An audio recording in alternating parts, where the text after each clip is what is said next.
Welcome friends to another r/Am I the Jerk Here video. Today we've got a lot of awesome stories, and our first one's from Night Owl 63. Am I the jerk for holding my son's college fund hostage? I, 48-year-old male, have a son that graduated this year from high school. We, my wife and I, started his college fund the minute we found out she was pregnant. Since we make good money, in the mid-six figures, his college fund currently has almost $400,000 in it. We've never told our son what to do with his life. We may have guided his decisions as any good parent should, but since he was young, we let him make his own decisions. We also never expected academic excellence or forced him into sports or artistic activities. Now that he graduated high school, he said that he didn't want to go to college. We said as long as he was sure he could do whatever he wanted. He refused trade schools too. He also did not want to work with us in our business. He said that he planned to use his college fund to start a business of his own. I said that I'll allow it only if he takes some business management, accounting, and law classes in the nearby community college. I said that I would pay for them out of pocket and not from the fund, and then I would expect a well-made business plan before I would give him the money. My wife agrees 100%, but he called us jerks for holding his college fund hostage to make him do what we want. We think we're just doing our best to make sure that his business succeeds. So, am I the jerk? I think OP's not the jerk here, mainly because they're trying to make sure that this wealth of money isn't just totally burnt. I think it goes without saying how many businesses start and then crash into the ground, despite a sizable investment, and as much as you want to support your kids, you don't want to just blindly give them $400,000 with no tangible experience in operating a business. What do you guys think? Is withholding all this money until they take multiple classes a jerk move? Should OP just give the money over? Or would you say OP's not the jerk and this is clearly the right thing to do? Let me know what you guys think down in the comments. Our next story is from KeyQuail7921. Am I the jerk for shortening my workout after a man got on the elliptical next to me? I, 27-year-old female, like to go to the gym later in the evenings so I can have the place mostly to myself. Since I don't like how claustrophobic it feels when tons of people are there at the same time, I live around the block from a chain gym and go there most nights to use the elliptical for a while. When I got to the gym tonight, the entire row of ellipticals was empty, so I grabbed the one all the way on the end. Everything was fine during my workout all the way up to the last few minutes. A guy walked into the mostly deserted gym and got onto the elliptical right next to mine, which I thought was weird since there was a row of about 12 other ones that were all empty. It made me a little bit uncomfortable, so I shortened my workout by a few minutes and hopped off to grab a disinfectant wipe. When I got back to wipe down the machine, the guy stopped pedaling and asked me what my problem was. I was caught off guard and just stammered something about how I was done with my workout, which was basically true anyway, but he said something about me treating him like a predator for no reason, and then put his headphones back in. Am I the jerk for shortening my workout because some guy chose the elliptical right next to mine? I think OP's definitely not the jerk, and this is very similar to a lot of what guys know as urinal etiquette. If you walk into a bathroom and there's 4 urinals in there and somebody's on the first one, you're almost obligated to go to the 4th one. If you walk into a bathroom with 4 urinals and somebody's using the first one, you are weird as heck for choosing the second one. I would say this extends to the gym. If you walk in and there's 4 ellipticals and somebody's on the first one, you're weird as heck for choosing to get on the second one. Give people some space. Our next story is from Different Kind 565. Am I the jerk for taking back the money I contributed towards my stepson's camp after he took my daughter's sticker collections? Context: my daughter, 12, is disabled, has been since she was 5. Her activities and interests are very limited except for her love for stickers. She loves collecting stickers and spends most of her time doing it. If there's one thing she enjoys doing, this is it. It also helps her get rid of stress and anxiety. I've been saving for my stepson 16's summer camp, and so far I've contributed 80%, while his dad contributed 20%. It's a huge deal for him, and last week he was begging my daughter to give him her camera, and she refused. He begged and she kept refusing. He then turned to me and his dad asked me to do something, but I told him if it's a no, then he should just take it. Obviously, this upset my stepson. Later, I found out that he punished my daughter by throwing away all of her sticker collections. He admitted that he and two of his friends dumped them in car oil and then burned them. I was in disbelief but very angry. I scolded him, banned his friends from the house, and then pulled back the 80% of money I paid towards his camp. He started crying and begging and apologizing, and then called my husband. My husband told me that pulling the money was an overreaction and a step too far. He said I was trying to hurt his son rather than just let him learn from this experience. I don't know what this was supposed to mean. He offered that I punish him by taking his electronics for 3 days, but I said no, because he caused significant damage and caused my daughter losing valuable childhood collections of stickers. Some even were hard to get, like marbles for instance. My husband disagreed and said that I promised and can't pull back now because it'll make my stepson resent me for good. He kept saying, "Don't make that mistake," and guilting me about my decision. I might be going too far, but my daughter is devastated and still crying over her collections and refusing to talk to anyone. I think OP's definitely not the jerk, and no offense to the 16-year-old kid, but to me they sound particularly evil. I don't know how you can go and take some 12-year-old sticker collection, douse it in car oil and set it on fire. Like, how messed up are you? It's actually disturbing how little their dad wants to punish them. A kid had a prized collection, they went and doused it in oil and set it on fire, and the dad thinks they deserve just a slap on the wrist for it? They're not gonna learn from that lesson. Not at 16. This next story is from Throwaway 477212498. Am I the jerk for calling my girlfriend a spoiled child after she said she felt like a Neanderthal showering with a bucket? My girlfriend and I are currently in vacation in Croatia. We booked a small villa from Airbnb, in which we've been staying in this last week. 3 days ago, the water heater stopped working, so we called the owner. A few hours later, he brought a plumber with him, and after some investigation, he told us that the issue will take a week or more to solve because the plumber told him that the heater was old and needed replacing, so he needs to shop for a new one and that it needs to be installed in a new location. He told us he was going to refund the amount that we paid for that day, plus the remaining days of our booking. And if we wanted to stay despite the lack of hot water,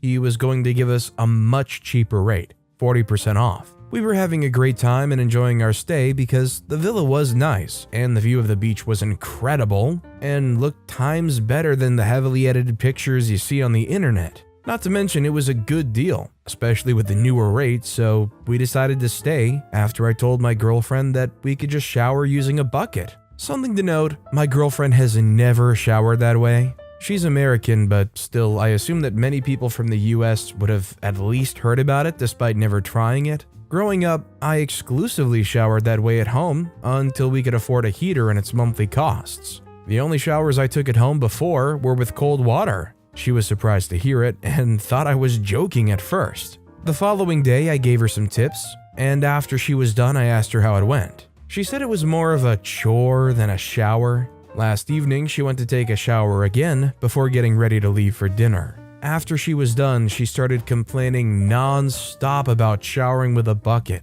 saying it was very primitive and couldn't believe that some people really did it that way because she felt like a Neanderthal the whole time. I didn't like her comment because it was disrespectful. She apologized, saying her comment wasn't directed towards me, but more towards the people that still shower this way. I told her that clarification makes her comment 100 times worse, because it was insulting to a lot of people. She replied that she didn't know what I wanted her to say because she'd already apologized to me and asked if I was just looking to argue for no reason. I told her the last thing I want to do is argue with a spoiled child and went downstairs. I waited for her downstairs while she got ready. When she came down, she informed me that she'll be going to the restaurant alone because she didn't want to embarrass me in case she started acting like a spoiled child. I tried apologizing for my comment, but she just ignored me and left. It's 3:30 now and she just came back half an hour ago. I tried talking to her again, but she told me she was tired and just wanted to sleep. I think there's kind of a couple ways that you could take this. You could take it as OP's not the jerk and the girlfriend was clearly privileged and acting just out of pocket. You could also say that everyone sucks here and that while the girlfriend might be privileged, what she was saying wasn't like a personal attack, but OP felt like they needed to take it that way. kind of going back at her and making this a personal back and forth spout. The bottom line, the end result kind of sucks either way. Considering there was a bit of a back and forth, this villa should be paradise and they're both angry at each other. Our next story is from Dizeggy. Am I the jerk for refusing my future sister-in-law's request to dye my hair for my brother's wedding? My future sister-in-law Liz has turned into a bridezilla and is going to war with everyone over every stupid thing. My natural color is red. I love my hair. Liz is a blonde, but she loves to have red hair, and in fact, ever since meeting me, she's been dyeing her hair almost exactly my color.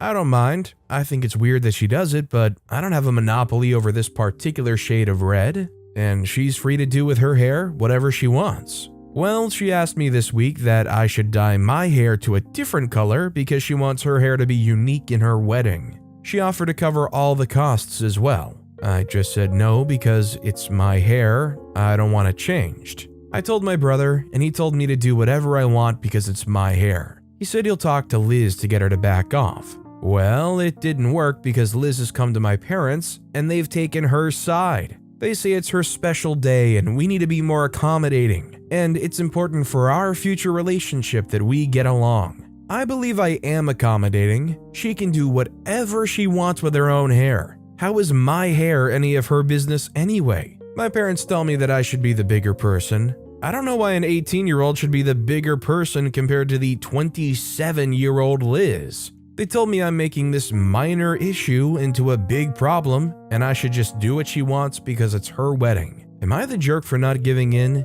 I think OP's definitely not the jerk here. I think maybe they could have a reason if OP has like a really contrast sharp fake hair color. I'm saying, let's say OP has like neon green and pink splotched hair. Maybe they could argue something. Even then, I think they would be a total jerk for expecting you to change your hair color at the wedding. Now, the fact that it's OP's natural hair color that they're asking them to change, I think that is absolutely ridiculous. I think it's unreal if you expect anybody to dye their hair away from their natural color. Our next story is from AdQueasy3077. Am I the jerk for calling my best friend dumb for marrying for love? I, 27-year-old female, am in a very stable relationship with my fiancée, 29-year-old female, for around 4 years, and we're planning to get engaged eventually and then marry. My best friend Chrissy, fake name and also 27-year-old female, has been with her own fiancé since they were 20. They only got engaged this year, and it was kind of weird how it took him so long to propose since he seemed to be financially stable and all. Throughout the years, I asked Chrissy why her fiancé hadn't proposed yet, and she kept insisting it was not the right time. But she'd never say the reason why, just that it wasn't the right time. Eventually, he proposed in the beginning of 2022, and they're planning their wedding for next year. They decided to plan their engagement party during summertime, because due to busy schedules, they couldn't do it earlier. So their engagement party was this past Saturday, and her fiancé made a speech dedicated to her and mentioned pretty much the reasons they didn't get engaged sooner, and I couldn't help but pity my friend.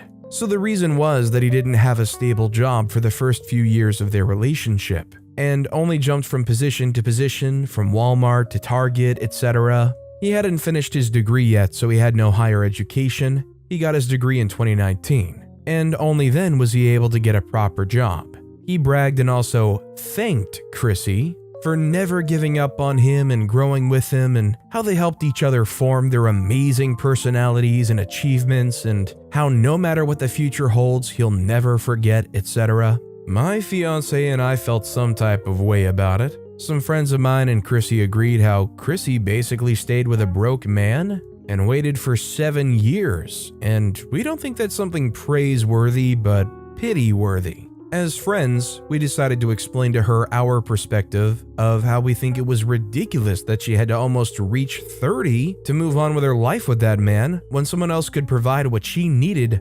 much sooner. Chrissy always said how she wanted marriage and kids, and it's sad she had to wait this long for this man to get his act together, and she didn't know her worth. She said she loves him and he's an amazing partner and wouldn't break up with him over his misfortunes, and what matters is they love each other. I told her it's dumb how she's marrying for love and not for stability, and how she's basically wasted herself for love, and how the first issue should be raised when he was working Walmart and Target back to back. She called us all materialistic and classist and said she doesn't care if she struggles financially as long as she struggles with the right person who will value her emotions and listen to her. She said we're miserable witches who will find no happiness in life and are very shallow. Could we be the jerks for criticizing her this way? I think it's pretty clear that OP is the jerk. If they've been together all those years, they say they're in love, they say they've been happy together, they've have more than enough reason to have been together for all those years, then who the heck does OP think they are for coming in and saying, oh well, you should have found the first person that had $1 million and locked that up, not this schlub. What did he show you, love and respect? He only worked at Walmart, you should have left him years ago. Frankly, I think Chrissy was right in that last paragraph. This next story is from Jamwhopper. Am I the jerk for refusing to go on family vacation unless my mom lets my boyfriend come? I, 22-year-old female, am one of 7 children. I'm the youngest, and all of my siblings are over 10 years older than me. They're all married, but only one of them has children. My dad left when I was 7, and none of us have heard from him since. We didn't go on any family vacations after he left because my mom was too anxious. And then by the time she wasn't, my siblings all had their own lives. My mom decided last year that she wanted to go on a huge family vacation. It's out of the country and for 15 days. All of my siblings are going to be there, along with their partners. The vacation is next week. I've been with my boyfriend now for about 6 months, and I thought it was a given that my mom would pay for my boyfriend to come too. When I mentioned it to her, she laughed, thinking I was joking. She said it's a family vacation, where all of us are going to be spending actual time together for the first time in a long time, and she doesn't want to pay for someone she barely knows to be there. I said this was unfair, and I told her I refused to go unless she would let them come. She's upset, and my siblings are all saying I'm a jerk, but I just don't think it's fair when all of my siblings' partners are going. Am I the jerk? I think OP is the jerk for expecting the mom to pay for the boyfriend of 6 months. Very likely this whole trip was being planned before the boyfriend even was in the picture. It would be one thing for you both to pay for your boyfriend and ask if they can come along to the family vacation, but it's a whole other thing to just expect them to be paid for and brought along as well. Our next story is from Centric Wave 3779. Am I the jerk for refusing to give my husband money to go on the trip that his friend excluded me from? My female 35, husband male 33, has a male 32 friend, Austin, that he's known from college. They're like brothers, and together they extended their friend group. Now the group has over 7 guys who hang out together all the time. Austin and I don't get along. He seems to be mocking my infertility and brings it up occasionally. It hurts because I've always wanted children, and for him to make it a constant topic of conversation hurts. My husband thinks it's just me being hypersensitive.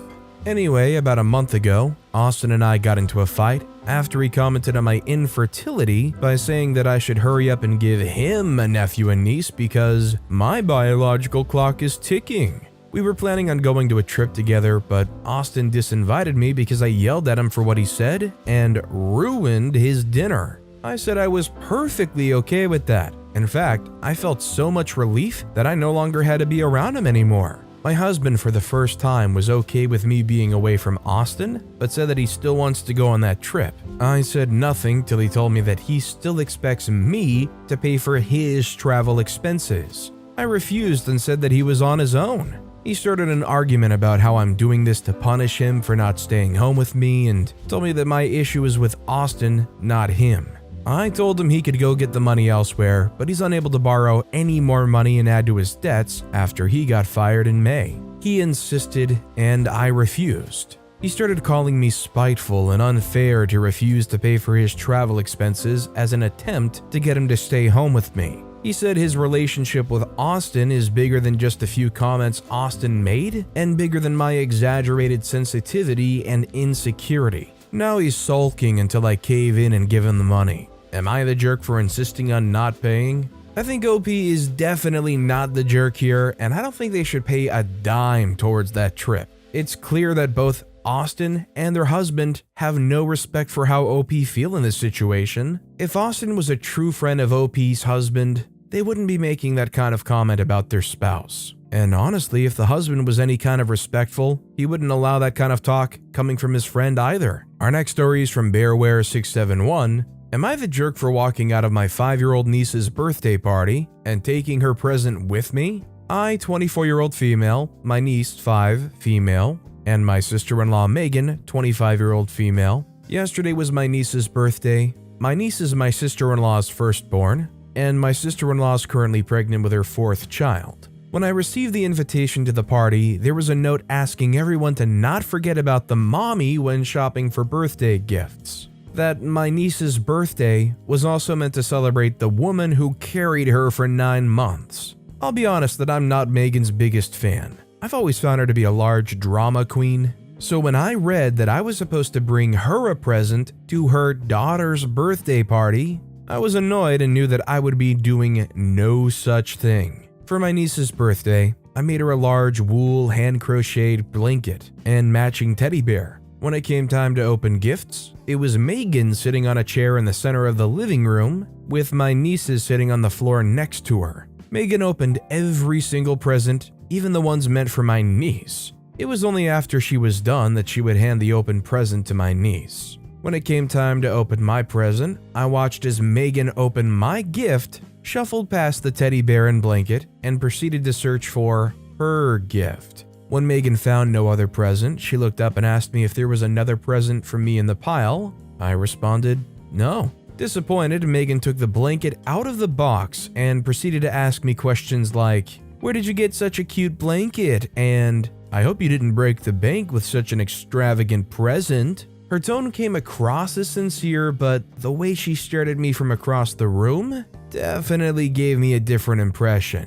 I responded to her questions by saying that I made the teddy bear and blanket myself, and that it was no trouble for my little niece. Megan chuckles and asks me in front of the whole party if I had actually made the gifts. I responded, absolutely. Megan and I go back and forth in front of everyone for a minute, but Megan ends the conversation by saying that I didn't actually make the gifts because I didn't collect the wool for the blanket or make the buttons on the bear myself, that for something to be handmade, you have to use only your hands from start to finish. Otherwise, it doesn't count. After, my mother-in-law pulled me aside. She was extremely upset with me for antagonizing Megan. No one in the family likes Megan, but my in-laws play nice because when they didn't, Megan and her husband moved halfway across the country. They just recently moved back to town. After my mother-in-law thoroughly lectured me on keeping the peace, she asked me to leave the party, go buy Megan a present, and to come back when I'm ready with an apology. Instead, I left the party and took my presents with me. All day today, I've been playing telephone with friends and relatives of Megan, all of them accusing me of ruining my niece's birthday party and telling me I'm a jerk for stealing my niece's birthday presents. I'm gonna say OP's not the jerk here. OP said that their intention on taking the gifts back with them is to re-gift them to the niece later on one-on-one. I think that's fair because who knows what Megan would do after the party, feeling upset, feeling slighted that on their daughter's birthday they didn't get presents. Personally, I feel like Megan sounds like an awful mom. Our next story is from Delilah781. Am I the jerk for how I reacted to my family joking about how they thought I would marry our family friend / my ex in front of my boyfriend? When I was 9, I had a fake wedding and my ex was the groom. Recently, during my dad's birthday dinner, the fake wedding got brought up because my parents found some pictures from that day and they were being passed around during the dinner. My family, my ex's family, and some other friends were all cracking jokes about how they thought we would eventually have a real wedding.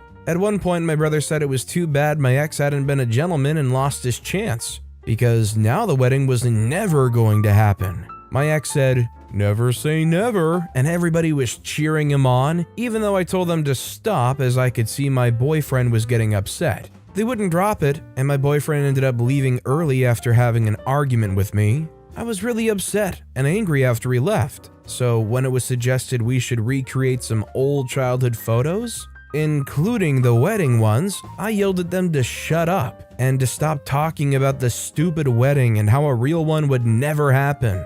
Everyone got quiet and it was awkward, so I ended up going to sit outside because I was still so angry and didn't want to be around them. In the end, my ex came outside and told me it was just a joke and I didn't need to yell at everybody. He brought up how I've never minded the jokes in the past, not even after we broke up, and how I shouldn't let my boyfriend's insecurity cause me to get angry at my family over a long-standing joke. Am I the jerk? I think OP's not the jerk because of one reason. OP saying stop joking about it, stop talking about it, stop going on about it. I'm of the opinion that if there's something from somebody's childhood that somebody's embarrassed about, doesn't want to hear about, doesn't want to joke about, and they specifically say stop bringing it up, that should be more than respected. And they especially should have stopped when it was clear that it upset the boyfriend enough to the point where they left. Our next story is from Dinosaur Khaleesi. Would I be the jerk if I ask my coworker to stop saying God bless you in their emails? Short and to the point, in my job I have a remote coworker in another country who I send lists of work we want them to do. Every time, they write back and just say thank you, God bless, or have a blessed day. I'm atheist and it honestly kind of annoys me. I don't know if it's a common sign-off in his country and I don't want to unintentionally start a big drama. I'm just wondering if it's worth addressing or if I would be a jerk to do so. I think you would be a jerk if you brought this up. Now, if this coworker was signing off their emails like, thank you, God shines his light on you every single day, or thank you, may you accept God every single day, or something that kind of actually pushes their religion onto you, or infers that you believe in anything in any such way, or that you should, maybe you'd have something there, but what this person is saying shouldn't affect you in any way. They're just basically wishing you well. This next story is from Goofy Can Wait. Am I the jerk for refusing to pay half of my son's ticket? My ex and I split costs for our son. If one of us takes him shopping for school supplies, the other sends half the bill. We split his fees for art class and pay for half of all supplies. Why are colored pencils so expensive? If one of us takes him clothes shopping, the other gets half the bill. Everything is 50-50. We also have alternating weeks, but in the summer I get 4 weeks and she gets 4 weeks. My ex just sent me a bill for half of my son's portion of her family vacation. I immediately called and said that I'm under no circumstances paying for that. I'm not subsidizing their vacation. I don't ask her to chip in for my vacations. My ex said that that's because I take our son camping and other cheap activities, and asking for such a paltry sum would be petty, but theme park tickets are expensive. She said I need to pay for half of his ticket at the very least. I said no, I didn't tell them to go to Disney. If I'm going to buy a Disney ticket, I'll buy 2 and take them myself. I'm not paying for their vacation, full stop. It's also ridiculous that she thought I'd chip in for their hotel. It's no more expensive with my son there than it would be without, lodging-wise. We went back and forth, and eventually she gave up. Her parting jab was that her husband might make her reschedule the trip to fall during my custody time. I said fine. I'll take him myself in a few years when he's old enough to enjoy everything. I'm still steamed and told my sister. My sister says I'm the jerk because going to Disney is way more expensive than camping. And why should my ex and her husband have to shoulder that cost alone? I said it's because it's their vacation and their idea. If my son told me he wanted to go to Disney, I would take him, but I would stay at a cheaper hotel and wait until he's old enough to really enjoy everything. It feels like this trip's more for the benefit of her stepkids and my son's just being tacked on. That's fine, but I'm not paying for that. Am I being a jerk?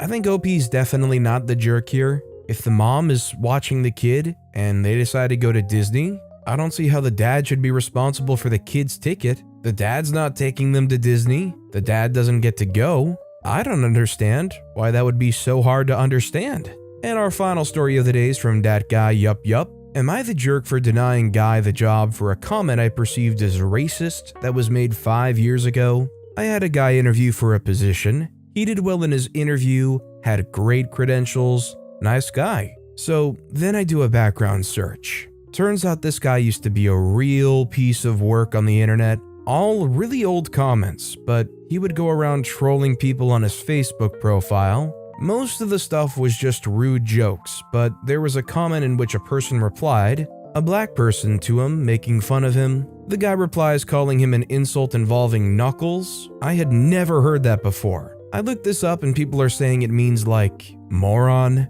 I found some sources that say it's a racist thing to say, so I made the decision not to hire him as I have zero tolerance for racism of any form. Usually when I'm not going to hire someone, I just move on and don't tell him anything. I figured I would let him know though, because there's a lot on that profile people would deny him a job for. I was just looking for racism, misogyny, general bigotry. Figured I'd tell him so he'd be more aware of these things online, and if he is a racist, clean up his act. So I emailed him that I found this comment, and will not be hiring him due to worries about him being racist. I was expecting a very aggressive reply, but what he sent me was basically him saying, "What? I'm so confused. I can't believe this. I'm so sorry. I'm not racist." Now I feel like a jerk. Was I right or wrong? So I'm gonna be honest, I've never really heard the term very much myself being used before, but from all indications online, it seems like this is kind of essentially just calling somebody stupid, like a caveman. The overwhelming amount of comments on this post say that OP is clearly the jerk, and that the term is not a racist term. Like I said, personally, I've never really even seen the term before, so I'm not sure. From what I can tell, OP is the jerk for assuming that it is a racist term. Again, overwhelmingly, everybody on this post seems to say that this is definitely not a racist insult. What do you guys think? Is this alone enough to say, this guy is unhireable? Let me know down in the comments. Am I the jerk for leaving the hospital and going home after my husband called me ugly while waking up from his surgery? I'm female 25, my husband male 32, had undergone surgery days ago. The surgery required anesthesia, and his family and I waited till the evening for him to wake up. He was in and out for a while, but then started regaining consciousness gradually.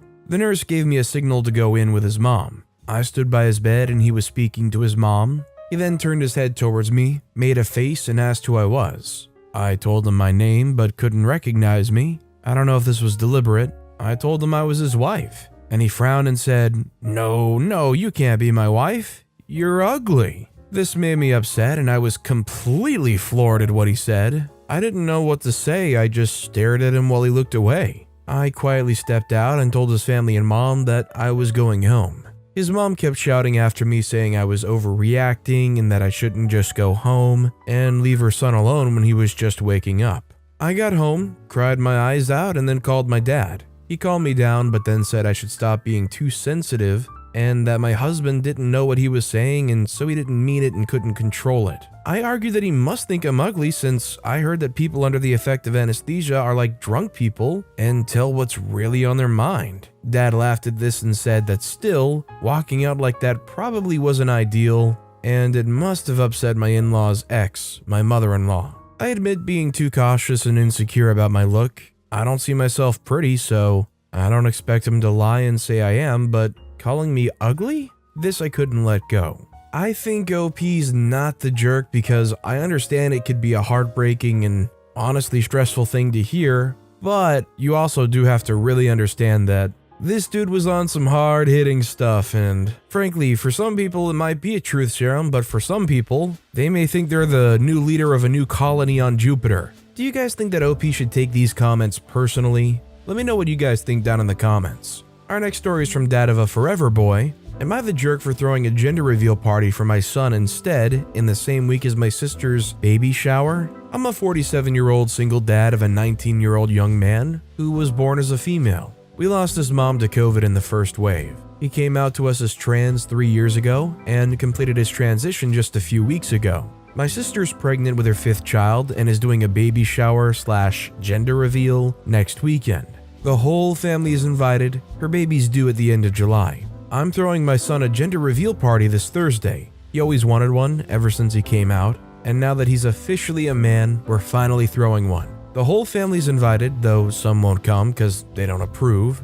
We sent out invitations 2 months ago. My sister told me she'll see about coming because she's heavily pregnant, and I put her down for a maybe. Yesterday she called me fuming. Said that a lot of the family members are actually coming to my son's party, and since this is the first family thing since COVID, this will be the first big party, and then her baby shower will just be an afterthought. I told her I'm not moving my son's party because everyone will still attend her baby shower on the weekend. She said I'm faking a gender reveal party, and I told her that's ridiculous. She said it won't even be a proper gender reveal because he's not a baby. Then I just said that she can either come or not, her choice, but I'm not moving the date. Am I the jerk? Honestly, I think regardless of what kind of party it is, if you plan it 2 months in advance, especially before any other plans pop up in the family, you're totally justified to continue on the course, especially considering it's happening in the next week or so.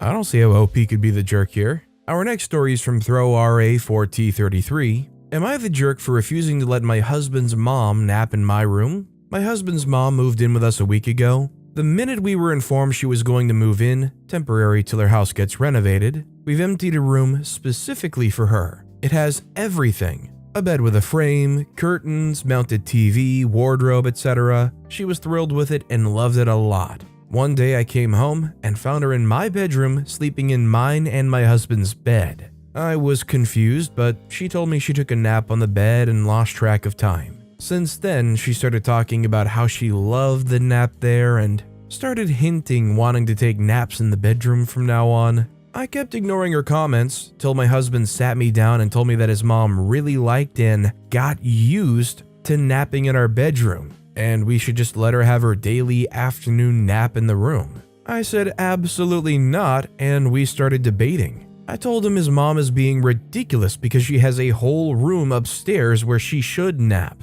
He got upset and said that I was making his mom feel uncomfortable and unwelcome with this attitude. I said no and refused to negotiate. He called me selfish and mean for saying no and preventing his mom from feeling comfortable at his house. But I reminded him that I pay full mortgage for the house while he blows money over gadgets and consoles. He accused me of bringing old disagreements in this current conflict to use against him. I said no again and that he should stop pushing because I need the room for when I get home feeling exhausted from working on my feet from 6 a.m. He's refusing to speak to me till I agree and let his mom have her nap in there. Am I the jerk for choosing this hill to die on, as he says? Am I being difficult? I think OP's not the jerk. If they laid down and they accidentally fell asleep there one time, that's one thing, but I'm not gonna lie, I kinda would be a little grossed out from sharing my bed repeatedly with my mother-in-law. I feel like I personally can have slight germophobic tendencies. So I'm picturing,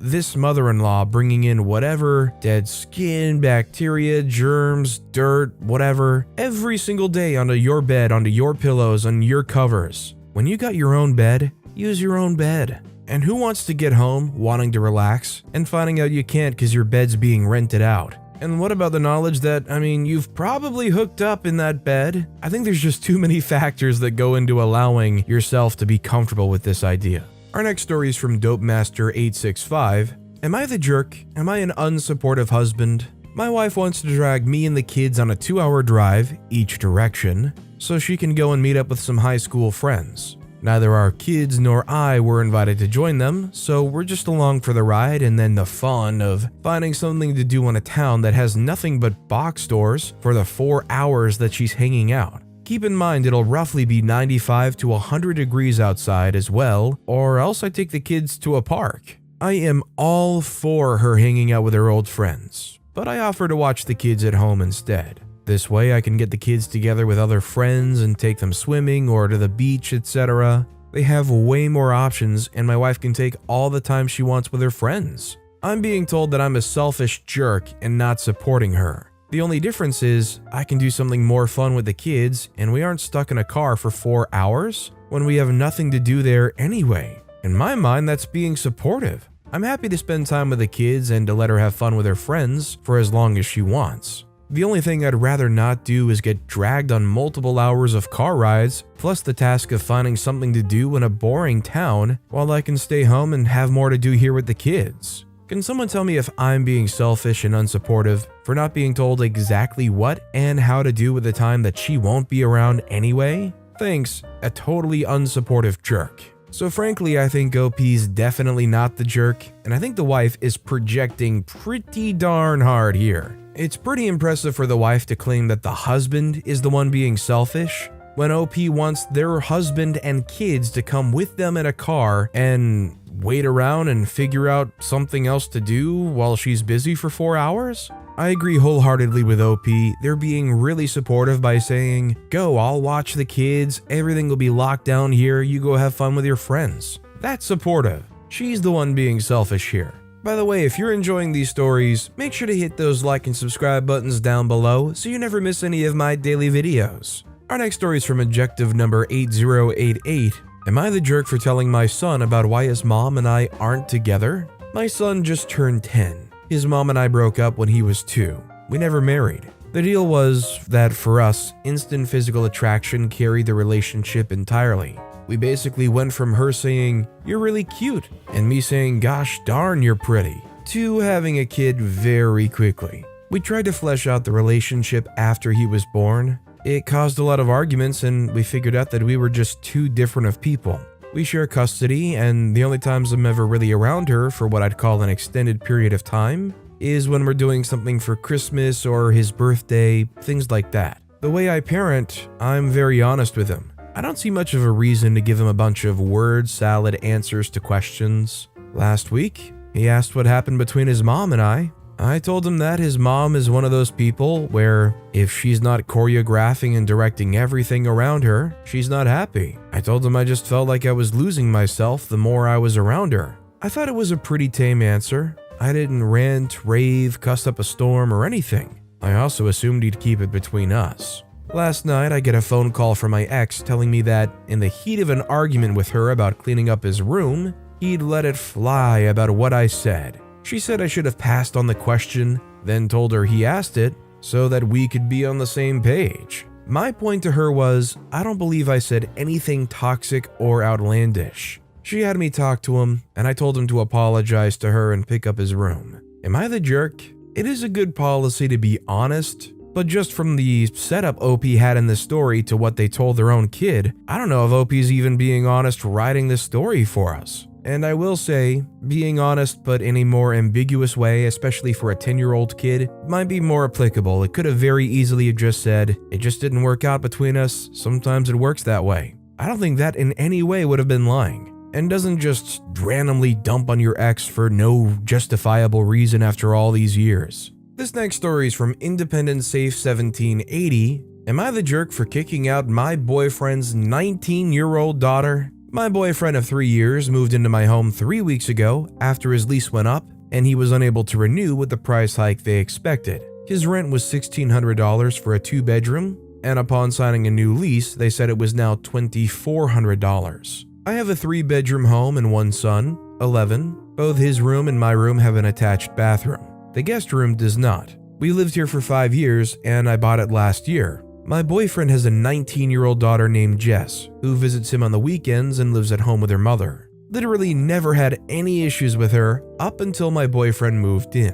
When he moved in, Jess started becoming this witchy snob who had demand after demand that she fully expected me to meet. Like she wanted me to kick my son out of his room so she could have the room with an attached bathroom, stating that a boy didn't need a bathroom as much as a girl did. When I said absolutely not, she got extremely rude and condescending whenever she was in my home. She also tried parenting my son on more than one occasion, telling him what he can and cannot watch on the TV, what he can and cannot snack on, etc. There's been times when he's tried talking to us and Jess will butt in and say something about how kids are so freaking annoying. If I speak up to her, she says, "I don't believe I was talking to you," or rolls her eyes at me. Bold for someone who doesn't pay any rent or food costs to be staying in my home. I told her father last week that either he gets a handle on his adult kid or she was getting booted to the curb. He immediately starts telling me that I need to give her time because this is an adjustment for her and that apparently she's having a hard time at her mom's house due to them arguing all the time. I told him that it wasn't my problem and that in my house, me and my son were not going to be treated like crap because she can't control her emotions and wants to take her resentment out on us. He said he would talk to her. His talk did nothing at all. In fact, she confronted me about it and said, "I don't know what game you're playing here, but respect is earned, not given, and I will not be granting you respect until you prove to me you deserve it." She then walks to the living room where my son was watching TV and takes the remote from him and tells him to move. At this point, I go in and immediately tell her to get out of my house. She tells me she isn't going anywhere because her dad lives here. So I end up calling her uncle, who's a police officer, and have her escorted from my house after she collected all her belongings. My boyfriend said that I crossed a line, so I told him he can leave too. He currently isn't speaking to me, locked away in my bedroom. Am I the jerk?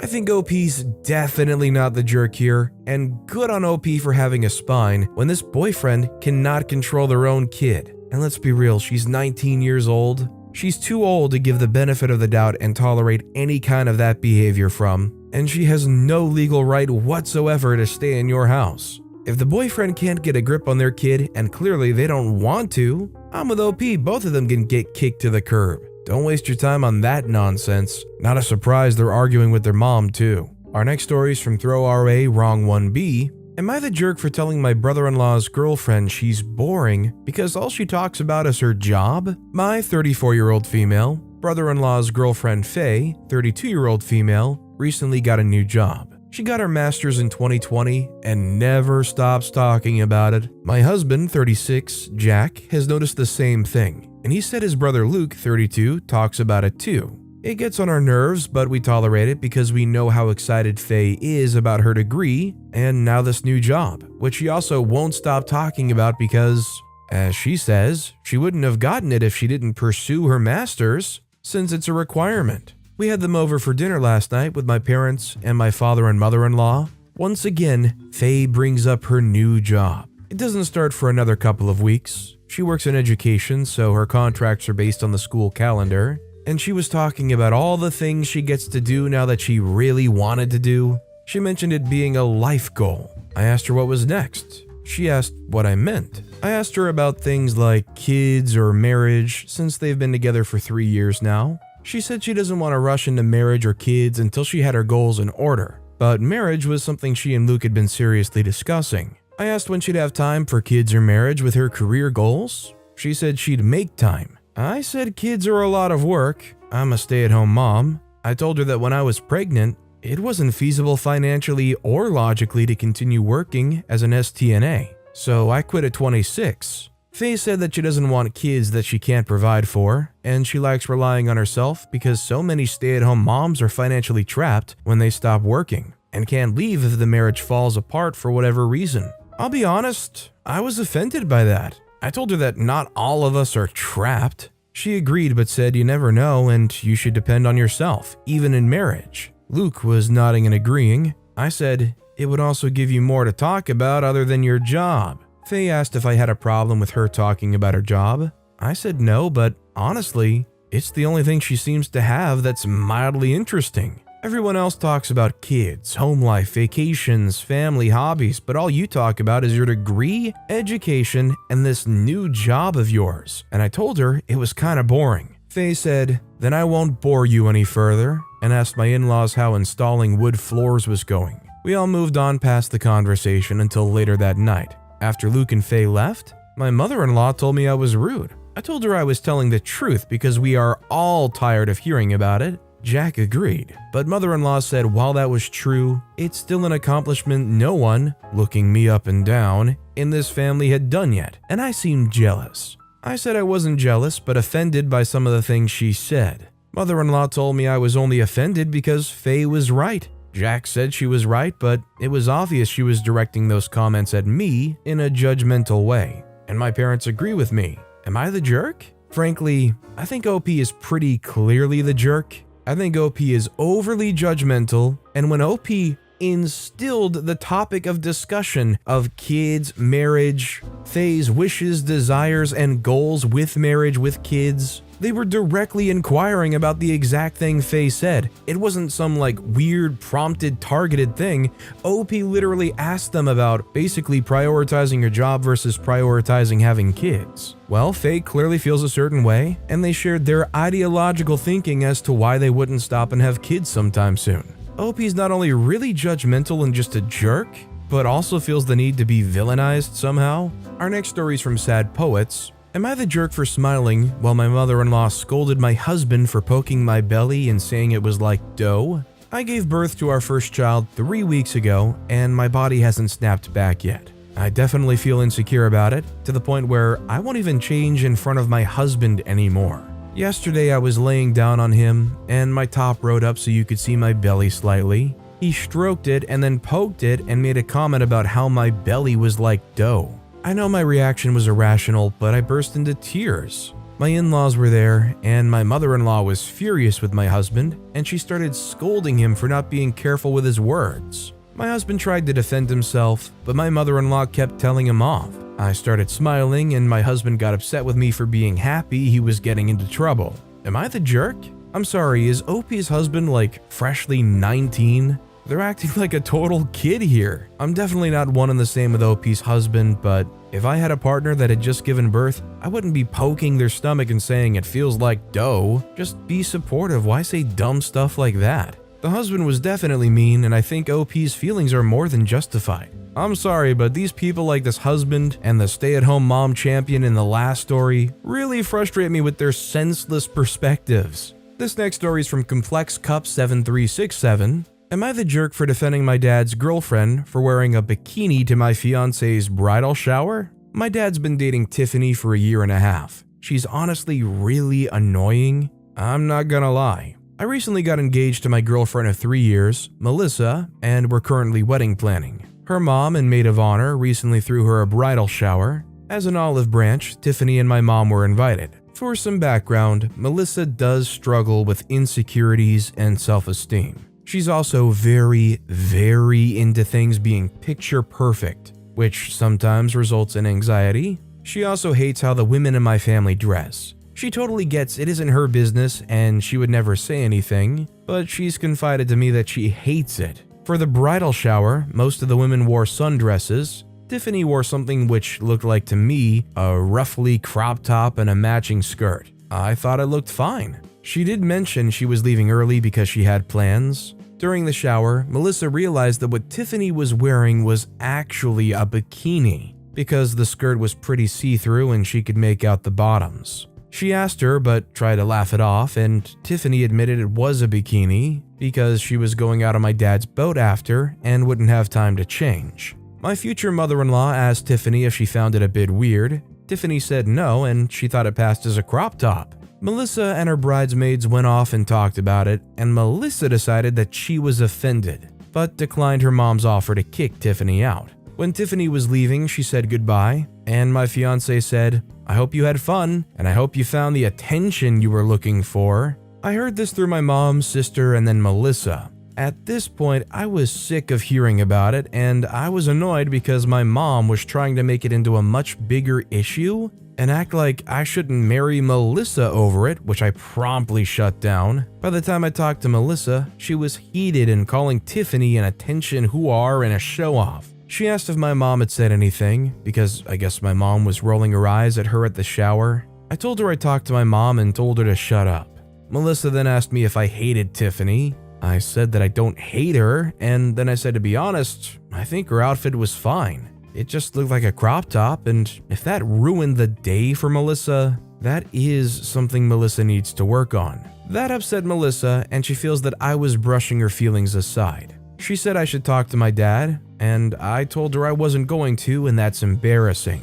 She stormed off and is now refusing to talk about it. I think we need a little bit more context as to where the venue was and cause everybody else pretty much wearing sundresses, and then they show up with a probably pretty small cut crop top. It's a bridal shower, not a bachelorette party, so showing up with a really skimpy looking outfit, or at least very minimal clothing, whether or not it was for attention or not, seems just a bit out of place for a bridal shower. No matter what justification OP, who I think is the jerk, tries to make, the fact of the matter is, she wore a bikini to a bridal shower. Our next story is from supposed gold digger. Am I the jerk for refusing to be a bridesmaid in my sister's wedding? I, 28-year-old female, come from a big extended family, including me and my sister, 23-year-old female. There's 24 female cousins and 17 male cousins. Half of the cousins are already married. When the first one ever asked me to be a bridesmaid, I declined. When I attend a wedding, I want to have fun, eat food, and dance. In exchange, I'll get you a gift. I do not want to spend my energy, time, and money on your big day. and when I get married, I won't have a bridal party, nor will I expect a bachelorette party. Well, all of the cousins understood. There were no hard feelings, and to be honest, with that many cousins, it wasn't even an issue. Now my younger sister's getting married. She asked me to be a bridesmaid, and I declined. And I did it very gently. I told her sorry, but with working full-time, being in the final stages of preparing my thesis and teaching some summer classes, that I would not make a good bridesmaid. Also, my sister is a total bridezilla. The dresses she's looking at for her party are $450. She expects a weekend bachelorette in Vegas with all the bells and whistles, and wants everyone to attend dance classes to learn this elaborate dance to surprise her with. I do not have the energy for all that ish. Now, she said I'm not invited to her wedding. If I'm not willing to put forth the effort to make her day perfect, then I don't deserve to be there. Honestly, I don't care. But my mom and some aunts are calling me a jerk. So, am I the jerk? I'm not gonna lie, and this might make me sound like a jerk, but I've not gone to some weddings for much less than this. $450, getting out to Vegas for a surprise party, and learning some flash mob dance thing? I'm sorry, but that is asking just too much. Especially if not doing all that makes me deserve to not be there. This next story is from Sprawling Jaguar. Am I the jerk for excluding my father's affair child for my late dad's birthday/anniversary party? The party was 2 months ago, but this is still coming up, so I just want to get some external opinions. In February, it came out that my father had a child out of marriage. Let's call him Ollie, and Ollie is 24. It was a shock since no one expected it, but we took the tests and he is dad's son. He's an okay guy, but I grew up with 3 siblings and they're the only siblings I'll ever know. So we don't have much of a relationship, but I acknowledge him and we get along when we see each other. June 18th is my father's birthday, and what would have been my parents' 50th anniversary. My mother had been really looking forward to this milestone while he was alive, so we planned this small party to celebrate what would have been 50 years of marriage and his birthday. Just a nice lunch with my aunt, uncles, and grandmother, as well as a visit to his grave. My sister told Ollie about the plan, and he asked to be involved since we're celebrating Dad's birthday. The problem is that my mother is still struggling to accept him and the fact that Dad cheated. She's in therapy for this. And since this was a dual birthday and wedding anniversary, inviting the kid he had out of marriage seems like adding salt to the wound. So I said no, he couldn't be involved in the party. However, we can make arrangements to go to the grave as siblings with him afterwards, and then have dinner together on me, since he is Dad's son in the end. My sister told me Ollie was offended and mad at me for treating him like an outsider, and tried to come gate crash, but my husband saw him outside and just asked him not to. I only found out about this afterwards. Him and my 2 sisters ended up going to the grave alone after everything ended, and had dinner without me. I understand where he's coming from, but I also believe I made a fair compromise under the circumstances. Am I the jerk? I personally think OP is not the jerk here because I feel like what OP was doing was merely looking out for the best interest of everybody involved here. I think the offer OP made to Ollie was more than generous, and it sucks that it affects Ollie in the way it does, but I don't think OP's a jerk for it. And our final story of the day is from Brother Issue Throwaway. Am I the jerk for leaving my brother on my porch? My wife grew up rough. She had a very hard time. Due to personal issues, her parents weren't in the picture. She was left to fend for herself. She was forced to do a lot of things against her will. Literally live in the back of gas stations or stores at the age of 16. She's had a lot of things that she's had to get out of habit from, like going days without eating, days without showering, severe insomnia, and jumpy at any loud sounds. She's working on those though. I'm a rather wealthy person, upper middle class. My wife is the cutest but is so darn sad. She gets very excited at grocery stores because she's able to get any treat or food she wants. She gets super excited at things other people would dread. My brother is very spoiled. My parents struggled to parent him. They gave in at any command he said. He gets off the hook for everything. They couldn't deal with him, so they sent him with me. I set rules and consequences. He has to go donate anything he doesn't use or doesn't fit. He had to get a job, etc. This was fine. He was doing better. Lately, my wife's been doing a lot of what I explained before. Jumpy, forgetting to eat, waking up at odd hours. This was weird. I came home from work and overheard my brother and my wife. My wife was asleep on the couch. My brother goes over and purposely bangs on the wall, making siren noises. I've informed my brother what he can't do regarding my wife. My wife jumped up, looking scared. I told my brother, who was surprised, to go to his room, which he did. This wasn't the first time he's did this, according to my wife. She said he's shaken her in her sleep, stole whatever food she was eating. She said he's been throwing away all her soaps and washes too. I was baffled. 1, I didn't know about this. 2, my brother, he's 18, he's old enough to know better. I talked to my brother and he said that he was just messing with her and that this was probably good so she can get over whatever weird fears she has. He proceeded to say that the way she had it wasn't that bad and she practically got money for free. So I took his stuff, put it in big plastic bags and set them on the driveway and told him to get out. He was taken aback and asked if I was just going to leave him out there in the heat. It was 76. He said just because she was broke doesn't mean I have to treat him like a hobo. I took him outside and locked the door. He was banging on the door for a few. I called my parents and told them he can't stay here. They're about a 3 hours drive away.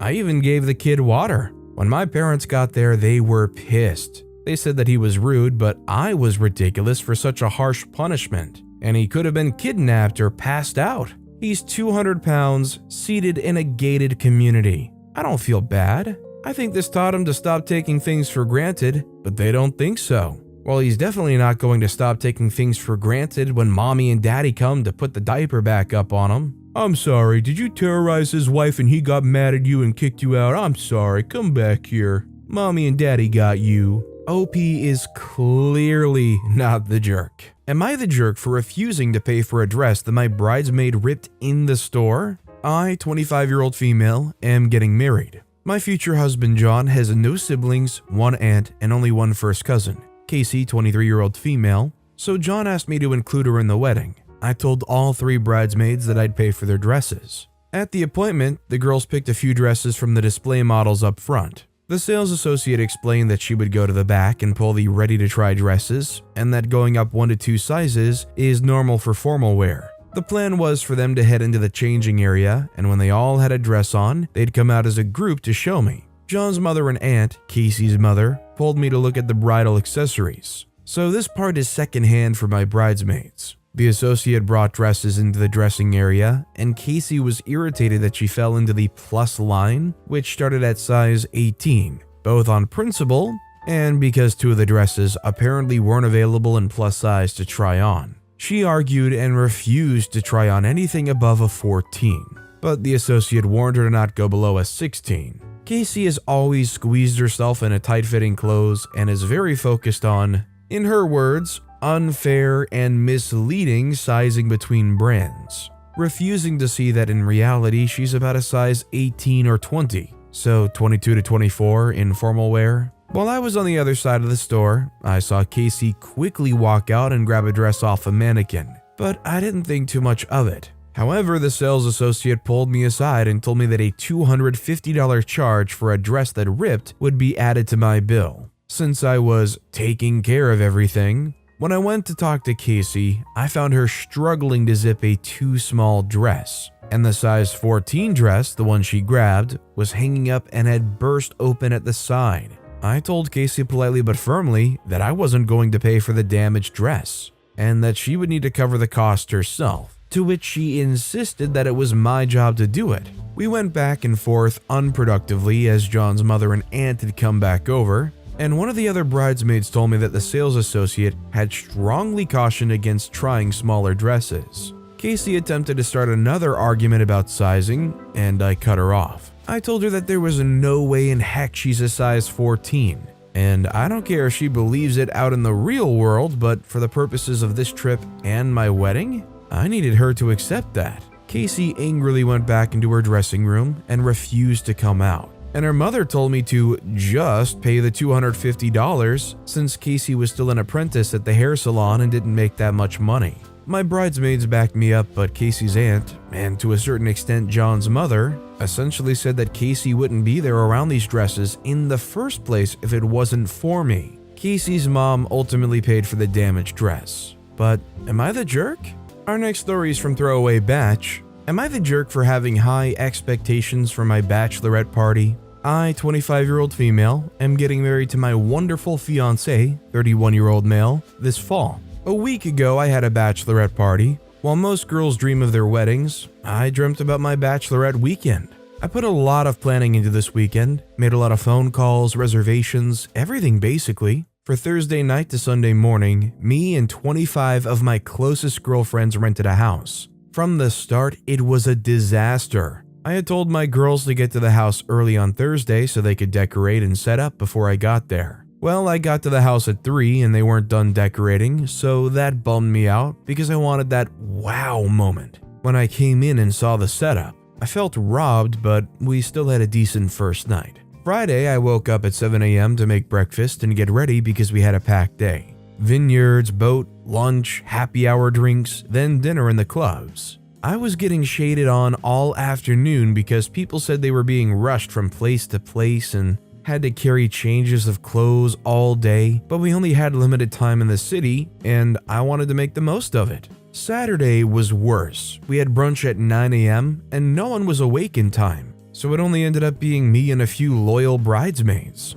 We went shopping after for a few hours, and when we got back to the house, no one was even apologetic, even though I was close to tears all day. The last straw for me was later that night when we were going to dinner and nobody was wearing the matching shirts we got for the weekend. People wanted to wear their own stuff, but that's not what we agreed on, even though my maid of honor notified everyone. At that point, I said screw it. This weekend was ruined and locked myself in my room to cry. It was even worse when I came out a few hours later and half the girls had gone out anyway, without me, aka the actual bride. I ended up driving home early on Sunday and left the house a mess for the girls to pick up because I was so upset. Now it's been almost a week. No one's really texted me except some bridesmaids and the maid of honor. I know I sound bridezilla-ish, but these are supposed to be my friends. And we were supposed to celebrate me all weekend, and I felt neglected and I'm just really upset. I understand these expectations may seem like a lot, but I made my expectations clear to the group and they just let me down so bad. Tell me, am I the jerk?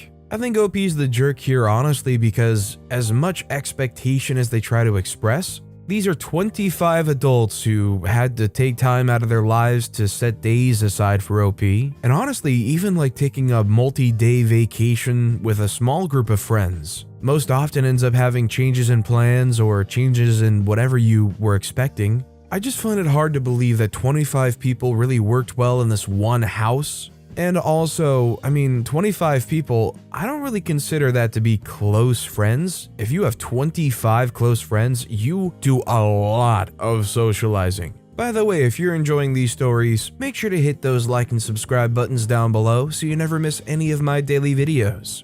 Every video has awesome stories like our next one from K.918. Am I the jerk for exposing my cousin's creepy husband to my entire family? I, 22-year-old female, met my cousin's husband, 24-year-old female and 26-year-old male, last July for their wedding. They live several states away, so in addition to meeting him for the first time, it was also the first time I'd seen my cousin in a few years. I instantly got a bad vibe from him, and he made several comments that rubbed me the wrong way. He told me I seemed like a wild child, and said he would bet I'm a bad girl at my college. Since meeting him, he's followed me on Instagram and sporadically sends me reels, which I don't open, and comments odd things on my posts like, "Looking good, cousin." He even DM'd me once, "Hey, I'll be in your state this weekend on business, ...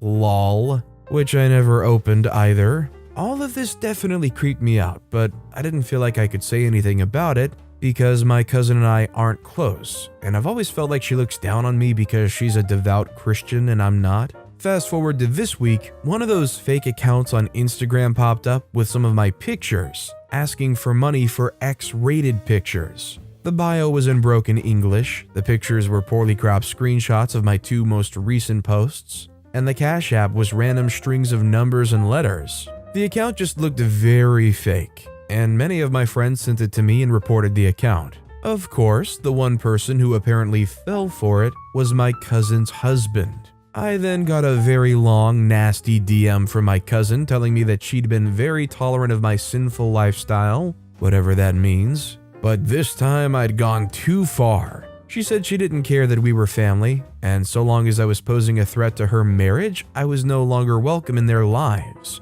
I calmly and politely responded that this account was not me, and that I'd already reported the account to Instagram to be taken down. And I apologized for the apparent disruption to her day. She responded that she didn't believe me and said she pities me for having such low self-esteem and would keep me in her prayers. I lost it at this point. I called her stupid for falling for an account that was so obviously fake and said that her husband was such a blatant creep it was embarrassing she even married him. I sent screenshots of the months of DMs from him that I never responded to and concluded by saying, if your marriage is so easily threatened, get a divorce. Don't take your insecurities out on me. Shortly after, I got an angry phone call from my mom and my grandma saying my cousin made an honest mistake and that my response was cruel and unjustified. Apparently, my cousin showed everyone our messages and is humiliated by what I said. My mom's worried our relationship with that side of the family is permanently damaged, and now I may or may not be welcome at future family gatherings because my grandma doesn't want the drama. I really don't feel like my response was out of line, but since no one else agrees with me, I'm not sure. So, am I the jerk? I think OP's definitely not the jerk and not out of line here. Frankly, let's put it down to what it is. This person saying, I don't believe you, I'll keep you in my prayers, is such a screw you and everything you said that I think it's probably the most normal, rational human reaction to say, okay, fine, if that's how it is, let's just lay all the cards on the table and get it out there. Because you'll be darned if you're the reason that their marriage gets so easily threatened when you didn't even do anything. Literally didn't even do anything. Our next story is from RS Eveldi. Am I the jerk for complimenting my girlfriend by saying that she's a smart girl? I was trying to assemble a desk I bought for 2 hours without success, even after watching videos and reading the instructions multiple times. So I called my girlfriend for help, and she figured where I was messing up in just a few minutes. I know it sounds weird, but honestly I was amazed seeing her trying to figure it and succeeding in a short amount of time. So I told her that she's such an amazing and smart girl. She got up and gave me an upset look. When I asked her what's wrong, she angrily said to never call her a girl again, even as a compliment. Mind you, I'm not a native speaker, so I didn't think there was anything wrong with it. I've heard people refer to young women as girls, and even my girlfriend did that multiple times. There's this girl in my class, I know this girl who blah blah blah. I tried to apologize and told her that she was an amazing and smart woman, but still she didn't accept my apology and said that my compliment wasn't genuine anymore. I think OP's not the jerk here, and honestly I hate that line of thinking, where because you stepped on a landmine that you didn't know was there, all of a sudden your compliment doesn't mean anything and it's not genuine, so it doesn't count. I don't think there's anything wrong with her notion of not being comfortable or being happy being called girl, but I don't think it's ever justified to flip out at somebody who very honestly didn't even mean to put them down and wasn't even saying anything that was meant to be a put down. She might feel it's condescending, but you never meant it to be. If anything, I feel like they should have said, thank you, I appreciate that, but also I don't really like the term girl. And both sides I think would have been more than happy. Our next story is from 3throw5w6oa. Am I the jerk for refusing my wife water? I know the title sounds bad, but hear me out. My wife, 29-year-old female, had a strange preference in water. She always drinks unflavored seltzer water, but instead of just drinking it normally, she opens the can first and then waits for all the bubbles to fizz out before drinking any of them. It's just such a waste since she's essentially drinking regular water at this point, but for such a higher price. My wife always argues that it just tastes fresher and crisper after being left out opened. I normally do the grocery shopping, and last week when I went, I did not buy any seltzer. When I got home, my wife asked where the seltzer was. She'd added it to the shopping list. When I explained that I hadn't bought any, she immediately went red in the face but didn't really say anything. Later that day, I went to the gym, and when I got back, our kitchen was decked out with seltzer cans. I could barely open the pantry because there were so many packs of seltzer. There were at least 25 boxes worth. My wife smugly told me that she had taken several trips to the grocery store because one trip wasn't enough to fit all the seltzer in her car now that she knew I was trying to cut her off.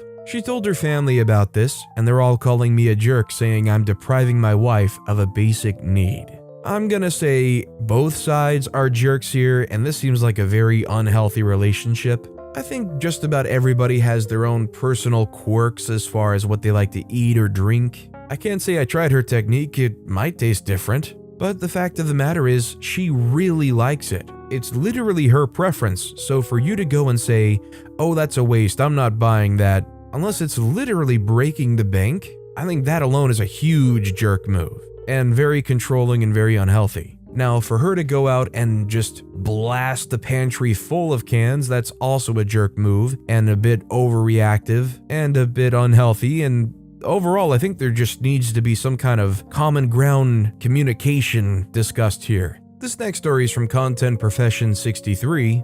Am I the jerk for refusing to buy my fiancé a gaming laptop for a few grand after he told me to find a real job? My fiancé, male 37, and I, female 30, have started living together 6 months ago. I own a house and he moved in with me. I run an online business from home, which allows me to live rather comfortably. A month after moving in, he quit his job saying how much he hated it and that he's going to try and do Twitch streaming for a living. I'm all for following your passion. So I was supportive, although surprised at the turn of events. I'm in a financial position to support us both, but it felt off. Anyway, nothing happened with his Twitch channel. Sure, he's gaming all day, but hasn't bothered to even try and create an account. He just games for pleasure. It's been 7 months. I've had conversations with him suggesting he finds work, but he keeps telling me that I'm unsupportive and he needs time. He wanted us to buy a bigger house together, but I said that I'm fine with my current one, and that since he doesn't have a job, I don't want to get a mortgage and be left with paying everything. And he told me if I found a real job, maybe I wouldn't have financial problems. We had a massive argument that night. Now he's been hinting at needing a new gaming laptop, which costs a few grand. And I've been ignoring it, so he asked outright for me to buy it for his birthday. I told him no, that my fake job doesn't cover new laptops. And he got really pissed at me, telling me I'm selfish and ruining his career. Granted, I can't afford to buy it, but he really hurt me saying my business is not a real job, despite me working my butt off. Am I the jerk for not buying him a new laptop?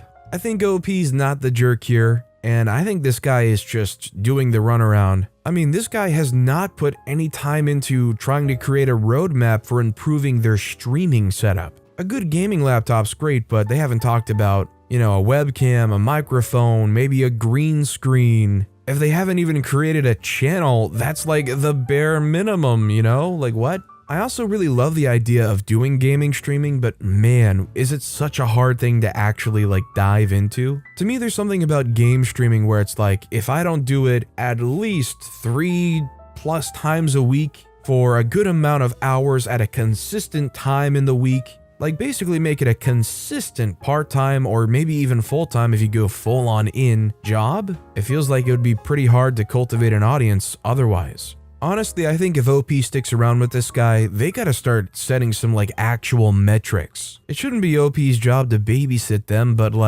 they should have a channel, they should actually have streamed for X amount of hours, they should actually have gotten, a follower, let's start seeing some actual progress from this guy before you go buy him a gaming laptop. This next story is from CatGirl349. Am I the jerk for telling my dad he needs to control his other daughters better, or I'll move in with another family member? So I, female 15, have been living with my dad, male 36, full time after my mom passed away almost a year ago. He's married to my stepmom, female 34, and has 2 daughters with her, female 8. My little sisters are the classic little sisters who want to be like their big sister. They're also very nosy and constantly touching stuff in my room. It can be pretty annoying. Yesterday, I was at my grandparents' on my mom's side for most of the day. I came home to see a snow globe broken on the floor in my room. Context, all my snow globes are on the top shelf of my bookshelf, which I can reach, but not without a chair to make sure I'm careful and not break anything. So 2 8-year-olds can't reach it properly. I noticed it was one of my mom's snow globes that she had had since high school and gave to me when I was a kid. I almost started crying when I saw it broke. I ran downstairs to my dad and stepmom, asking why one of my snow globes was broken on the ground in my room. My sisters admitted to climbing the bookshelf trying to play with my snow globes. I was so upset I lost it and told my dad and stepmom they need to teach them to not mess with my things. My stepmom tried saying it's just a snow globe and I need to relax. I told her it was one of my mom's from when she was young and that her daughter should have waited until I got home. I would have gladly have gotten my snow globes for them to play with for a little bit, but instead, they had to be impatient and now one that was very special to me is broken. My dad's head was down. I then said, Dad, honestly, I'm very tired of them constantly messing with my stuff. They know not to do this, but they still do it. I've been very patient, but if this keeps happening, I might have to move in with my grandparents or something. Before my dad could say anything, my stepmom said I'm taking things too far and I'm acting like a brat. My dad later apologized and said he'll try to work on having the girls go in my room and mess with his stuff whenever they please. I could tell he was upset by what I said. My stepmom keeps acting like I'm the bad person in the situation. I don't want stuff like this to keep happening. Otherwise, I would rather want to live with my grandparents. So, am I the jerk?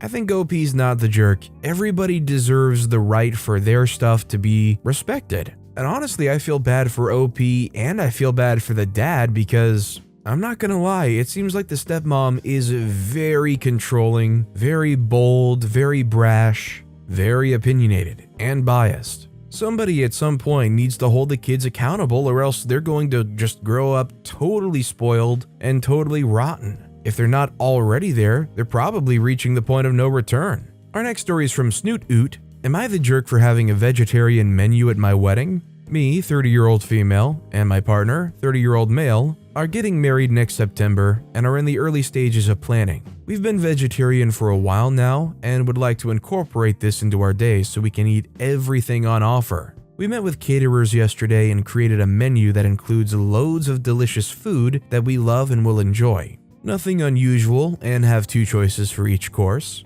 My family especially seems outraged at the prospect of no meat being included and are arguing that we need to think about what our guests want. I feel like I've lived on sides at restaurants many times, and I should be allowed to have one day where I can eat food I enjoy and others can too. I've said that people can have a bacon sarnie before the wedding if it's that big of a deal, and it won't harm anyone to go for one meal without meat. I feel like I'm going to be arguing about this with my family for the next 12 months. Am I the jerk? I think OP is not the jerk here. I think everybody has the right to have a wedding that they see fit. And in my opinion, all these people that are showing up should just be grateful that they're getting served food. And honestly, it does annoy me that they're so close-minded that they're not even willing to entertain the idea of eating a vegetarian course. I'm personally not a vegetarian. I do eat a lot of meat, but I would love to take a try at this vegetarian menu at this wedding. I see no issue with that. They're probably just upset because their only concept of vegetarian is wilted lettuce and broccoli with a dollop of blue cheese dressing. Our next story is from Throwaway Little Boy 22. Am I the jerk for calling an intern at my husband's work a little boy? I'm a 32-year-old female. My husband, 38-year-old male, is high enough in the company that he works at that he has his own secretary and staff. It's common for me to show up at the office to drop stuff off or go get lunch with him. Recently, I've noticed a new intern, Jack, 22-year-old male. I personally think he doesn't like me, but that didn't bother me until today. I went to go drop off some papers for my husband today. It was supposed to be a quick in and out. I have his schedule, so I knew he wasn't in a meeting or anything. In fact, it was his hour lunch break. So I go up to the secretary desk and Jack's sitting there. No big deal, I bet he was being trained or just covering for today. I tell him I have some papers to drop off that he left at home. Jack looks at me and says he can take them. I tell him I have to give them to my husband personally since they're important. He tells me no. I give him a look and say it's his lunch break, he's not busy. Jack then tells me to sit down, girl. I was shocked and asked what he said. Same thing, sit down, girl. My temper is thin at this point, and I called him a little boy that thinks he has power since he's sitting at the front desk when he isn't even a full-time employee. He looked shocked and got all red. I then go in the back, knock on the office door, and there my husband is doing nothing. I leave and Jack wasn't looking at me. I told the story to my friend, and she told me he was just doing his job, and I was a jerk. So, am I the jerk?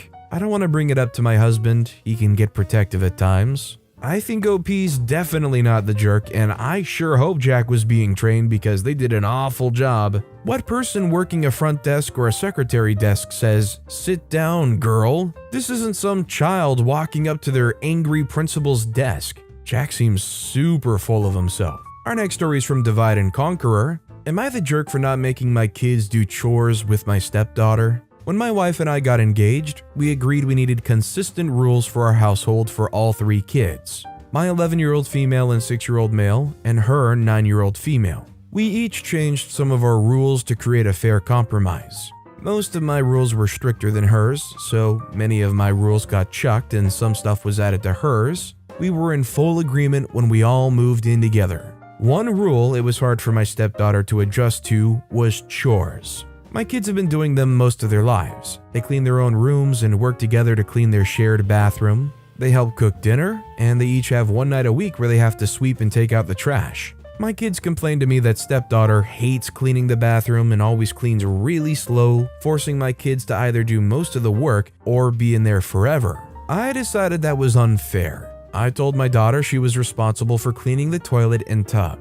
My son's responsible for the floor. Stepdaughter has to do the sink and mirror. Once they finish their tasks, they can leave even if she isn't done. Since stepdaughter is a procrastinator, often they're done before she even begins. They'll rush in, clean, and then rush out to do their rooms while she takes her time putting her shoes away and unpacking her book bag. Often they're completely done with their chores by the time she's finished one. Stepdaughter is really upset with this. She says it's unfair. Last night she started bawling because she didn't finish her chores and got no dessert, the agreed upon consequence. My wife says we're being unfair and I should make the kids go back to cleaning the bathroom together so they can teach her and she can improve. But she knows how to wipe down a sink basin and a mirror, she just doesn't want to. I feel like forcing the kids to work together punishes my kids needlessly. Am I the jerk? I think OP's not the jerk here. I think it's pretty clear that OP's stepdaughter is just not used to doing the chores.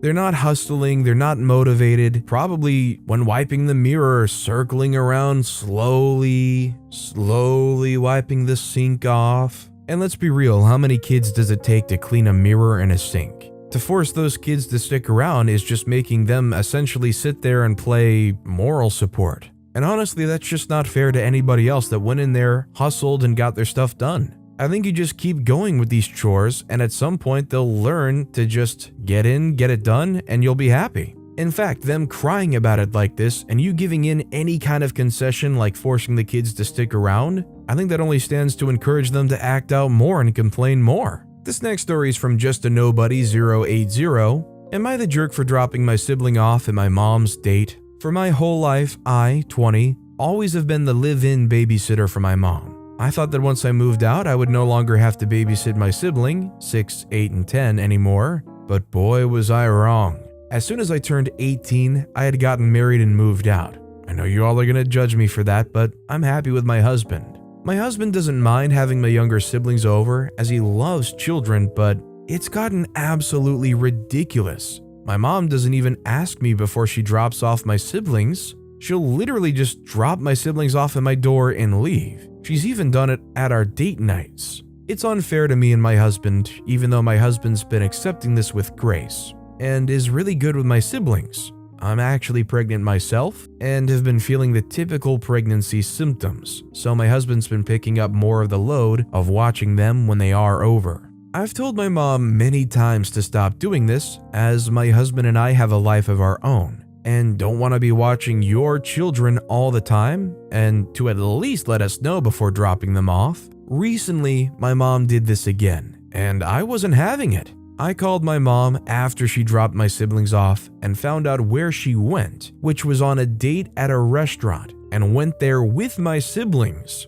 I found where my mom was seated, went up to her with my siblings following me, and said, "Hey mom, I have a few errands to run, so I decided to drop them off with you," and left while my mom was in the middle of objecting. My mom was pissed and ringed my phone down. I didn't answer until the next day. When I did, I got an earful with her telling me that she raised me and went through months of pregnancy. The least I could do is watch my siblings when she needs time off. I told her that she didn't even ask me to watch them, and that I can't accept her dropping them off at my place without even asking me if I'm even available to watch them. She said that we're family, and that I'm supposed to look after them because I'm their older sister, and that I embarrassed her in front of a guy that she really liked. My husband does feel bad at what I did, and feels like there were better ways to deal with my mom than the way I did. Do you all think I was in the wrong here? I definitely think OP was not in the wrong here. I honestly am very surprised that OP and their husband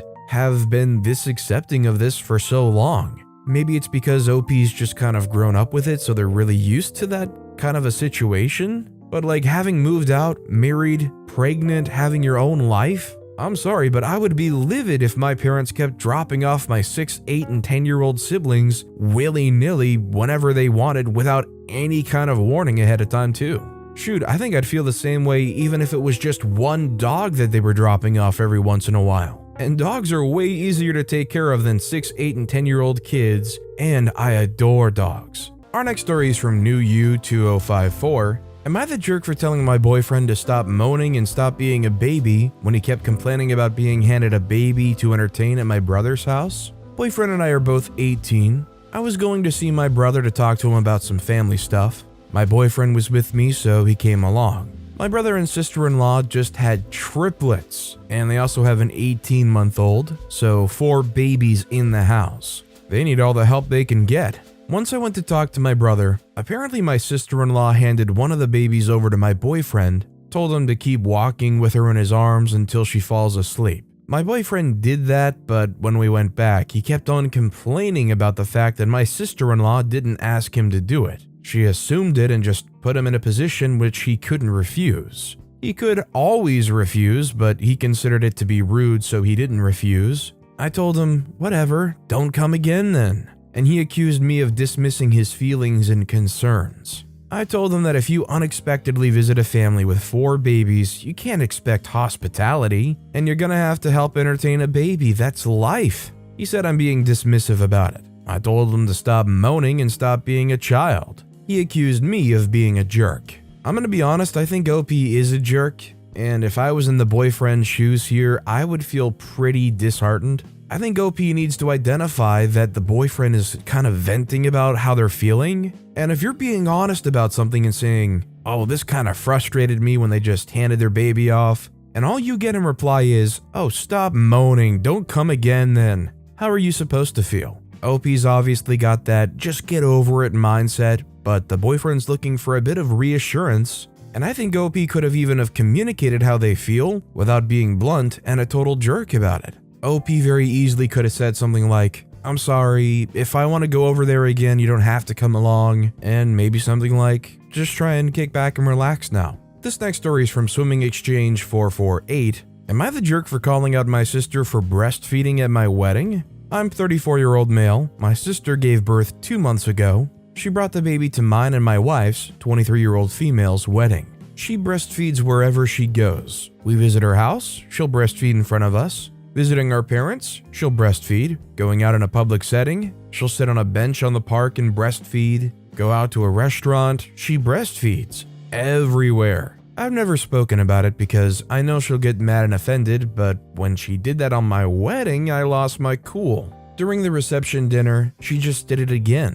I kindly approached her and asked her why she didn't bring formula or at least bump milk out and put it in the bottle so she wouldn't have to do all this at that moment. She said, because I have to. I feel comfortable breastfeeding. Getting milk out on my own is more painful. I said she could just make this sacrifice and compromise for one day instead of doing this in front of 250 guests on my wedding. She then said she can't do much about it now because the baby has to have her milk. I told her she should be more thoughtful of that then instead of completely embarrassing herself and us by doing this. I told my wife what the deal was, and she said I'm a jerk and should immediately apologize to my sister. My parents also sided with my sister, and now pretty much everyone thinks I'm a jerk, since I'm the only person who had a problem with it. The only reason I decided to call her out is because I considered it a bad etiquette and tacky to do that at a formal event, and that she could have just found another solution for that night. Am I the jerk? I think OP is unequivocally the jerk here. There is literally no more natural a process than breastfeeding, and I think it's a very specifically personal thing for people to be upset about a mother breastfeeding their kid, especially if they're courteous enough to cover up while it's happening. By the way, if you're enjoying these stories, make sure to hit those like and subscribe buttons down below so you never miss any of my daily videos. Every single video has awesome stories like our next story from Fun Calligrapher 330. Am I the jerk for defending my fiancée when my sister yelled at her for wearing perfume around her infant baby? My sister has an attitude that everyone should cater to her the entire time. She doesn't know what boundaries mean and just ignores any complaint we'll make regarding her behavior. Whenever she visits me and my fiancé or our parents, she'll just dump her kids to everyone else and sit around with no responsibility. One time, she was mad that my fiancé couldn't babysit for her kids because my sister wanted to go to a bachelorette party, but it was also my fiancé's birthday, so she of course didn't want to stay inside watching someone else's kids on her birthday. Now, my sister gave birth to another baby. The baby's a month and a half old. On Saturday, we had to attend my cousin's wedding. My fiancé wore her usual perfume. At the reception, my sister tried to dump the baby on my fiancé again, but she didn't do so because she smelled my fiancé's perfume. She then got mad that my fiancé wore perfume and said something like, "You knew you'd be around a baby and you're wearing heavy perfume like that?" My fiancé told her it's a wedding. She's allowed to wear perfume. She then noticed that my fiancé also has a body glitter lotion on, and my sister got even more mad. She called my fiancé insensitive for wearing perfume and body glitter, knowing she'd have to interact with the baby at some point. I told my sister that maybe she should stop trying to dump her kids onto other people, in this case my fiancé, and if other people's scents and lotions bother her so much, she should care for her own kids for once. My parents called me insensitive for saying that to my sister, and how being a mom's not easy, and I was really hard on her. They also said that I'm the jerk for defending my fiancé like that just for wearing perfume and lotion, and how it's not that difficult to skip perfume and lotion so you can help someone else when they need to, and they called us disrespectful to my sister's needs and the baby. Our next story is from NoTart7855. Am I the jerk for giving my wedding photographer a bad review? I got married 2 months ago, was a moderate affair, open bar, nice dress. No kids, at a slightly more upscale place than I would have liked, but I guess you only live once. We hired a photographer through a company, a mid-sized place that assigned you an employee. We met with her a few times to go over expectations, venues, etc. No red flags, nothing weird. Day of the wedding, she shows up in a sheer white blouse with lace, completely see-through, with no bra. I noticed, my husband noticed, everyone noticed. I and most of my guests just spent the evening trying to look away. All through the reception, I could overhear people talking about it or joking about it. My husband and I had a good laugh about it after everything was done. Just sort of a, what the freak was that? Did that really happen? I guess every wedding needs a weird story. At least mine didn't involve a guest. A couple of weeks ago, we got the photo package. It was good and in line with what we paid for. 2 days later, I get one of those automatic emails for a survey asking how they did. Overall, I rated them well, and even rated the photographer well, except for the professional category. I gave a 3 out of 5 in the box and filled in that I felt her clothing could be more professional. A manager called me for more clarity. I explained the outfit, and said it wasn't a big deal but wasn't really situationally appropriate. The manager didn't say much but sounded serious and thanked me for informing them. End of story, right? Well, nope. On the weekend, the photographer girl shows up drunk on my lawn wearing 3 bras and starts screaming at my house. Long story short, she was let go from her job and felt that I was the jerk to blame.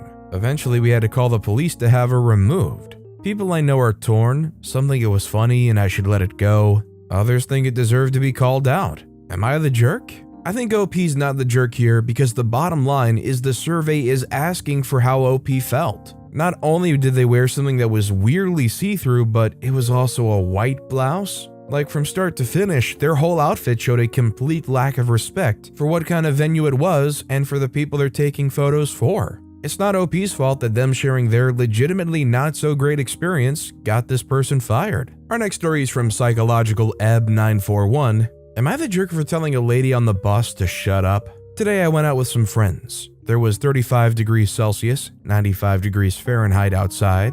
I hate any temperature that goes above 30. I got on the bus, and at the next stop, a lady sat down next to me, even though there were plenty of other seats empty without anyone next to you. So that got me a little annoyed, but okay.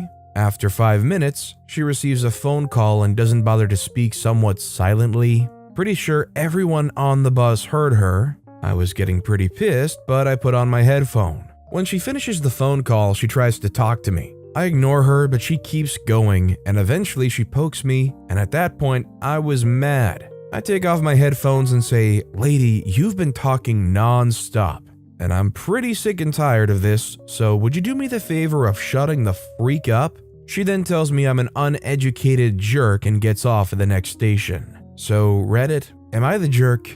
I think OP's not the jerk. Maybe they could have said something about they just don't want to talk. But to me, I think there's no expectation to ever do that, and she should have gotten the memo when she had to go and poke them for OP to even acknowledge her. I'm not gonna lie, if I was in OP situation and I sat down by the window, and it was also as hot as it was outside, and somebody chooses to ignore all the open seats and plops down next to me, putting their human generator heat right next to me, I would be silently fuming. If anything, saying that to her and then her immediately getting off the bus at the next stop was like mission success to me. Our next story is from Stepdaughter. Am I the jerk for not opening the door for the cops when I was babysitting? I'm a college student making some extra money babysitting this summer. I was staying at this family's house in a different neighborhood I wasn't familiar with their 4-year-old and 6-year-old for an evening. I was getting them ready for bed and I heard shots. I told the kids that it must be fireworks. I just got them in bed on the side of the house that wasn't near the street and sat quietly in their room for a bit until they were asleep. I heard some knocking on the door and I didn't move even when the guy called out that it was the police and wanted to talk. Now, to some of y'all, that might seem weird, especially if you have police forces that are trustworthy, but I grew up in a country where the police were outwardly aggressive and dangerous to bring around. Calling the police on any kind of crime against a woman was a surefire way to get a second crime done that night. So I was taught early by my mom to never call police, just go to sleep. If they come around, you didn't see or hear crap. You were sleeping. My family moved to America when I was 13 and learned that while the police in our area pretend like there's a more formal, safe organization, they're no different than the ones back home. Even worse because, at least at home, everyone knows they're corrupt and won't tell them anything or help them with anything. But here, some people believe the air of respectability they put on and aid them. It's a rougher area I'm living in, and I can say for certain that I've never seen a cop protect or serve the community. So for me, it was the most obvious thing ever that you don't come to the door if the cops knock. Like, that's just generally accepted in the places I've lived as the stupidest crap you can do. I found out when the parents came home that that's not universal. They live in a rich neighborhood, and I guess they do actually feel protected and safe with their police. But I didn't know that, so when the mom came in and asked what was going on the street, I said I don't know, I didn't see anything. She said I must have noticed all the sirens and lights, and I said, yeah, I saw there were cops around. One knocked. I don't know what it's about. She asked me what he had to say, and I said like it was the most obvious thing in the world. I don't know, I didn't come to the door. She got angry and asked why I wouldn't go see what was happening and talk to the officer. I was honestly incredulous. To me, it was obvious. I didn't explain myself well since I was so incredulous and said, why would I? In a what the heck are you thinking kind of tone. She said I should leave and that she didn't want me watching her kids again. I had to argue with her just to get paid, but she eventually did, but tipped like crap. Am I the jerk for not opening the door and not asking questions when I was babysitting and the police came around? I think personally that OP isn't the jerk here. I think OP's scared in that moment. As far as OP's concerned and everywhere OP's been, they believe that they cannot trust the police whatsoever. So imagine you're in this house with this 4 and 6-year-old kid. Somebody's knocking on that door, and you believe that no matter what, the person on the other side of that door you cannot trust whatsoever. Are you ever actually going to go open that door? I don't think so. This next story is from Affectionate Wait 385. Am I the jerk for telling my former brother-in-law that my sister's money for their child is nothing to do with him? I lost my sister Mia to cancer 11 years ago. She left behind her son Kai, who was 4, and her daughter Ella, who was 3. My sister was married to Luke, but when she became ill, she had turned to me and the rest of her family for help with her kids' inheritance. She asked that we buy her out of her share of the business our grandparents left us many years ago, so she could leave her kids money. We did just that, and it allowed her to leave a sizable sum for both kids. It's enough to cover college for both and leave them with money for something else, or they could buy a house each. My sister just wanted them to have something real that could be there for them when she couldn't be. She ended up leaving me in charge of the accounts for the kids. Luke met his current wife 2 years after my sister died and married her within 6 months and added 5 more kids over the following 3 years.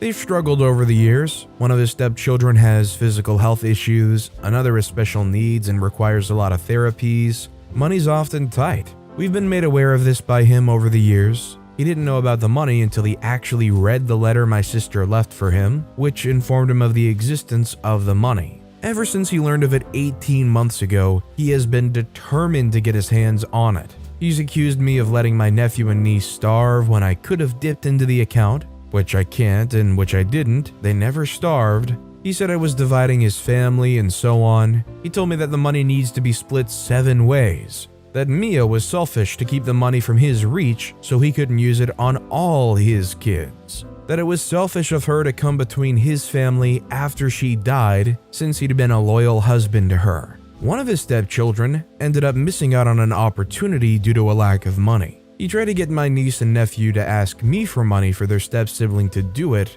but the kids said in front of him that they wanted to keep the money in the account, which angered him. He told me that I didn't have the right to do this, that his kids' money should be accessible by him, their father. I told him that the money my sister left for their children is nothing to do with him, that my sister made it so, and he needed to act like it doesn't exist since it doesn't, for anyone but my nephew and niece. Let's just say he wasn't happy. Am I the jerk for what I said? Money, and especially inheritance money, just brings out the worst in people. I think OP's not the jerk, and it's pretty clear that this guy sees a wealth of money sitting in an account and feels like they might be able to get their fingers all over that, try to will their way into somehow being owed these thousands of dollars. They can try as they might, but if it was set up properly, there's no way they can get their hands on that money. It's also crazy to think that his new kids with his new wife would ever somehow be connected to being owed any of that money. Our next story is from Dice's 1433. Am I the jerk for refusing to let my boyfriend have my bank account info to make a purchase? I, female 31, have been with my boyfriend, male 37, for 8 months. He has 3 kids and is a single dad. We're on pretty good terms regarding almost everything. When it comes to money and spending, we take turns to invite each other out weekly. We don't live together, obviously. Several times, he's had me pay for his kids' purchases. I didn't make a big issue out of it for the sole reason that those purchases were relatively small. All I had to pay was $30 to $60. The other day, he called me while I was at work and sounded like he was in a hurry. He said he just found the gaming device he's been looking for so long and wanted to buy it for his oldest son. I asked what this has to do with me, and he told me he was short on money and needed $300. He asked me to lend him the $300, and I hesitated but agreed. He asked for my bank account info so he could pull the money, but I refused and told him to wait for me till I got there. He insisted and said he'd handle it. All I had to do was send him my bank account info after I end the call with him. His insistence made me uncomfortable, so I still said no and told him to either wait or I won't pay. He got mad at me, saying he didn't get why I was acting like this. He got so loud, I had to hang up. I found him sitting outside after I went home. He was waiting for me and was extremely upset. He asked why I didn't just send him the account info so he could pull the money we agreed on. I told him I just don't feel comfortable letting anyone have my personal info, especially when it comes to finances. He got offended and said, "I'm not just anyone, I'm your freaking partner." Then went on a rant about how he ended up not paying the gaming device after looking for it for so long, and now his kid's mad at him and it's my fault. We had a fight, then he left and told me I'd better have an apology for him and his son the next time I call his phone. I haven't called yet, but I feel like I acted stupidly and irrationally. I think I should have just given him the info he asked for. I don't know if I made the right decision. I think OP is definitely not the jerk here, and it's kind of sad to see that in the end OP's starting to lean towards feeling self-conscious, and if they were a jerk, giving up your bank info is a very serious thing and not something you should just throw around because it's not like a credit card. You know, if there's a false charge or something you didn't approve on a credit card done, you can reverse that and get your money back. If it's in your bank account, it gets a little bit harder. Our next story is from Perfectly Worthless 99. Am I the jerk for warning my friend that the guy she's dating has a fetish for Asian chicks? I have these two friends who recently started dating, Mark and Alexis. Mark is a white guy and Alexis is Korean. I'm black, but that's not really relevant. I'm in separate friend groups with both of them. In my group with Mark, it's mostly guys, so we of course speak differently. One of the things the group gives Mark crap for is that he has a thing for Asian chicks, but it's mostly Japanese culture. It's the kind of thing we joke him about, but it's actually very weird. He said multiple times that he wants to go to Japan and find himself a traditional Japanese wife. He has hiragana tattoos, is obsessed with Karen Fukuhara, is just really into crap like that. When he told us that he was dating a new girl, I assumed it would be an Asian girl, but I didn't know it would be Alexis. Because I'm also close with Alexis, I felt like it would be a good move to at least warn her. I feel that a small mistake I made was warning her kind of publicly. I'll admit fault there, but the topic of Mark was up and I just kinda said it. I said I'd be careful about him because he has a certain thing for Asian girls. I told her that Mark was a good guy, but he just has a weird interest in Asian women. She kinda wrote it off to me, but then apparently she told him what I said. He was pissed at me. He said that what I told her was incredibly inappropriate and that I was just jealous that he's with her and I'm not. Alexis is also mad at me for trying to stick my nose in her relationship and trying to embarrass her in front of the rest of our friends. I feel like this is really unfair, as I would appreciate it if someone told me that a girl I was seeing had a fetish for black men. Am I the jerk? I don't think you would be the jerk for warning somebody over weird behavior. Could it have been handled better? Probably. Should it have been private? Again, probably. But I don't think you could ever be the jerk for giving a heads up to a friend about somebody who they're seeing, who you've already seen some weird, bothersome, concerning, or maybe even just downright creepy behavior from. This next story is from National Bid 9571. Am I the jerk for telling my husband's ex-wife to get over herself at her demands my stepdaughter have her own room? I'm a widow who from my previous marriage has two daughters, a 15-year-old and a 9-year-old. I remarried 2 years ago to a divorcee who has a 10-year-old daughter after dating him for 4 years. We met through our younger girls both doing swimming. This isn't a case of me splitting him up from his ex-wife, as I know some will likely ask that. Things with his ex-wife have been cordial, though not particularly warm. He moved into my house, and I converted my office into a bedroom for her when she visited, so she'd have her own room and set up an office space in our bedroom instead. My daughters love their stepsister, and treat her just like another sister. My youngest and her especially get on, as they're already friends. I recently got offered a promotion, which would mean we need to move to the city, which is more expensive. We'll be selling the current home to fund this, but based on our current savings and the money we'd get from the sale,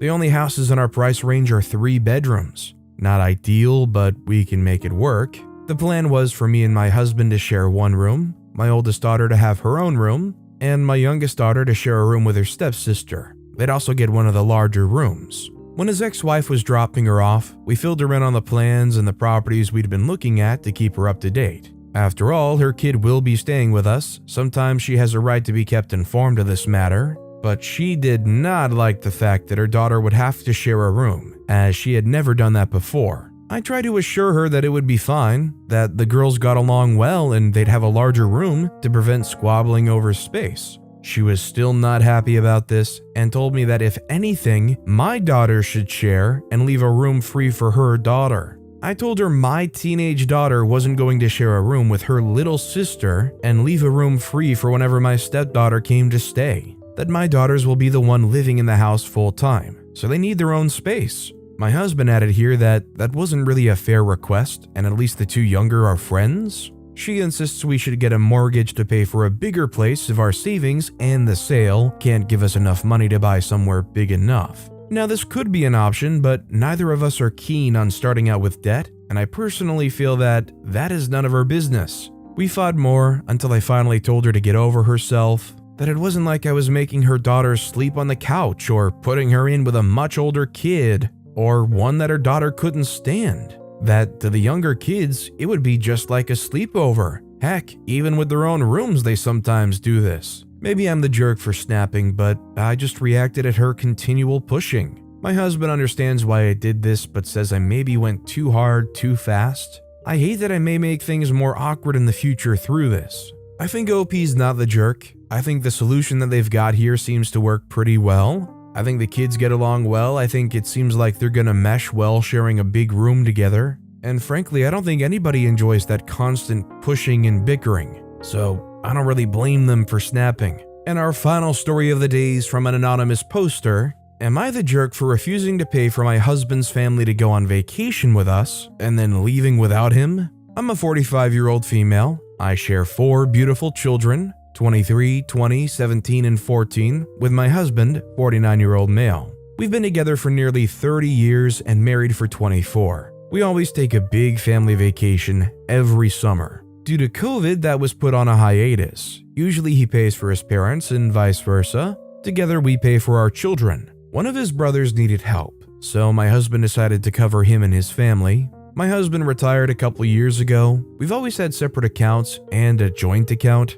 He's always been an avid hunter and fisherman. We're not rich, but we do live comfortably. I managed our finances to get us to this point. Now, when he retired, he started managing his money because I didn't agree with his irrational purchases. He recently invested a large portion of his savings into a large hunting tract, citing it was a steal that he couldn't turn down. Mind you, we live in a large property where the hunting game is in abundance. I didn't understand the need to buy more acreage. Maybe it's a hunting thing. If there's any hunters on here, please let me know. I reminded him that our trip was coming up and that he should have waited to make the purchase, since to cover his brother and his family of 6 plus his parents would be expensive. He assured me that he had it covered. I come home to a pretty boat in our driveway. I don't know a thing about boats, but all I saw was money. My husband receives a nice pension each month, but a percentage of it goes to our joint account and the rest to his savings. I calculated the land, and finally learning about the price of the boat, I knew he couldn't possibly have enough to cover the trip, which included our kids as well.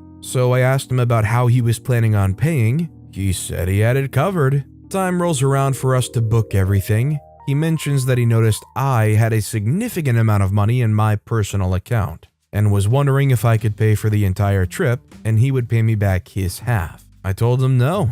He was aware of this trip and ignored it. My husband hates owing anybody, and therefore he would find a reason why he shouldn't have to pay me back, which is a con artist move to me. I proposed he sign an agreement to repay me with interest if he didn't pay me back in a set amount of time.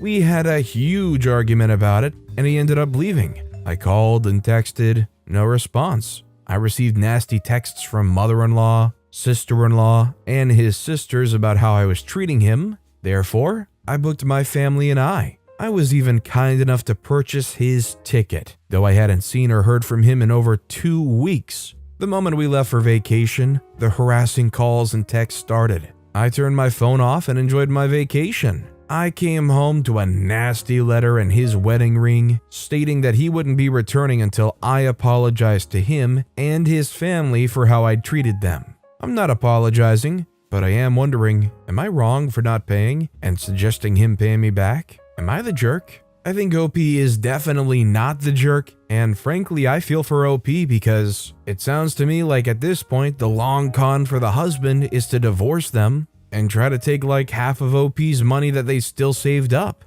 Although if that were to happen, I'm sure that would get very messy very quickly because the value of all that land they bought, the value of that boat they bought, wherever they're living in, if they own a house, all that stuff does come into play as marital assets. So I don't know, as far as OP goes, I feel like this is kind of a lose-lose situation, but I think they're not the jerk. Me and my sisters were pregnant at the same time. She was due in March, had hers April 10th. I was due in May, had mine May 7th. We talked about breastfeeding when we were both pregnant, and we agreed that we both wanted to breastfeed for many reasons. When she had my niece, she decided breastfeeding wasn't for her, and I supported her 100%. I had my son, and breastfeeding was the best option for me. Me and my sister lived together, and sometimes she'll take the milk I freeze for my son. At first I didn't have a problem with it because I had plenty of milk, but she started going overboard with it. She'll take milk that I specifically say not to. I asked her if she wanted me to pump for her, and she said yes, so I started doing that. Since I pump so much because I have to feed 2 babies, I started producing so much milk that I'm just so sore and overfilled. I try to pump more, but that just makes me produce more and more. I started pumping less and just feeding him directly, and my sister would just come up and get my niece to latch on me as well. Like she will literally take my other boob out and put my niece on it. At first I let her, but then it just started feeling like she thought I was obligated to do it because when I didn't want to, she would get mad. She tried to put my niece on me earlier, and I just told her that I didn't want to breastfeed my niece anymore, and she should stop because at this point, it's getting weird. She got mad and was like, "You know how badly I wanted to breastfeed my niece, and breast milk is so much better for a baby. If you loved her, you would do it." Yet again, I told her no. My sister chose not to breastfeed. I chose to do it. I shouldn't have to always feed my niece every couple of hours when I'm trying to give myself a break because my son's on me most of the darn day. I'm starting to feel bad because I do want my niece to be healthy, but shoot, she's a darn baby and she doesn't know the difference between milk and formula. She's getting her nutrition anyways and she's a healthy darn baby. Am I the jerk? Would you guys agree with me that everything that went down in the story was closer than most sisters ever need to have been? The sister actually going to do the physical act of taking OP out and getting the niece to latch onto them. Like almost as if they're taking their baby to the milk gas station and just pulling the nozzle out. I think OP's not the jerk, but this is extremely weird, right? I'm not the odd one out. Let me know in the comments. Our next story is from Relationship Fine 8592. Am I the jerk for making my wife order off the kids menu or share a meal with me? My wife has never been a big eater. That's fine and I don't have a problem with it. What I do have a problem with is that my wife is somehow also a greedy eater. She always prefers a large variety of foods together at a time, just in smaller portions. At home, this is annoying, but it's manageable. When we go out to eat though, it becomes a nightmare. She will order whatever can get her the most variety of options, ignoring the cost. She'll add sides, appetizers, and desserts to her meal, only to eat 1 or 2 bites of each thing she orders. Maybe this would be manageable if she ate leftovers, but she refuses to do so, so all the food just ends up going to waste. Most of the time, I find myself ordering small meals and eating what remains of her orders just to try and justify it. But I don't like 90% of what she orders and just want to eat my own darn meal. A week ago, I got incredibly annoyed when she ordered herself a full rack of ribs and an appetizer only to eat like 20% of each. I only ordered a salad so I could finish the rest off, but I hated the sauces she chose for the ribs, and most of the appetizer went untouched. As we were leaving, I told her that I'm sick of spending $40+ on her alone for food that she doesn't end up finishing. I told her that from now on, she can either order 2 things off the kids menu, or we can work out something we both will enjoy and share. She ignored me and thought I wasn't serious. Well, last time we went out to a wing place. As we sat down, I asked for a kids menu and she got confused. When we started talking and I told her that she either needed to order off the kids menu or share with me, she got quiet and refused to talk to me and started saying that I'm insulting and belittling her. We ended up going out into the parking lot and having a fight before she got an Uber home. She's not talking to me now, and this morning I got a call from her dad screaming at me for what I did. I'm having second thoughts now about this. I think OP's not the jerk. I think the wife just has an inability to deal with the reality that they're being extremely wasteful with food. And not just food, but money, and also think about all the other people that could have eaten that food that they're just taking basically nibbles off of and then dumping. I think if you went on a date and you saw this, I think that would be enough to upset just about anyone, and just because they don't want to deal with it and they're offended and hurt that you find it to be a problem, which it is, doesn't make OP the jerk. This next story is from Jasmine T20. Am I the jerk? I did a bridal photo shoot a week after my brother's wedding, which upset my sister-in-law. I, 25-year-old female, am a hotel receptionist and I do modeling on the side. I did a bridal gown photo shoot 3 weeks before my brother's wedding, but the ad came yesterday. It was for a local boutique, which isn't really big. They have maybe 2 branches in our region. My brother Simon, 30, got married last week, but they postponed their honeymoon because of his job. So when the ad came out yesterday, my sister-in-law Nancy, 29-year-old female, saw it. A medium-sized LED screen in the shopping center. I also posted some photos on my Instagram account. She called me and asked why I have bridal photos in the city center, and I told her I got an offer to model bridal gowns for this boutique. I then asked her what she thought of my photos. Honestly, I was expecting feedback like, "You looked beautiful," or "The gowns looked good on you." But instead, she yelled at me on the phone and accused me of being jealous of her. I was surprised because Nancy and I are really friendly with each other. I didn't expect her to blow up on me like that. She hung up on me, and a few minutes later, I got a call from her sister, who sounded really upset with me for stealing her sister's thunder. I told her Nancy's wedding was literally 7 days ago, so why are they accusing me of stealing her thunder? We got into a verbal altercation. She called me names, I retaliated, and called her names before I hung up. Last night I saw a TikTok video about the whole situation, and a lot of Nancy's friends are siding with her. They said I was jealous of the bride, that's why I did the photo shoot. They're also commenting nasty things on my Instagram, so I had to turn the comment section off. I asked Simon to talk to his wife, but he wants nothing to do with it. Am I missing something here? Because, quite frankly, I don't understand why I'm a jerk. I think OP's definitely not the jerk, and I'm as stunned as they are. I don't understand what here there is to be jealous about. It's a modeling gig. It's not like OP went and sought this work and was like, "Please, let me model for you because I'm so jealous." The amount of insecurity on display here is insane, and frankly, I would be very, very upset at Simon for not talking to their wife about this because it is so clearly raging insecurity. Literally none of it is OP's fault in any way. By the way, if you're enjoying these stories, make sure to hit those like and subscribe buttons down below so you never miss any of my daily videos. Every single video has awesome stories like our next one from Appropriate Area 311. Am I the jerk for putting the truck in my name? I'm female 20 and my fiancé is male 23. We bought a 90s car that needed some work. He got it fixed and he started driving me places in it. When I would ask or show it I wanted to drive it, he got very upset about it. I never got to drive it, but his friends have. We ended up splitting for a minute over it. I recently put a down payment on a 2022 Toyota Tacoma double cab. I went with my uncle to get it, and when I signed for it, I put it in my name and my uncle co-signed for it. When I pulled in with it, he came outside smiling from ear to ear. He hugged me and thanked me for getting him his dream truck. I was trying to explain to him it was mine, but he'd already jumped into it. He had then seen the paperwork laying there and asked if he needed to sign it. Before I could answer, he read whose name it was in. He slowly got out and went in the house. He didn't speak to me for the rest of the night. While he was at work, he texted me and said, "It's really disrespectful that you got my dream truck and didn't put it in my name. I'll be staying at my mom's tonight."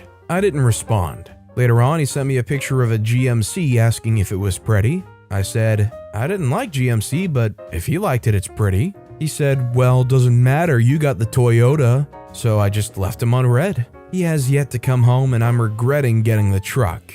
So am I the jerk? I think OP's not the jerk here. Now, as far as everything goes, I think there's some pretty big red flags being shown here. I'm just saying OP should think carefully about where things are headed because, to me, the fiancé is acting like they're 13, not 23. Our next story is from Flaky Damage 3433. Am I the jerk for using a squirt bottle for cats on my nephew? My nephew Michael just finished his sophomore year and is 15 years old.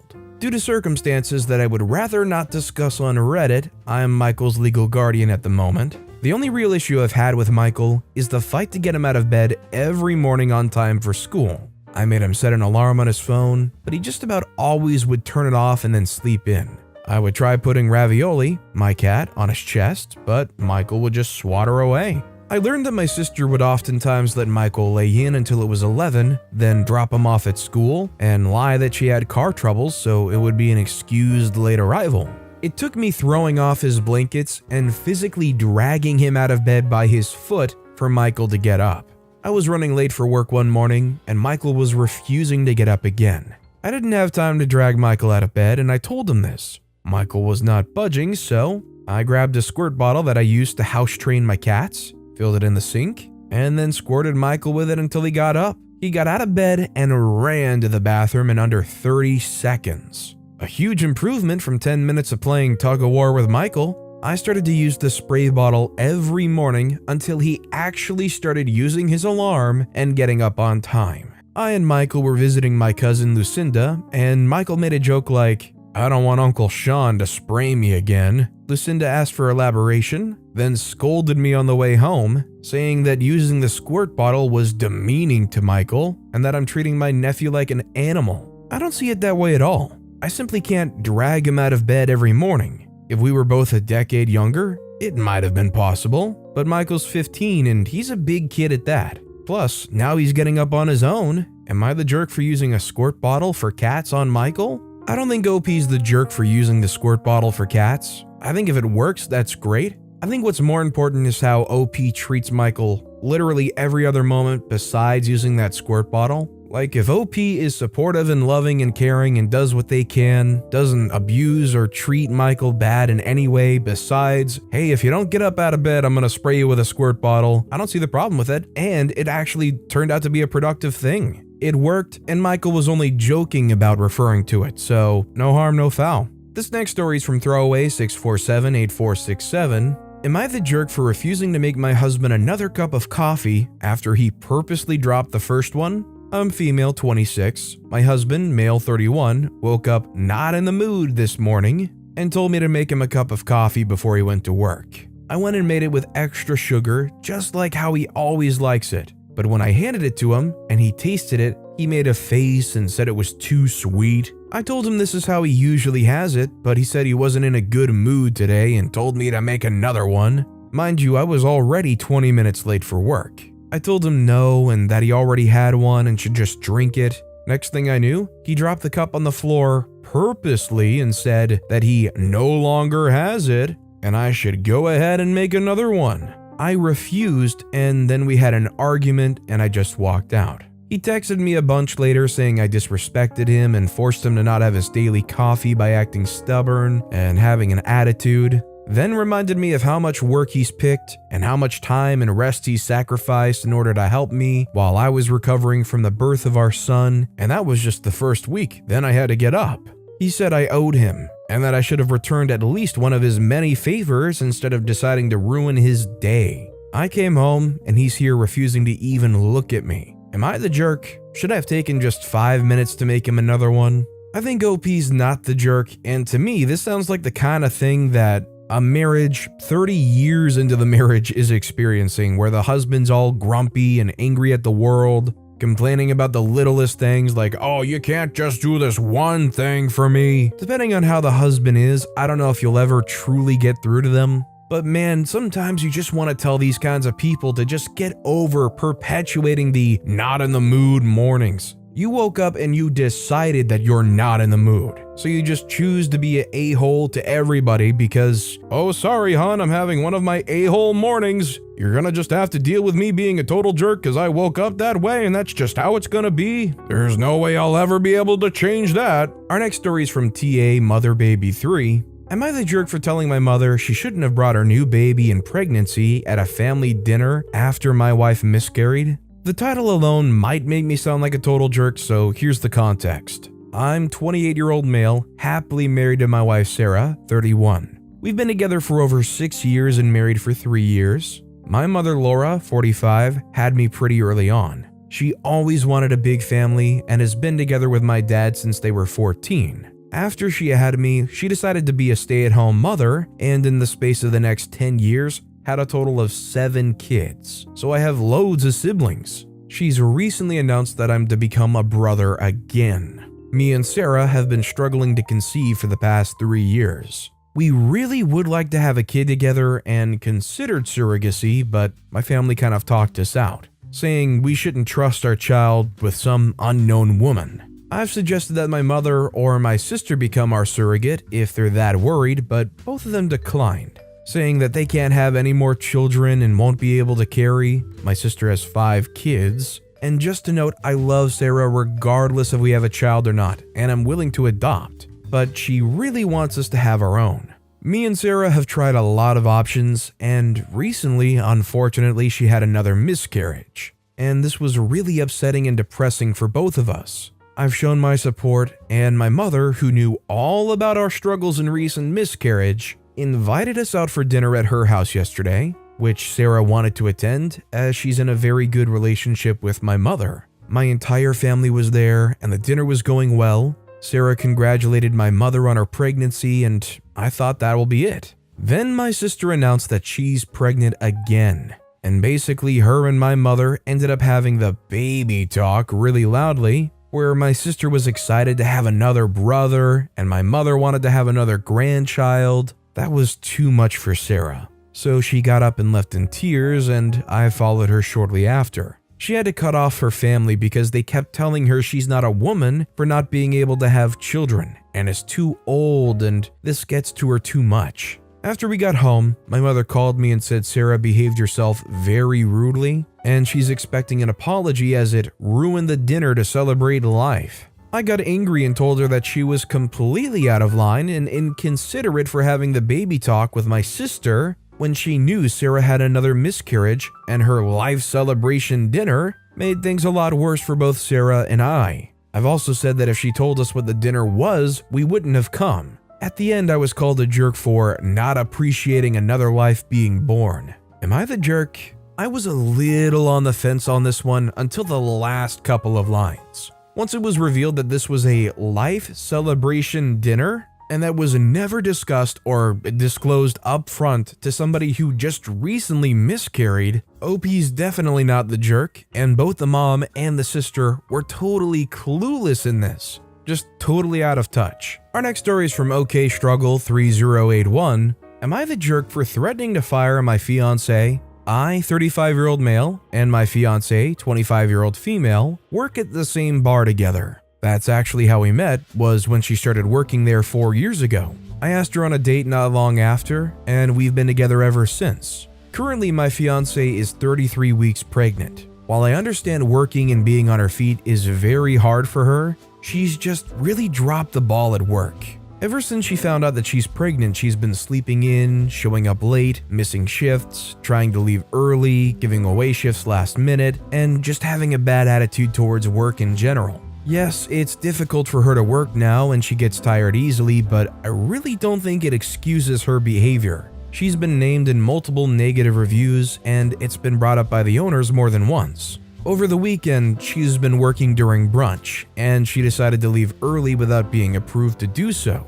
I had to come in to cover her because no one else was available. By the time I got there, multiple tables had walked out from waiting for so long since we were understaffed to begin with. I didn't get home until late since I was scheduled to close anyways, and I was furious. I slept on the couch, and when she tried to get me to come to bed, I sat her down and told her how she couldn't pull something like that again, or she would be fired. She obviously didn't like this and threw a fit, calling me names and crying about how she needs this job. She ended up going to her friend's house for the night. I know she's going through a lot, but I'm just tired of picking up the slack for her at work. So, am I the jerk? I think OP is not the jerk here, but it's a very messy situation. The elephant in the room is maternity leave sucks in the US in a lot of places, so I'm assuming that's not an option here. The real problem is being your fiance's supervisor.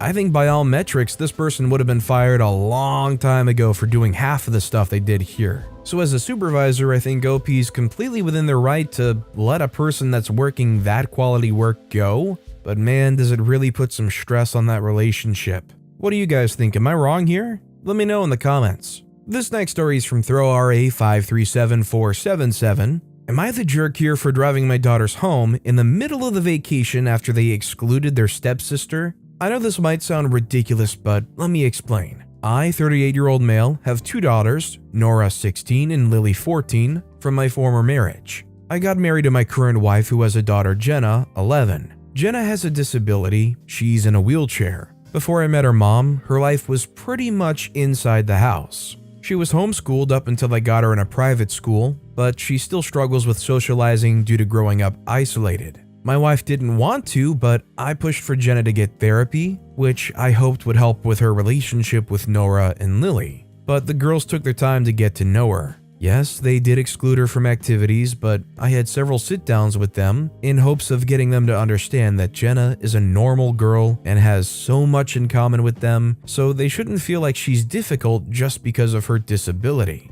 I thought things were getting better, but days ago, and while we were at a beach resort for 4 days, Jenna stayed with us while the girls kept going out. During our second day, I saw the girls getting ready to go get ice cream. I asked Jenna if she wanted to join them and she said yes. I asked them to take her with them and they were unsure at first, but then took her. An hour later, my wife came to me saying that Jenna called her, saying the girls left her near one of the benches and told her to wait for 5 minutes till they get ice cream, but didn't come back.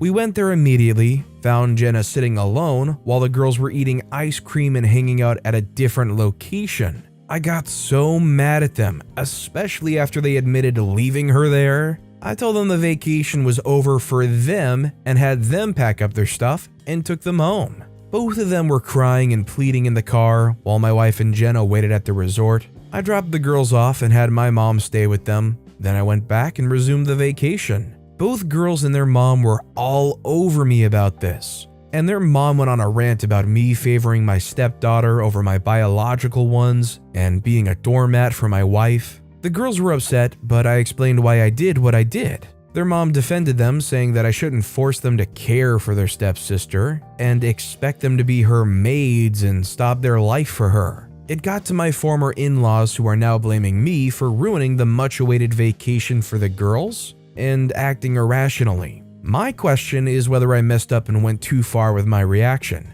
All I wanted was for them to be upfront and honest and not basically abandon her the way they did. I'm going to say everyone is kind of the jerk here. No doubt when they went to get ice cream and took Jenna with them, it is crazy of them to abandon and kind of set Jenna off to the side while they go eat ice cream elsewhere. But let's be real here, they're both quite a bit older than Jenna. Jenna's 11 years old and the other two are 14 and 16. Kids with that age gap, I think they already don't often want to hang out with each other. It's also their stepsister, and also with OP forcing it like this, the kids probably just feel like it's a babysitting thing. It's one thing to have them all included in activities together, but I'm not sure the two older kids actually feel the same way about it. That all said, that does not excuse their actions with the ice cream event. Our next story is from Anxious Sprinkles 396. Am I the jerk for walking out of an interview when they would not disclose a salary to me? I'm getting mixed messages about this and a variety of opinions. Last year, I graduated with my degree in computer science. Since then, I worked on a contract for a company that's been fairly okay, but not one I plan on trying to start a career with. Since my contract ends in a month, I've been looking for full-time work. The hardest part about this, though, is fitting all the interviews in. Basically, every application I send in gets responded to, along with a handful of recruiters spamming my LinkedIn. So I've decided that if they don't tell me in the first 15 minutes of the interview what they're actually paying, I will ask. If they don't tell me in a plain terms, an actual range or number, I'll thank them for their time and leave. Most of the people I've talked to will just answer the question, but I've noticed a few try to dance around it. Reply with, money isn't the most important part of a job, or some, we're family and salary isn't important BS. Because of this, out of about a dozen interviews, I've walked away from 4 this way. To at least justify this, I'm already in talks with a company and basically waiting to hear their offer, so I feel like if they're not going to give me a guess of what I could expect at this point, there's no reason for me to deal with them. Well, yesterday evening, I went up to meet with a local startup. A recruiter reached out to me and I fit every checkbox they needed and had actually built a compiler for the language they were primarily using, Python, so I was their #1 candidate. 15 minutes in, they had not talked at all about compensation, so I asked. The interviewer told me that it's bad manner to ask for a salary this early in the process. I just smiled and said that I disagree and that I wasn't going to waste my time entertaining an offer if they could not compete. He tried to argue back that they were a startup and yada yada, so I just did what I did before. Stood up, thanked him for his time, and left. Well, the recruiter blew up my phone, asking what the freak I did and who I thought I was. Apparently the owner of the company was my interviewer. I had no clue. First time I talked to the guy, and he never even mentioned that he was the owner, and he blew up at the recruiter for my behavior. The recruiter made a vague post on LinkedIn that was an attack against me but didn't name me. The comments swing from I'm in the right to a total jerk. I told my significant other, and they said that I was a jerk. So, am I the jerk? I personally feel that OP is not the jerk here. As much as it is important to do things for work that you love, I don't think anybody's kidding anybody if they try to say that it's not about the money. And frankly, if you're putting yourself out here, you're putting your resume out there, and you're trying to get involved with these companies, you don't want to waste too much time and get your hopes up, not knowing how much they're even offering to pay you. And I don't think it's a crazy assumption to assume that if they're not giving you that information, they're probably wanting to pay you a pretty crap rate. Our next story is from Kaio Kamikaze. Am I the jerk for making a real-life Pokedex of girls at my university? So freshman year of college, I began working on this project casually. I like to keep notes on women I talk to about their favorite things, activities they enjoy, gifts and candy they like, sappy crap like that. I suck at remembering things like that, so I decided to keep a spreadsheet. Eventually, after getting a handful of entries, I offhandedly mentioned it to my friend group. One had the idea that I share it with them so we could all keep new entries, as they caught different entries.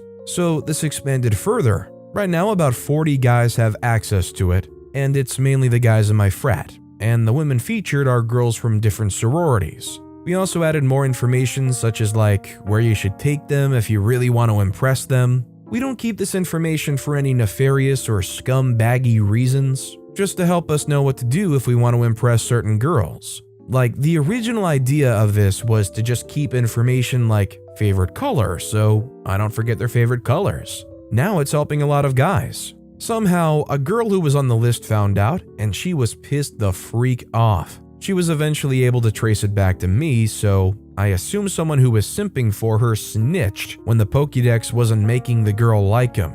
So she's pissed off, and she made it out to be a guide to hooking up with women when it's most definitely not that. It's just to make impressing them on dates easier. That's it. She's made a big deal of this, telling so many girls around campus, and now they're all saying that by the start of the fall semester, none of them will be visiting our fraternity or going to our parties. Now all the guys are mad at me when I'm not even the one who told the girls about the list, and they were also all using the list. I think it's unfair to say that the list was all about sex when it wasn't at all. Am I the jerk? I think OP is more than a jerk. This is one of the creepiest things I've heard about. It's one thing if you're in a relationship with somebody to write down notes like that, but let's be real, Pokédex is a very cutesy name of saying database of women attending this college and all their favorite things so you can get in good with them. And as much as OP says that it's not for nefarious or scumbaggy reasons, I highly, sincerely, and wholeheartedly doubt that all 40 plus guys that were using this database were not using it for scumbaggy reasons. OP can say all that they want that they never used it for sex, but let's be real, every other guy that had access to this probably was.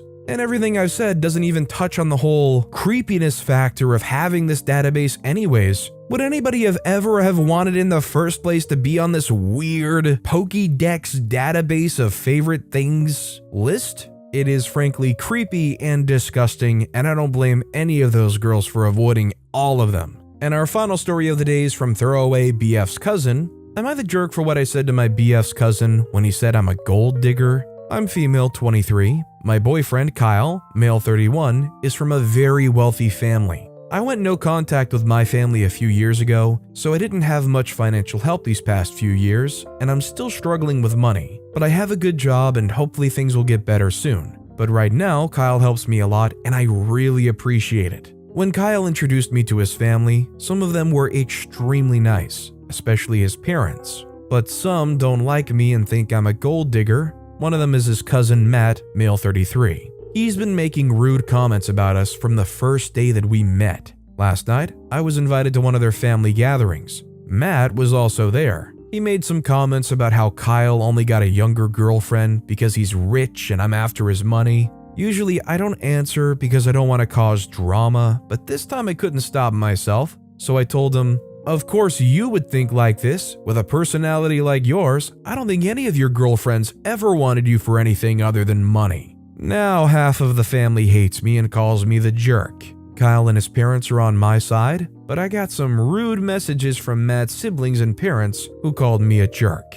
I think OP's not the jerk. I think this is if the shoe fits. You want to needlessly go around and accuse people of being something they're not? Well, OP only went and played the same exact game. Just Matt realizes, hey, it kind of hurts when those things are said, right? Am I the jerk for telling my mother-in-law to get lost? Me, 27-year-old female, and my husband Seth, 30-year-old male, have been together for over 5 years. Last week, Seth had to travel out of state to attend his sister's wedding. Unfortunately, I was unable to attend due to work-related issues. Seth was gone for a whole week, and of course I missed him terribly. Seth and I don't get much quality time together due to our stressful work schedules. I was still happy that he got to spend some relaxing time with his family. Yesterday, Seth and I finally got the opportunity to spend a day off together. We decided to go for a cruise downtown in our new car and then go out to eat at our favorite restaurant. Seth posted about our date night plans on social media, and the day started off very well until we got to the restaurant. As soon as we got to the parking lot, we see my mother-in-law, 51-year-old female, standing near the entrance. She bolted towards us and gave Seth and I a big hug. She said that she saw our plans on social media and decided to join us. I was already very upset, but I bit my tongue because I didn't want to make a scene in public. I just tried my best to hide the fact that I was not having a good time during dinner. After dinner was over, we all headed out to the parking lot and I said goodbye to my mother-in-law.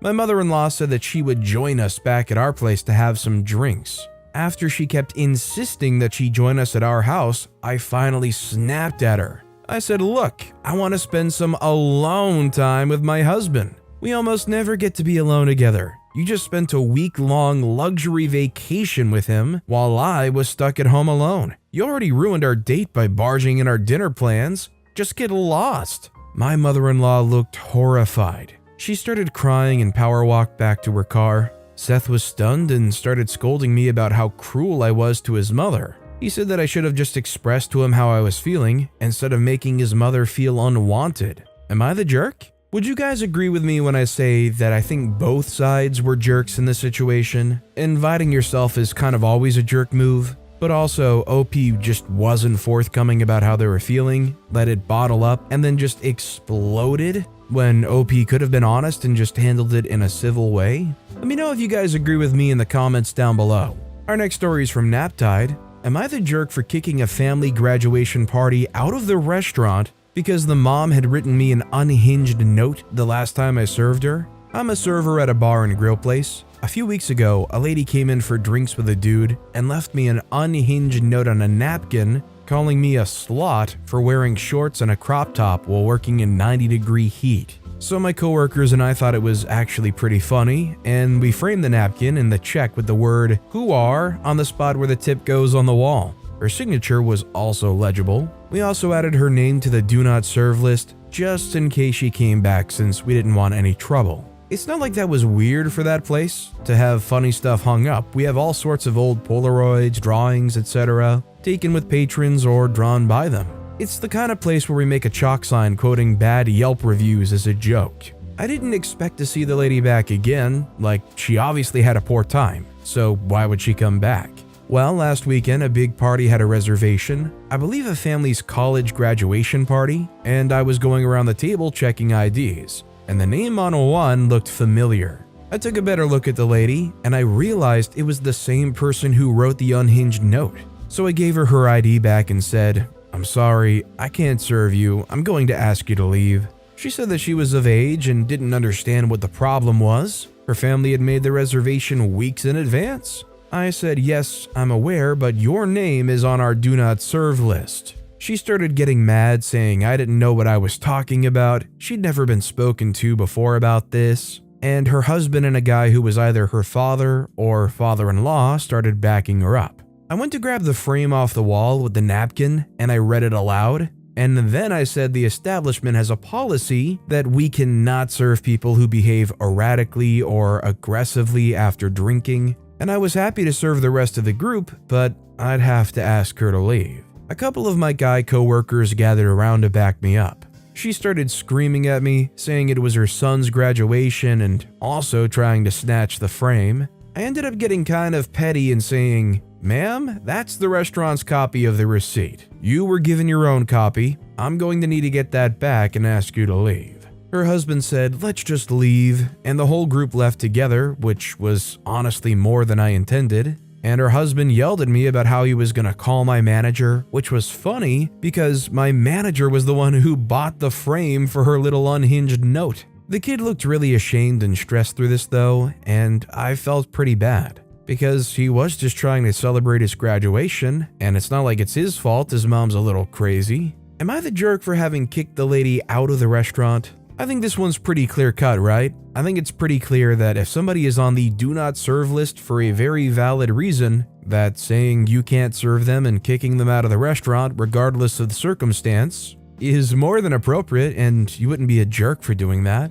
Although I understand where OP's getting hung up on, it kind of sucks to essentially take part in spoiling this post-college graduation party, but it's the mom's fault more than anything. This next story is from Evan Polkady. Am I the jerk for not leaving when a girl my girlfriend hates showed up? I went to an event with some friends. This girl Carly, who my girlfriend Kenzie hates, showed up, and apparently I was supposed to leave after she was there. The plan was for me and a group of friends to do something. Carly wasn't supposed to be there, but she heard from a mutual friend that I was gonna be there, so she invited herself with them. She wanted the chance to get to talk to me without Kenzie around. She says that Kenzie's probably told me a bunch of lies about her, and that's why I avoid her, but that Kenzie's always been an over-exaggerating and dramatic person. She says that she doesn't see a reason that the two of us can't be pals with each other, except for me having a controlling and jealous girlfriend. Whatever, I was friendly to her and everyone else, and we all had a good time.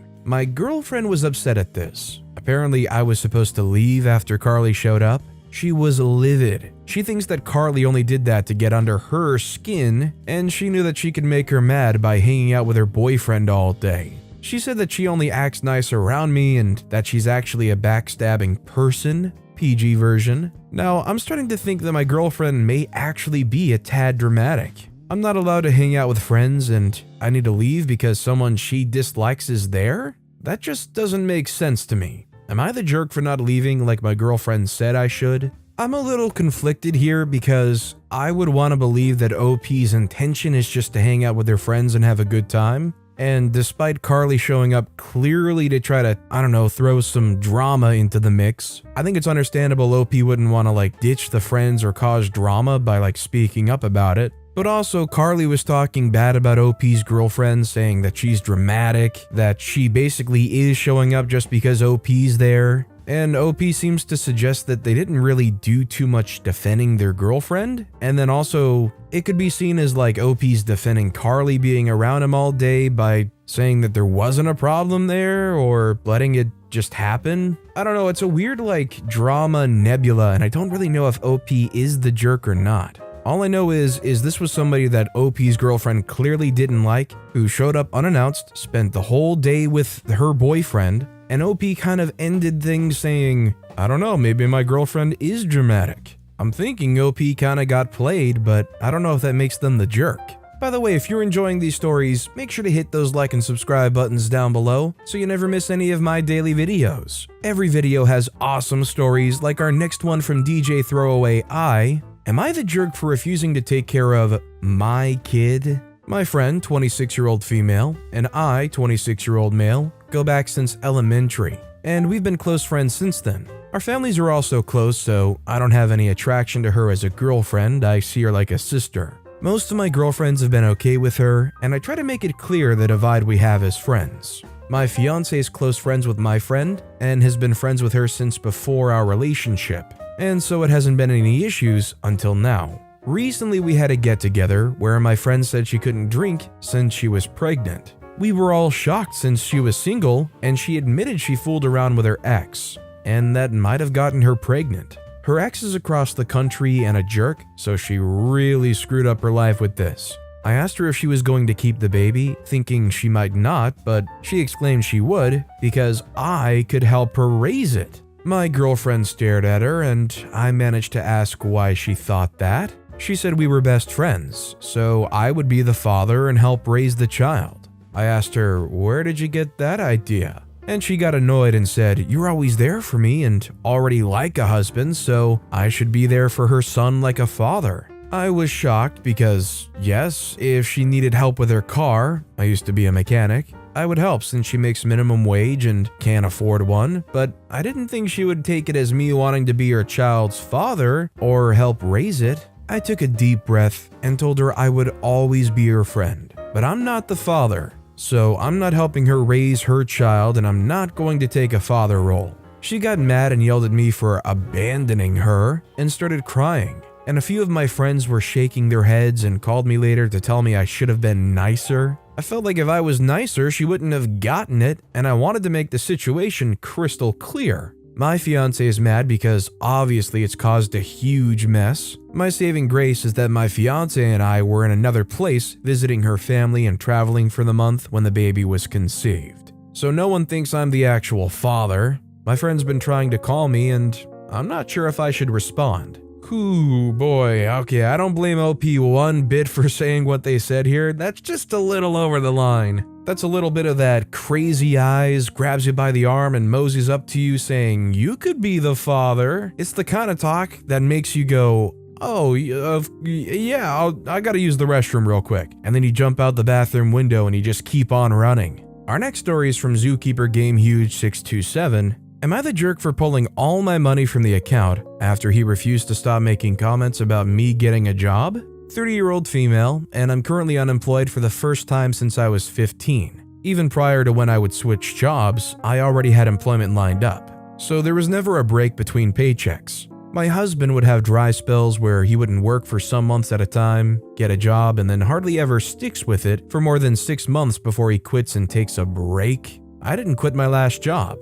The company went belly up and didn't tell us until people were coming in and shutting us down. I've been 1 month without a steady income, but I've been searching endlessly. This all came to a standstill when my husband's engine blew up in his car. So now he takes mine to work and leaves me at the house. So now I need something from home, and it's darn near impossible. If you know of anything remote entry level that doesn't require degrees, please let me know. Currently, my husband works Monday to Friday, 8 to 4, and just got a pay raise and promotion 2 weeks ago. Since he got his promotions, he's been breathing down my neck about me getting a job. He sees all the applications I've sent out and still comments on it as if that'll help the situation. I currently have $8,600 sitting in the bank for my last job, which would pay our rent for 8 months. So his comments are really starting to piss me off, and I've told him several times to get off of my case. I've even suggested that I go and work with him because he's taking my car and making things impossible, and he apparently doesn't think it's a good idea.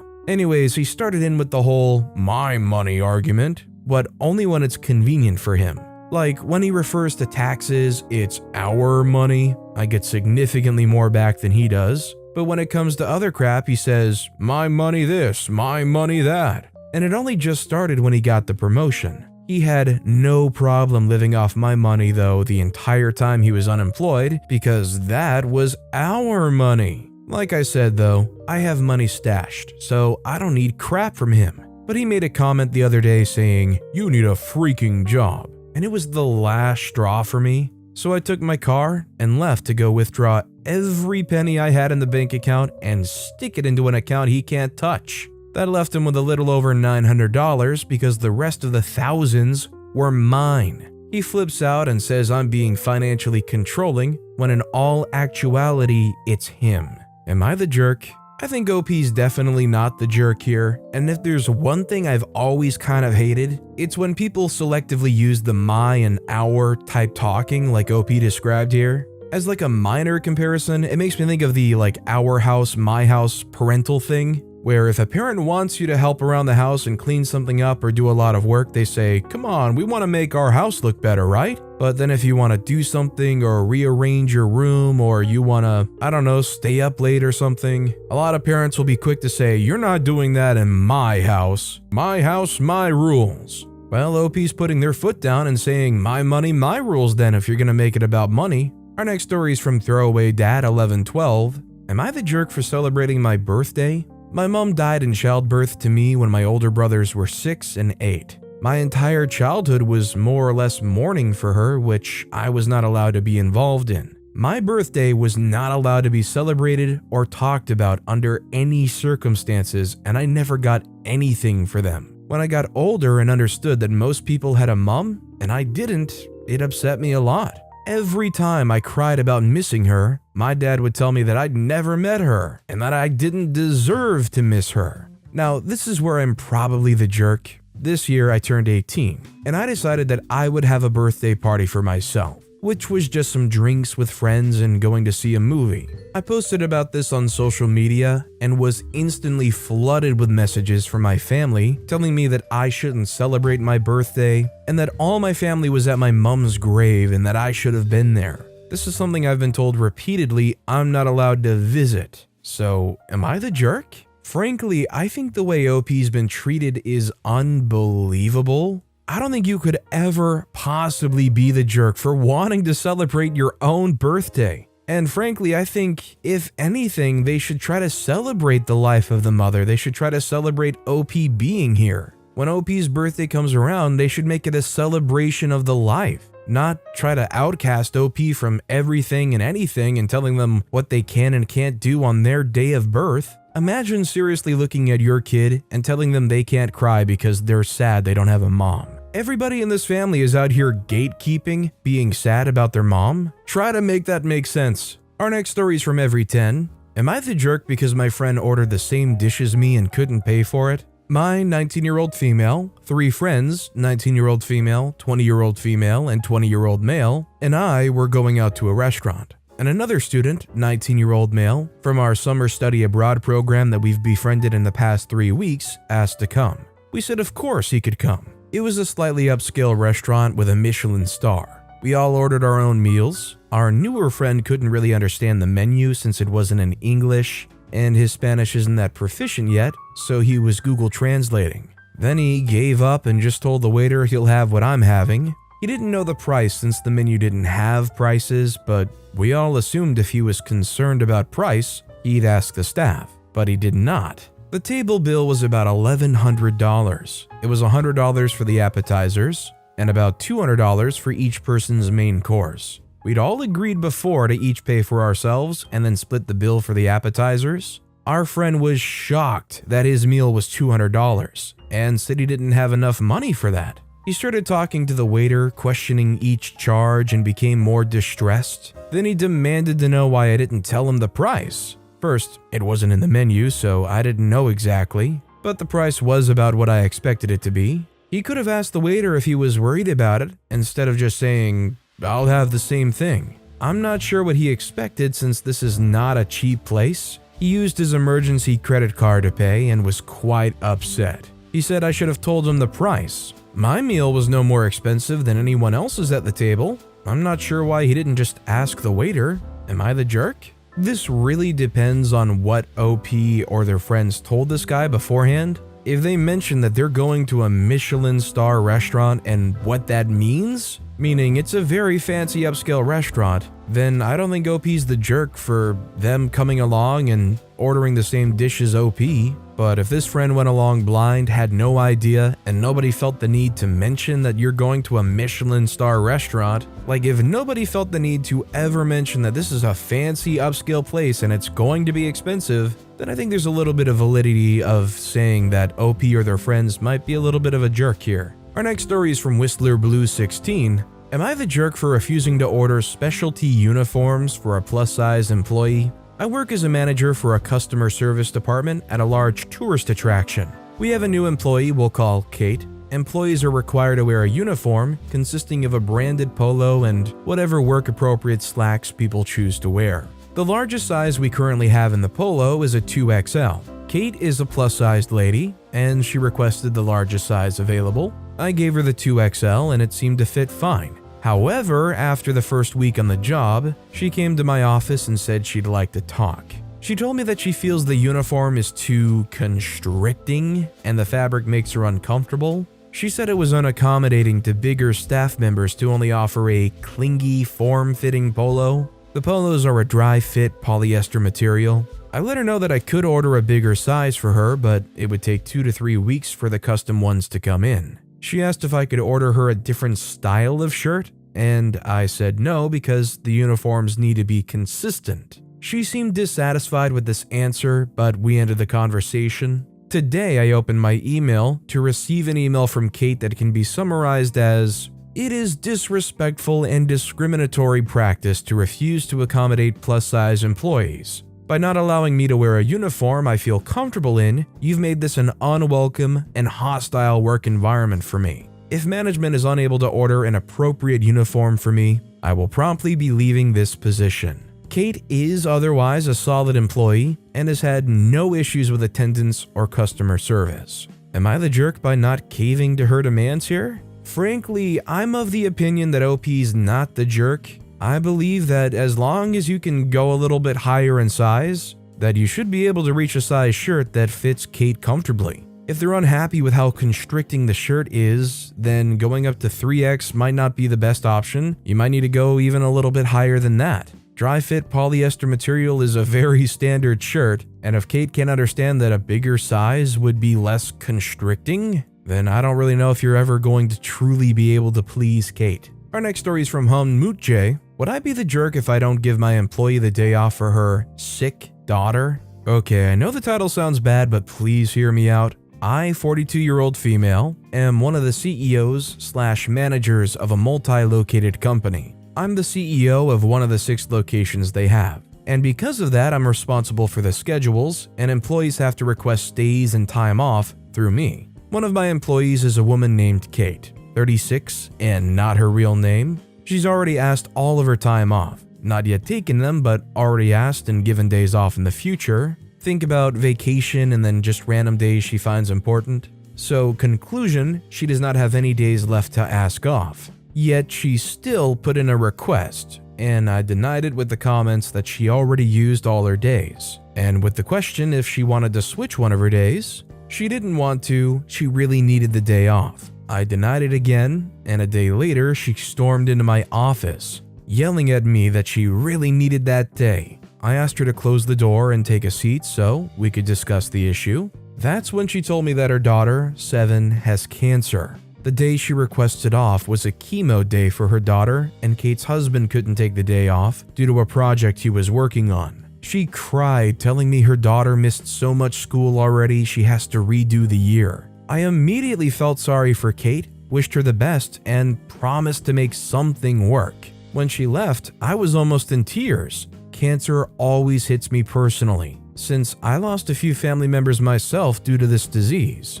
Now, mind you, my son, 7, goes to the same school as Kate's daughter. They share some classes. So that evening, I asked him if he knew Kate's daughter was sick, and if she missed a lot of school already, and if he knew what her favorite snacks are. I wanted to make some kind of healthcare basket as a gift to Kate from all her colleagues. My son told me Kate's daughter is not sick, has never missed a day at school, and she always brings a specific snack. And he would try to get the name for me. He even proceeded to tell me that they actually talk quite a lot at school and have mutual friends. I was shocked to discover Kate's lie and almost immediately wanted to deny her day off again. But my husband told me to try and cool down for a minute. I did, and now I'm torn between choosing to believe my employee or my own son. So, Reddit, tell me, would I be the jerk if I believe my son and deny my employee her day off again? I think if OP can be, without a shadow of a doubt, positive that the person their son is referencing at school is Kate's daughter for sure,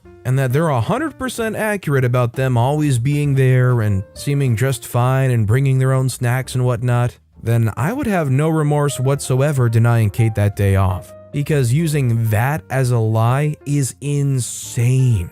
The one thing I like is people in the comments are saying, go overboard with the kindness to call them out on it. Act like you didn't find out and start trying to get a community effort in, pull people at work to try to contribute and try to create an outpouring of support. Just really sink this person for using such a crazy lie. Our next story is from Random Regen 44. Am I the jerk for not inviting our stepbrother on a brother's trip? I, 28-year-old male, my brother, 26, and our half-brother, 20, used to go on an annual trip with our dad. Since my dad had a serious health complication 3 years ago, it turned into a brother's trip. We used to invite our stepbrother years ago, but he never wanted to go. Stepbrother, 28, is our youngest brother's half-brother. We do not get along at all. Our dad married his mom when I was 8.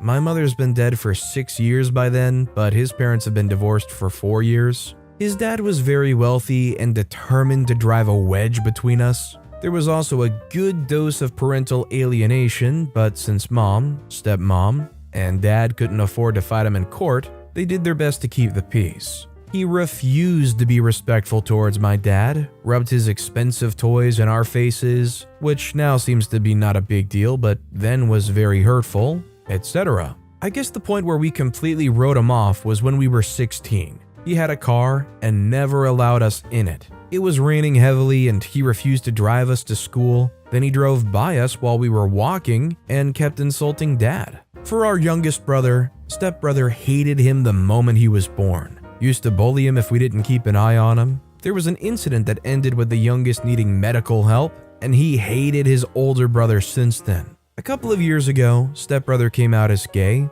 His father disowned him. Mom and dad did the decent thing and supported him, and we also said that we accepted him, but that was that. Last week we went on our trip as usual. Then last Sunday we were having a family dinner and stepbrother was there. We showed our parents the photos we took and shared some stories. Stepbrother excused himself halfway through, but we thought nothing of it. Later, mom told us that he broke down in the kitchen, saying that he felt excluded and wished that we'd invited him. I just hummed, but the youngest told mom point blank that it was a trip for us brothers. He didn't qualify. She didn't insist or anything, but she seemed down. Now I'm feeling a bit guilty. Am I the jerk? The situation is a little sucky because you don't want to see anybody feeling bad or feeling left out like that. But in all fairness, OP and their brothers aren't jerks here because, like OP said, for years they tried to invite them and they never wanted to go. And frankly, for a long time, it seems like the stepbrother was pretty cold to all of them until literally they were all they had left and,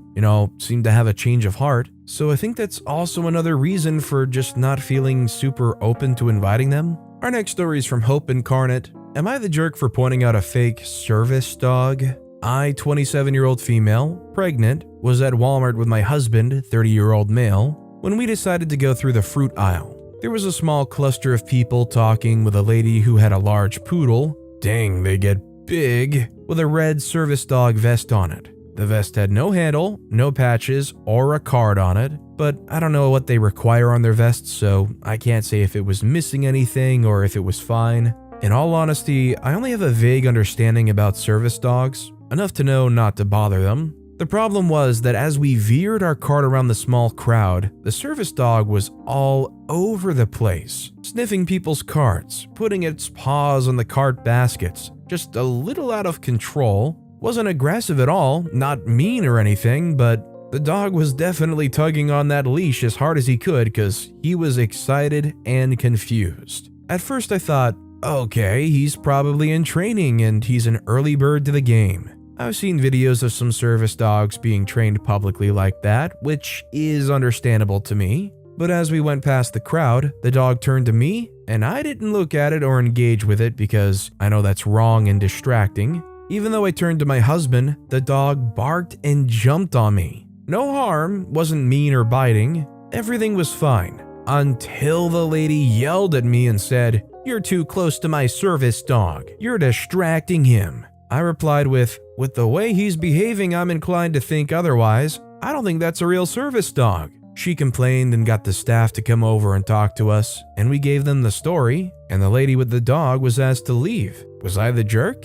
I think OP's clearly not the jerk here. These people bring a dog in, service dog or otherwise, that's excited, pulling on a leash and jumping on people. I think you're gonna get asked to leave regardless of whether that's a true service dog or not. And any service dog acting out like that, being called out, I think is totally justified. And our final story of the day is from Acceptable Priority 71. Am I the jerk for skateboarding, even though my daughter's teased and humiliated over it?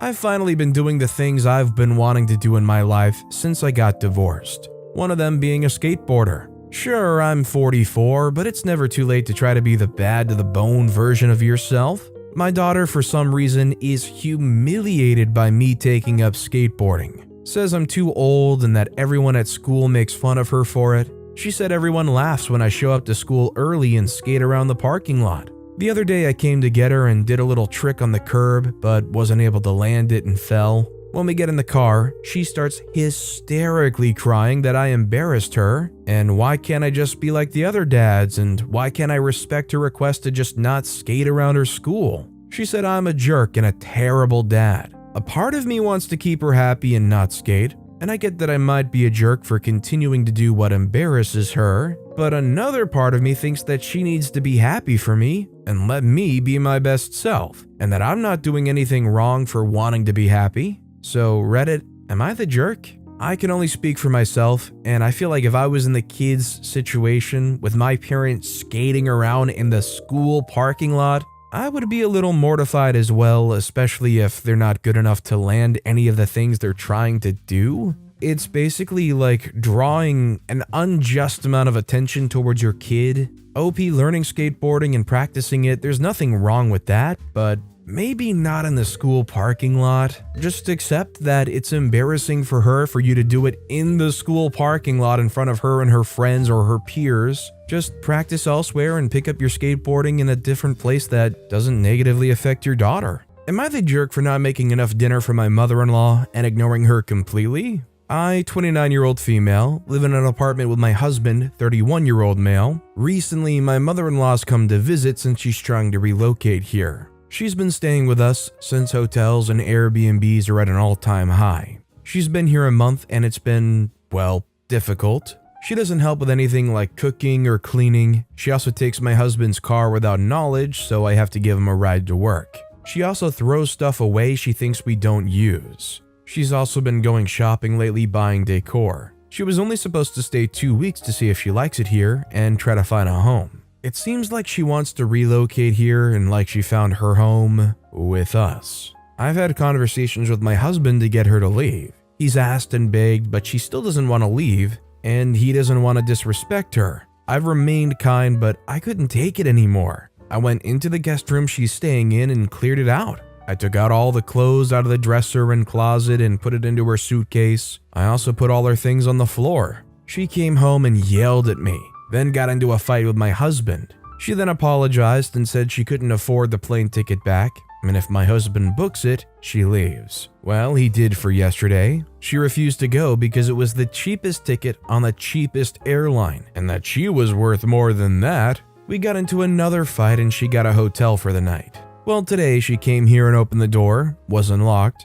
She then passed us and put all of her things in the empty guest room. She went to the living room where we were and said, "Well, are you guys ready to apologize?" We were dumbfounded, of course. I stormed to my bedroom and locked myself in there. I took a nap and came out and they were both watching TV. It was around 6 at the time, and I decided to start getting dinner ready. When I started, my mother-in-law went and started trying to talk to me, basically saying I should apologize. She noticed I was ignoring her and started yelling. I kept ignoring her until she went with my husband. I blocked out the conversation. I was quiet and set the plates. I only made enough servings for both me and my husband. I sat and ate and they came to do the same. She saw that there were only 2 plates and went to look for more food. There wasn't any. I don't know how it happened, but we got to a huge fight. And I ended up throwing all of her clothes outside and screaming at her for all my neighbors to see. She was crying and my husband was begging for me to stop. I drove to my friends, shaking and mad. I passed out and woke up to paragraphs upon paragraphs of not just my husband and mother-in-law, but sister-in-law and brother-in-law basically telling me I'm a jerk and a stupid witch for disrespecting mother-in-law and embarrassing her. Well, I have no idea what to feel. So, am I the jerk for how I reacted? As somebody myself that loves my own personal space and I don't like being encroached upon very much by anybody, my mother-in-law moving into my apartment and trying to basically live there for the rest of their life would drive me crazy. Not even because of the relationship between me and my mother-in-law, just to me it feels like privacy has just gone out the window in that situation. I think OP's not the jerk here, and I think it potentially might get kind of messy with their relationship because to me it sounds like the husband's kind of siding with their mom. Do you guys think this is going to cause a real strain on OP's relationship here? Let me know what you guys think down in the comments. Our next story is from Public Muffin 2185. Am I the jerk for refusing to go to the funeral of my stepmom's mom? My mom died when I was a baby, and my dad married my stepmom when I was 4. She had 3 kids with her ex-husband, and I have 2 siblings who were born after my dad and stepmom were married. Stepmom had a big family, and her mom was the heart of the family, and she was always so generous with her grandkids. But it was always clear I was not one of them. My dad and stepmom insisted I couldn't be left out, so she just got me lesser stuff. Things like used coloring books, secondhand and mostly broken toys, basic socks that were often too small and ratty, old secondhand books once I got a little older. In comparison, my step-siblings and younger siblings got video games, video game consoles, expensive toys like go-karts and big doll houses, cell phones, laptops, etc. They also got treated to special trips that I wasn't welcome on. She would also secretly give them money or grab ice cream with them and leave me out when everyone was gathered. She also took photos behind my dad and stepmom's back, but even when they did find out, nothing was done. I felt like crap, honestly. My step-siblings' dad hated me too, and they never accepted me because so many adults in their life didn't. I've always felt like my dad and stepmom should have protected me more. She always said I was her daughter too, but let me be treated so differently. They all know it hurt. I'm 17 now and my stepmom's mom passed away recently, and her funeral's in a couple of days. I told them I won't go. They wanted me to pretend to be the grieving grandchild and join the others, but I'm not grieving, and I was clearly never a grandchild. My dad and stepmom are mad at me for saying no. Dad said I should be there for my stepmom. Am I the jerk? I think OP's not the jerk here, and I think it's pretty simple as saying, if OP's father thinks that OP should be there for their stepmom, then the stepmom should have been there for OP over the last 13 years or so. And frankly, she wasn't. And they might argue that, but I think anybody who hears the story knows the truth. Our next story is from Y'all Not 8. Am I the jerk for only paying for son's wedding? I'm a 57-year-old male who has 3 kids, 30 male, 27 female, and 25 male. Me and my wife have paid for each of my 2 oldest's weddings, which have covered dresses, suits, bridal parties. If they want to make a destination wedding, we covered guests who couldn't afford it in the honeymoon. Now, there was no budget placed on them. My oldest's wedding was around $85,000, my middle kid's was around $120,000. Now my youngest is getting married, him and his soon-to-be wife don't believe in big weddings, and the total's around $20,000. Now my kids don't know how much each other's weddings cost, as I didn't share, and I guess they didn't see the need to bring it up. So the problem came up this past weekend with my soon-to-be daughter-in-law talking to my middle daughter and my oldest son's wife about their weddings, and I guess the totals came up. Now, my youngest son and his fiancée are demanding that I write them a check for the difference for down payment on a condo or house. I refused and stated that I was only paying for their wedding, and now they're threatening to disinvite me. So am I the jerk?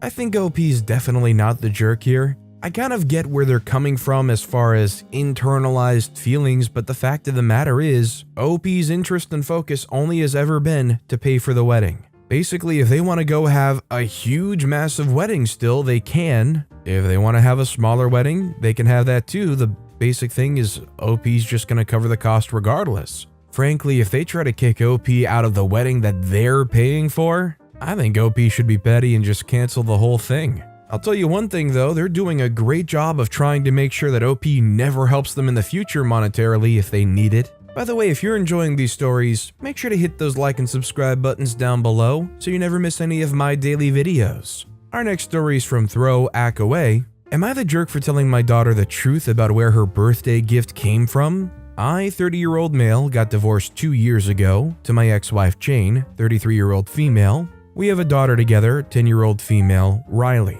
2 weeks ago, it was her birthday. There was this bike that Riley wanted really badly, so I decided to get it for her. Beforehand, I checked with Jane to make sure it was okay that I bought Riley this. Jane said that it was fine and that she didn't care. When the day of her birthday came and it was time to open presents, Jane acted like the bike was her gift to Riley because she forgot to get Riley one. I wasn't going to embarrass her in front of everyone, so I let it slide. After that, I told Jane that she better tell Riley that she didn't get her the bike, and that I did, or else I would tell Riley. I gave Jane time to tell Riley, but she didn't. It's important to add in the past that when Jane had forgotten to get Riley gifts, I let her act as if it was a shared gift or she bought it, and I would end up having to buy another one. Yesterday, I ended up telling Riley that the bike she got was from me.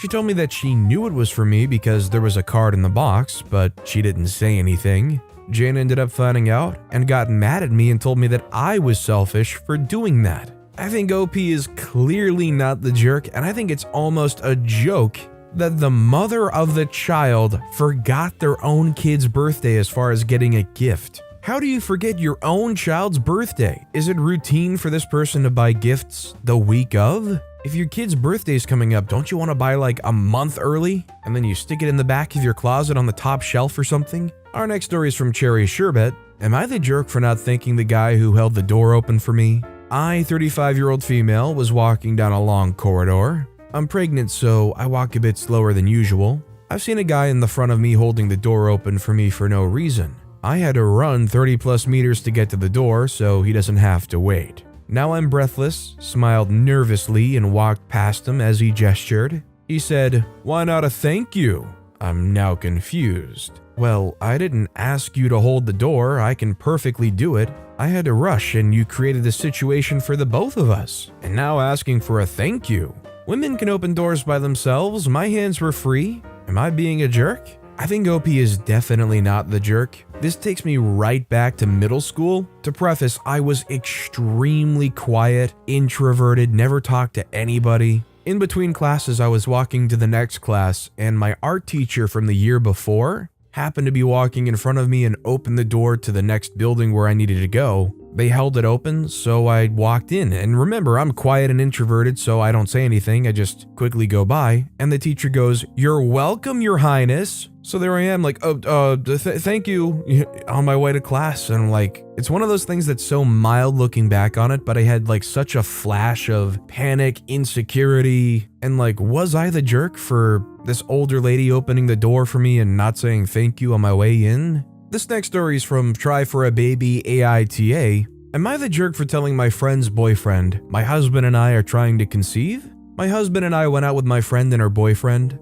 At one point, just her boyfriend and I were talking, and he asked me how long my husband and I have been married for. After I answered that, he asked me if we wanted kids, and I told him we were trying to conceive. I didn't get any weird vibe off of him. The conversation just continued, and I wouldn't have thought of it again. But my friend called me to tell me that made him very uncomfortable once we got home. He said he didn't need to know we were raw dogging or anything else about our sex life. I guess that is what it means, but I've been told that by other couples before, and it's never made me imagine them in the act. I've never even thought of it as inappropriate, and I'm not a person who talks about sex at all. My friend's always been much more open than me, so it's just so surprising coming from her. I mean, I know it's coming from him, but I thought he was being pervy taking it that way. She said he thought it was pervy for me to say it. My husband says it's totally normal and the guy's just a creep. But my husband's spoken with his family about this too, so he sees it the same as me.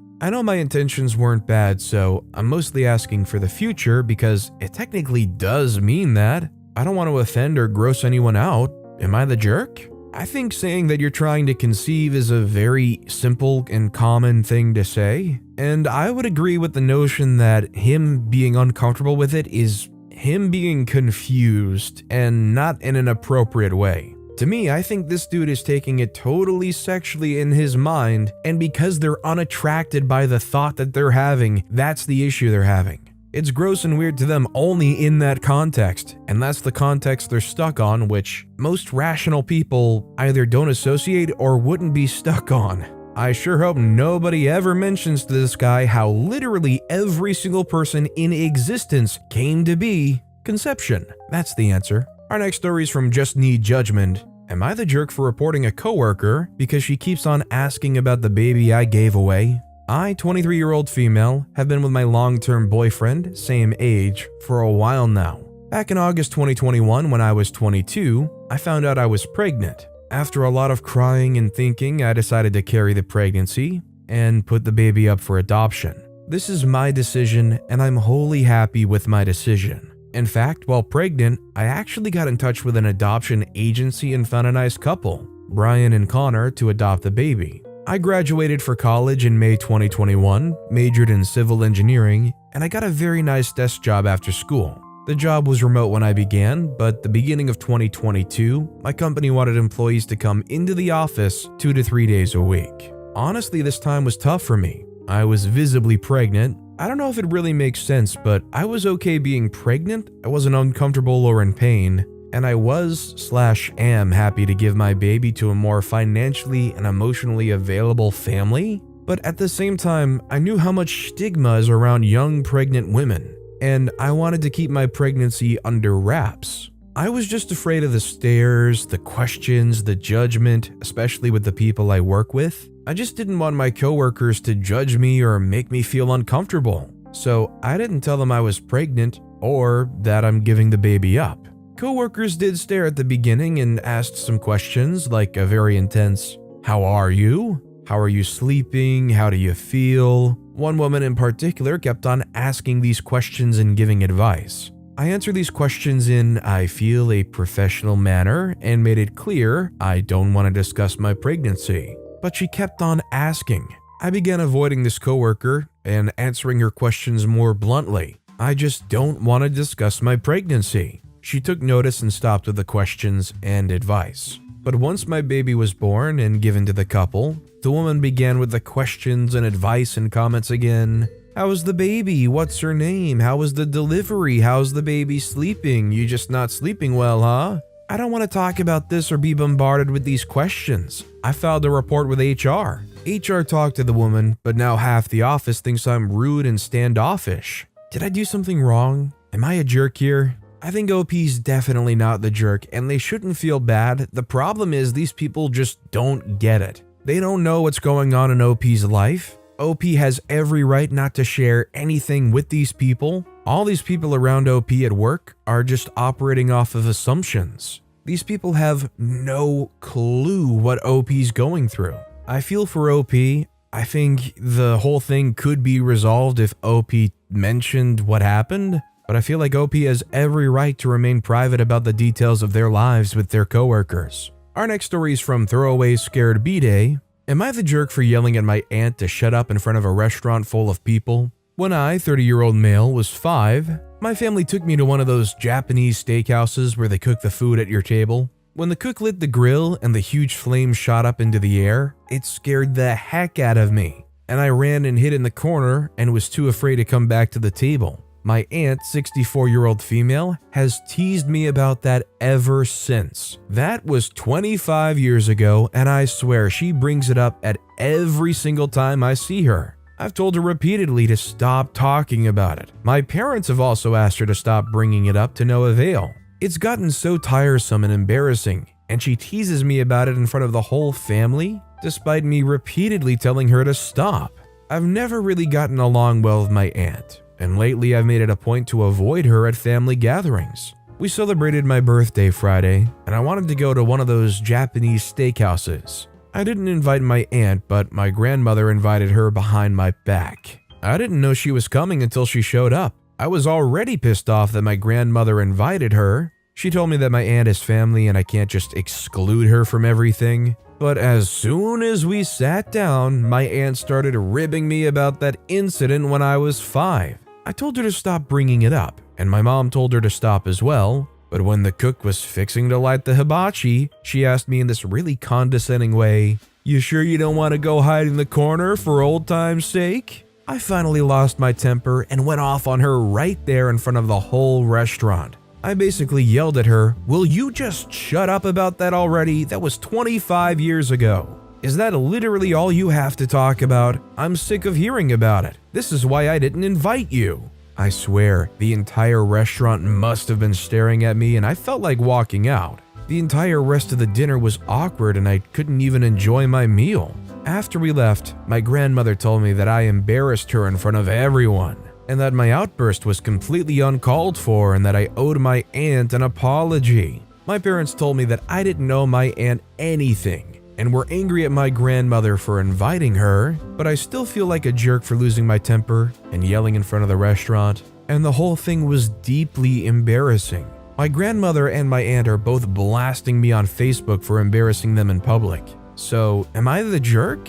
I think OP is clearly not the jerk, and I think it is so loaded for them to go and say, "OP, you embarrassed your aunt. OP, your aunt deserves an apology from you." Well, what about the last 25 years of embarrassing OP? Like I said earlier, I'm an introvert. I'm not outgoing, I'm not a social person. Having something like this happen over 25 years, I would be pissed off too, and I would yell at them too. Frankly, if I'm OP, I'm telling grandmother and aunt the truth about how they felt for the last 25 years, and anytime they even mention an apology or embarrassing them, pound that 25-year truth into that conversation. Maybe they'll finally realize you haven't been messing around for the last 2+ decades. Our next story is from this lovely love. Am I the jerk for being the reason my friend's daughter had to go to the hospital? I know the title sounds horrible, but I don't know how else to put it. I'm not a very busy person. I don't start college until September and I don't have a job, so not much to do. A few weeks ago, my friend Alice, 22-year-old female, came to my door with her daughter Millie, 3-year-old female, and told me she really needs me. Apparently, she had an emergency to attend to and she needed an urgent sitter. She didn't really ask and just gave me the kid and a bag of toys and books and told me she would be back around in a few hours. I have no problem with this. Millie's a very sweet kid and she knows me well enough to be comfortable around me. Still, it was a bit unexpected, but I was going out to the cinema, so I thought I would take her with me and we'd walk around a bit and watch something. Everything went smoothly, we watched a movie together, Millie seemed happy, and I was enjoying my time as well. Then we went to the park and I thought it would be nice to get us some ice cream. We both had vanilla swirls and she seemed to enjoy it for a bit, but as soon as we got home, she started throwing up and developed what seemed to be a rash. I thought maybe she got a bug or something and called her mom, but when she didn't pick up, I took her to the hospital. Apparently, Millie has a mild allergy to dairy. Alice didn't tell me this. I've never seen Alice give her dairy, but I thought that was a dietary choice, and to be honest, I didn't take that much notice to it. I never knew this explicitly. She was safe and nothing bad was going to happen to her, but she was obviously very uncomfortable until the antihistamines kicked in. I kept calling Alice and she only picked up a few hours later. And as soon as I told her we were at the hospital, she got furious. When she came in, she yelled at me, telling me I was trying to kill her baby because I had to take care of her on such short notice, and I was an idiot for not knowing her child would react like this to ice cream. I apologized many times, sent them cards and a present for Millie, but apparently she's been telling our group of friends that I tried to hurt Millie and I should not be trusted around children. Some of our friends have berated me for my lack of attention and told me that I would have to carry the responsibility if anything worse had happened to Millie. I tried to explain how I didn't know and nothing worse was going to happen, and I did my best to help her, but it still became a divisive event. Am I the jerk? Is it really all my fault? I really want what's best for Millie, and I would never do anything to hurt her. It's pretty clear OP's not the jerk in the situation. The kid was dumped on them. They didn't know their allergies. Alice never mentioned. OP's just trying to take care of a 3-year-old kid. You give kids ice cream all the time. I guess you could try to be crazy cautious, but you're gonna wrap them in a bubble until mom gets back? Because they might be allergic to just about anything? Our next story is from One Day at a Time 777. Am I the jerk for not giving my inheritance to any of my siblings? My dad's passed away, and I've gotten all of his inheritance. My dad raised us in strict military-style household. He was a horrible father who took things to the extreme in our childhood, and all of his children stopped talking to him. He treated us like we were his property and belittled us all the time, almost as if he hated our existence. He actually disowned me when I was 15 because I'd gotten pregnant out of marriage with a man who was black, and kicked me out to fend for myself, so I had to figure out how to provide for myself and my child. My dad ended up contacting me a month after my mom passed away, crying and apologizing on how he treated me and my siblings, and asked if we could meet up. I decided to meet up with my dad because even though my dad wasn't the greatest father, it doesn't change my love for him. When we met up, my dad seemed very genuine, so I continued seeing him, which increased to me seeing him 3 times a week. My dad also tried contacting my siblings, but none of them gave him the time of day. I spoke to my siblings about the issue, and they basically told me to allow him to die a lonely death. Later on, my dad got super sick, and I ended up moving in with him with my 2 children to help take care of him. I learned things about my dad that I never knew, and I actually started to love being around him and seeing him as a different person. I chose to forgive him. It was hard looking after my dad and my 2 children as a single mother, but I pushed myself through it until his death. But during the hard times, I asked my siblings for help, and they both mocked me for even helping my dad, told me I should just throw him in an old age home, and even asked for me to take pictures of him so they could see him weak. My siblings and I relationship used to be super close, but ever since I started talking to my dad, they became distant. Now that my dad's passed, I've inherited everything from him and learned that my father owned a lot more properties and had a lot more money than I could have ever imagined. My siblings feel like they're entitled to some of the inheritance and have told me that if I don't give them any, they'll stop talking to me, and that I'm becoming like my dad. They feel like since they had to go through having my dad as a father, that they deserve some kind of payout. I disagree with them. The reason I got the inheritance is because I gave my dad another chance. I helped him when he was at his weakest, and I went through a lot juggling raising my children and caring for my dad without any of their help, even when I begged them to help me. They just made fun of me for helping my dad and choosing to forgive him. Now, forgiveness is a choice, and I respect their choice not to forgive. But they didn't respect mine to forgive him and added more difficulty to my life. They act like it was either them or my dad, and now they're acting like I'm being selfish for not sharing the inheritance my dad left for me. Am I the jerk for not giving some of my inheritance to my brother and sister? I think OP's not the jerk, and I agree with a lot of what OP said here. I think their decision to cut off their dad, not feel any remorse or forgive them for anything, that's a very valid thing. Just as much as I think OP is very valid for actually forgiving them and going back and helping them. And bottom line, my personal stance is if you get an inheritance that was specifically left for you, you owe nothing to anybody. They can go try to fight it through courts or whatnot, but the fact of the matter is they left it to you for a reason. If you want to help them out or give anything to them, that's great. If not, it's your inheritance. As much as the siblings want to say that OP's becoming like their dad and that's the reason for any of this,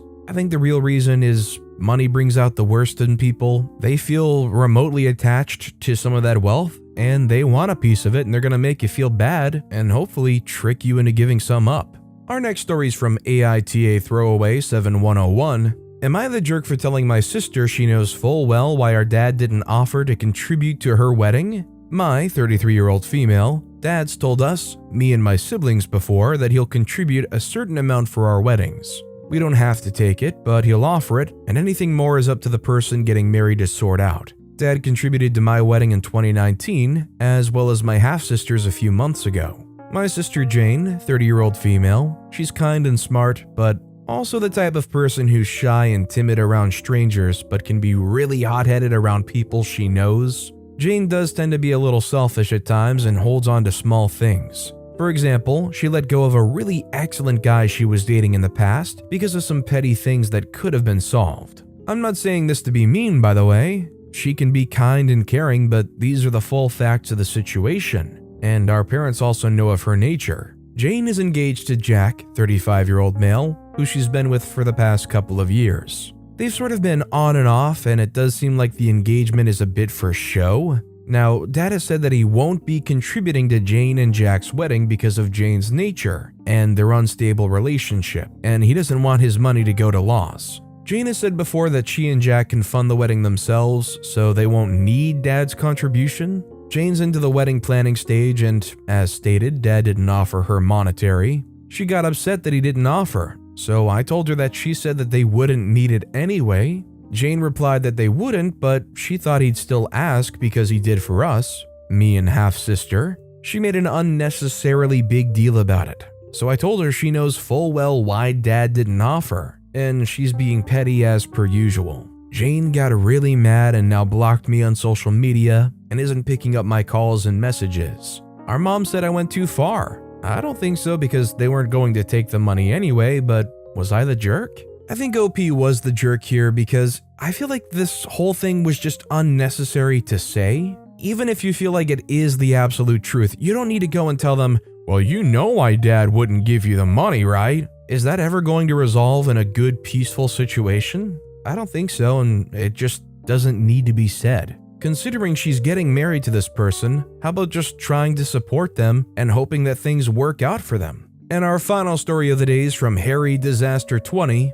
Am I the jerk for kicking a girl out of my wedding party? I, 28-year-old female, am getting married tomorrow, and a few months ago, I invited my fiancé's two younger cousins, 15-year-old female and 14-year-old female, to be junior bridesmaids in the wedding party. The girls were very excited to participate, and both of them knew the date of the wedding. I picked out dresses that complemented their hair colors perfectly, brown and blonde, a nice blue color that looked pretty on both of them. After we got the dresses in and the girls tried them on, I made some jokes about not making any too drastic changes like getting a tan or dyeing their hair before the wedding. A few months after this, I had my bridal luncheon, which was yesterday, and had all my bridesmaids in attendance. The younger cousin, who was blonde, had dyed her hair a bright shade of red, which meant her hair no longer matched the dress. This wouldn't have been too much of an issue if it was darker, but the color was way too bright, almost fire truck red, and did not look good compared to the dress.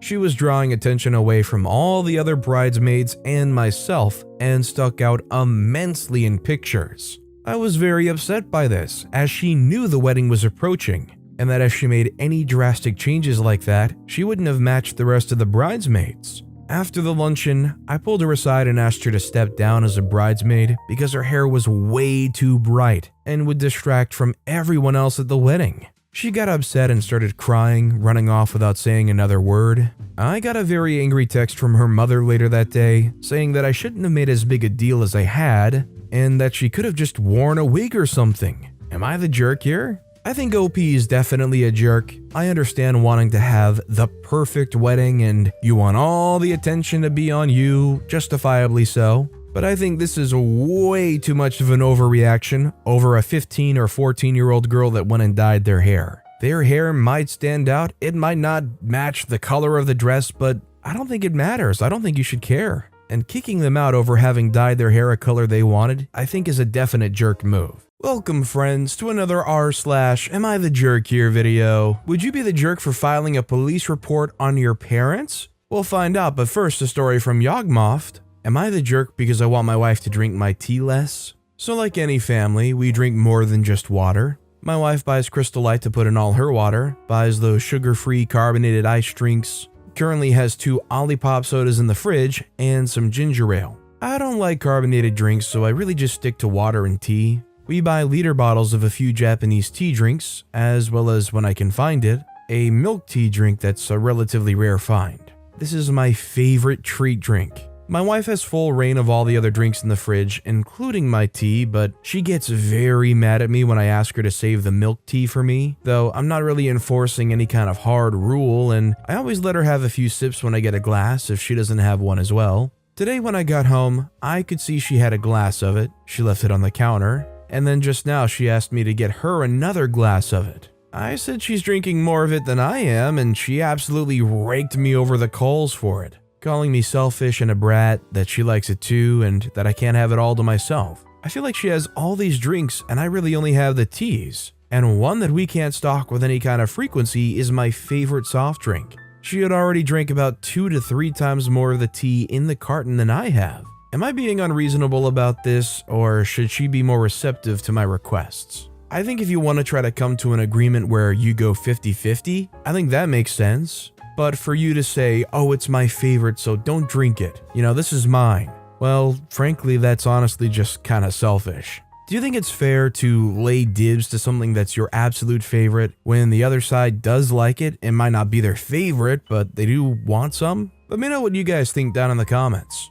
Our next story is from Realistic N465. Am I the jerk for shaving my baby's unibrow? I have a baby girl who has a very thick unibrow. Of course, I think she's beautiful, including her bushy little brow. But I'm so tired of the comments from other people. Literally on a daily basis, people tell me I should dress her up as Frida Kahlo for Halloween, jokingly ask if she has a caterpillar on her face, tell me dad must be really hairy, etc. Nobody seems to notice anything about her except that unibrow. So I shaved a little separation into her brow. I used a tiny little facial razor that's very gentle on skin, and made sure to take care of her skin afterwards. It didn't cause any sort of irritation or issues, and I've continued to do it every week or so. My husband finally noticed. I did it initially about a month ago, and demanded to know how I could possibly do something like that to our child. He's angry with me because 1, I didn't run it by him first, 2, I'm going to give her body image issues, and 3, there's nothing wrong with a unibrow. I told him when she's old enough to voice her opinions, she can tell me what she wants. But until then, I'm going to keep shaving it so that people notice more than just her unibrow. He told me to post it on here to prove to me that I'm the jerk. To me, I think OP's not the jerk. Honestly, they're looking out for their own sanity, if anything, because I think honestly, unibrows are something that people seem to just, there's no off limits about talking about it. To me, I think this is no different than choosing different clothes for your baby or cutting their hair if need be or styling it, stuff like that. Our next story is from Grandpa Stranger. Am I the jerk for treating my grandpa like a stranger at a family event? So I, and my 3 siblings and 9 cousins, have a grandpa that's not really around for most of us. Around 10 years ago, he decided he only wanted to spend time with 2 specific grandkids, the children of his favorite daughter. He doesn't speak to the rest of us unless we're at an event, and even then he barely says anything. Last time we saw him, he was at a wrestling tournament. He went to watch my cousin, and left as soon as my brother's name was called for his match, so it feels pretty deliberate that he doesn't talk to us. For reference, I'm the oldest grandchild at 20, the rest are all between 5 and 17. Anyways, my brother had this idea that the next time we saw him at an event, we should just act like we don't know him. He never remembers who we are anyways. I thought it would be funny. So last week was one of my cousin's birthdays, one of the cousins he likes, and he was there. He didn't interact with us for most of the party, but towards the end of it, he came up to myself and my sister and said hello. I said, "Oh hey, you're X's grandpa, right? It's so nice to meet you." He looked confused and said, "Well, yes, but aren't you Y's kids?" I responded with, "We are. Are you related to her or something? You look kind of like our grandpa, but he hasn't spoken to us in years." He was visibly pissed and called me disrespectful before stomping off. Most of the family thinks what I did was funny and not a huge deal, but his wife and the parents of my cousins, his faves, are super pissed at me.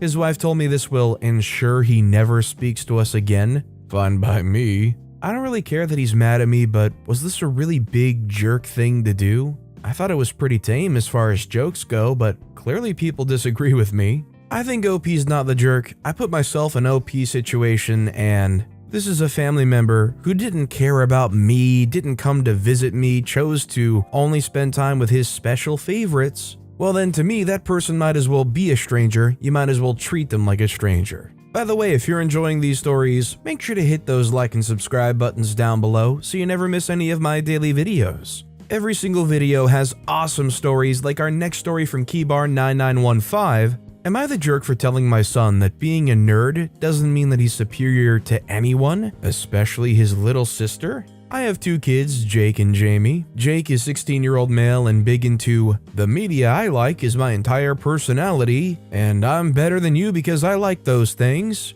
and has grown up to be very judgmental, cold, and mean. We honestly don't know how this happened, but his nasty attitude comes out the most at his little sister. Jamie is 14-year-old female and is a very bubbly, friendly girl. She makes friends with everyone everywhere she goes, and is also kind of a mini trendsetter for her school. She started selling homemade scrunchies at school and it took off. Jake makes fun of her all the time for being vapid, girly, etc. So my husband talked to him about misogyny because we were both shocked on where that came from. We thought the issue was handled and he started to be nicer to Jamie. Until the last week of school, Jamie came home from school having won an award for the scrunchie business. We were proud of her and had tacos, her favorite, for dinner. Mind you, if Jake did something like that, we'd do the same. We love to celebrate their successes. Well, Jake was pissy at dinner and interrupted to talk about his video game accomplishments. We were all very polite and listened and congratulated him.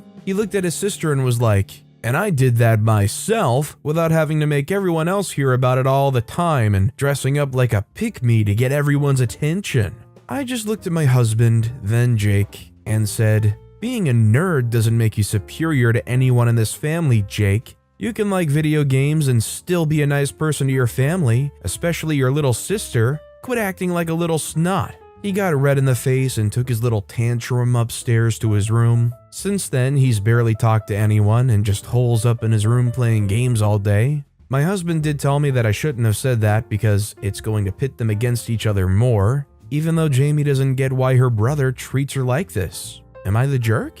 I think OP's not the jerk here. Personally, I think the behavior this kid learned, either from being in circles on the internet or in school, is very concerning. I would hope maybe you could control their internet usage a little bit more. I'm not saying spy on them, but I have a feeling they're probably in some group chat or game group or a Discord or something, or maybe even just hanging out on like a 4chan forum where you get like a hive mind of misogyny and a general hatred for like normies or something. I would say therapy and limiting internet access is the go-to here. Honestly, I feel like social media as a whole is just been horrendous for the mental psyche of millions of people, young and old. Our next story is from Crackhead Sexual. Am I the jerk for telling my parents to return my meds or I'll file a police report? I, 21-year-old male, had a surgical removal of a cyst this afternoon. Mine had a pretty nasty infection, so it had to be removed ASAP. I went to the hospital with my fiancée, 19-year-old male, and my parents, 62-year-old male and 57-year-old female. Everything went very smoothly, thankfully, but as my parents were driving me and my fiancé back to our apartment, we got into a discussion about the medication I was prescribed. Now, my parents are paranoid when it comes to anything addictive. I don't blame them. I'm aware that hydrocodone is incredibly addictive, and am wary of it myself. They straight up told me that I shouldn't take it at all and just take Tylenol and ibuprofen. I told them I'd rather have the medication I was prescribed just in case my pain got bad once the hospital meds wore off. I wasn't allowed to drive after my surgery, so they were supposed to pick up my medication for me. Well, they did, but with 2 of my hydrocodone pills missing. Well, that's fishy and annoying. I texted my mom basically asking where the pills went. She didn't respond, so I kind of forced it by telling her I'd have to report the pharmacist if it wasn't her. She said, I took the other 2, and I took them because that's all you can legally have and drive fiancé to work tomorrow. And then, okay? Wow. I had set money aside for him to be able to get an Uber tomorrow if he needed to anyways, which she would have known had she talked to me about it or even brought up these concerns at all. I was pissed. I texted this huge paragraph that was basically saying either give them back or I'm filing a police report, that stealing hydrocodone is a felony, that I understand her fear, but this was absolutely not the way to go about it. 40 minutes later, I get a "we're here" text and a pounding on my door. I waddle over and open, and my parents are standing in the doorway pissed as freak. My dad starts talking about how it was absolutely not okay to threaten legal action and that I needed to apologize. He said it was his fault that no one talked to me about it, that he's sorry, but then goes on about a 5-minute rant of how I have an addictive personality. I was a smoker when I was 18 and smoked weed, how he's concerned for me, how he would never use the law against me, that the surgeon is giving them out like candy, and that he's heard a lot of cases of people getting addicted to these and didn't want to risk it. I said that being concerned wasn't the issue. He couldn't take away my say on the situation. He couldn't just steal pills from me just because he's scared. At the very least, he should discuss his concerns with me like an adult. He did not like that. He played this game of keep away with the bottle, holding it out to me and then yanking it away to say more to me. Just kept arguing. I got them back after a lot of fighting. Am I wrong here? I need to know I didn't overreact. Am I the jerk? I think it's great the parents are concerned. They don't want anything to happen to their kid. But I think OP's definitely not the jerk here. I put myself in that situation and I think I would do the exact same thing because that's just not okay. Honestly, chances are you might not even need that medication. But God forbid if you end up needing it, it sure is nice to have it. Imagine OP has miserable pain and they run out of medication because their parents got cold feet and kept 2 of them for themselves. I think OP shouldn't let the parents ever try to bully them or gaslight them about this. I think OP's totally in the right here. This next story is from Load1414. Am I the jerk for intentionally drinking at family events so I'm not forced to babysit? I, 30-year-old male, am the only one of my siblings without children. This is a personal choice for many reasons I won't get into. My parents live with my sister, who's 9 years older and has 2 kids I see often. However, my brother, 2 years older, has a young girl and 2 little boys. All 3 are very likely on the spectrum, but my brother and his wife refuse to check through a doctor. They're also homeschooled in a very rural area, and I don't get to see my brother and his family very often, maybe once a year. Every time I do spend time with my brother and his family, it never fails that he finds a way to dump his 3 kids on me, who may have special needs. The second he can, so him and his wife can disappear from the kids area. I really only see my brother during large family events. The kids usually have their own separate area to play and eat, away from the adults smoking cigarettes and drinking, etc., so they can socialize and let loose, so to speak. My brother's 3 kids don't leave the house very much. Almost never. They live on a big farm. So when they go to these kinds of events, they're over the top excited and harder to manage. And one is nonverbal but constantly walks around looking to play with literally deadly things. So needless to say, I'm not qualified or even capable to watch my brother's 3 kids by myself as well as they need, plus their cousins, my sister's kids, also want to spend time with their cousins, so I'm sitting there by myself watching 5 kids aged 4 to 8 by myself, 3 of which may have special needs. One is a freaking monster, don't at me. And because I'm the cool uncle, I gave them a Nintendo Switch for my own peace of mind. My brother assumes every time I'll just watch his freak trophies. It's gotten so blatant on my brother's end that lately at family events, my brother will give me a physical paper list of parental duties, a backpack with stuff for the kids, then turn his phone off in front of me, then walk away after dumping his kids on me. I go to these family events to spend time with my whole family, not to be an isolated babysitter. I love my nieces and nephews, but this is one of the reasons I didn't have children in my 20s. Family events are just as important to me as other parents there, and they can manage to watch their own kids. But my brother always finds a way to ditch me with his kids, then ultimately my sister's kids join in too. I don't go to these family events to be a babysitter, so I've just started drinking a bit before I show up, and drink a little bit consistently enough to safely say, I shouldn't have 5 small children in my care. Since these times are really the only times my brother sees me, he thinks I'm a drunk and spreading rumors as such. So I think OP's not the jerk here, but I also feel like they're probably going about this the wrong way. Like, it does work, but it also does look bad, and do you really have to feel like you need to get drunk to actually enjoy a family event every single time? I mean, I imagine a lot of people might because they hate their family, but OP clearly wants to enjoy it. They shouldn't have to drink. They should just be honest and be blunt, and if they try to continue to drop the kids off on you, you put your hands up and you walk away. If that makes you a jerk, then I guess your whole family is going to tear into you for not just being babysitter uncle. This next story is from Calm Hurry 8589. Am I the jerk for telling a fellow mother of a special needs child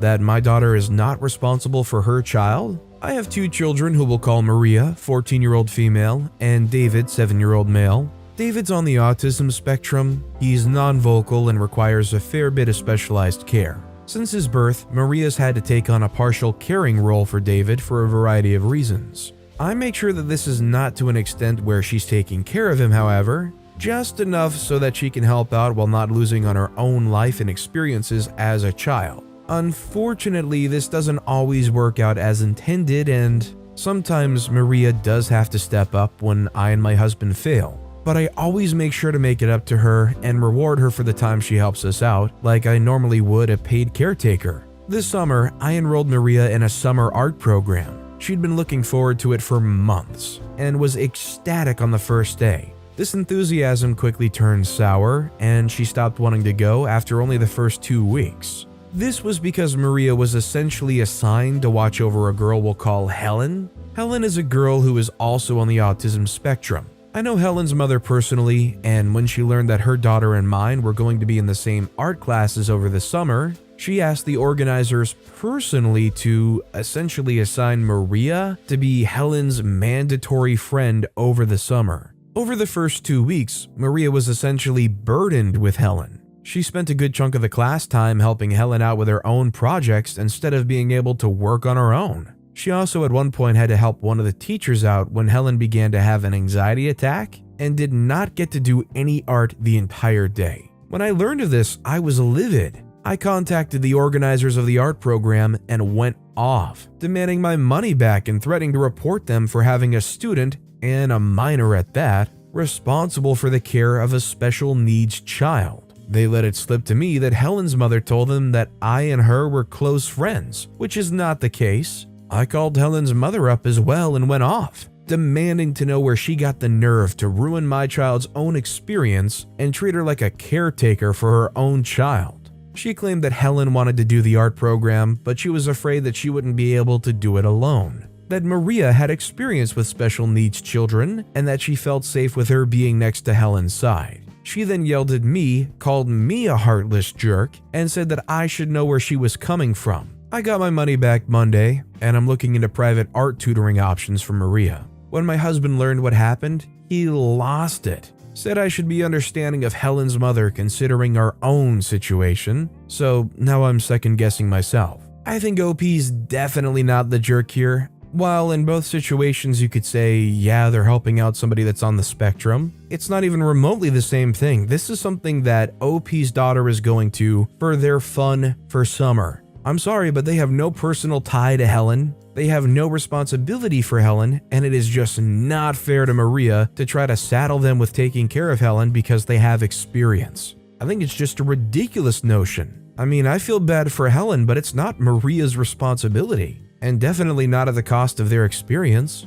This next story is from Throwaway AITA 284. Am I the jerk for wanting my adult stepdaughter, 18, to move out? So, small backstory, my husband and his daughter moved into my house back in 2016. I was more than happy for my stepdaughter Erin to move in, since she doesn't get on with her own mother. Me and my husband have a child of our own now who's now 5. Erin and my son get along so well, and she's amazing with him, but sometimes I get a little jealous about the bond they have.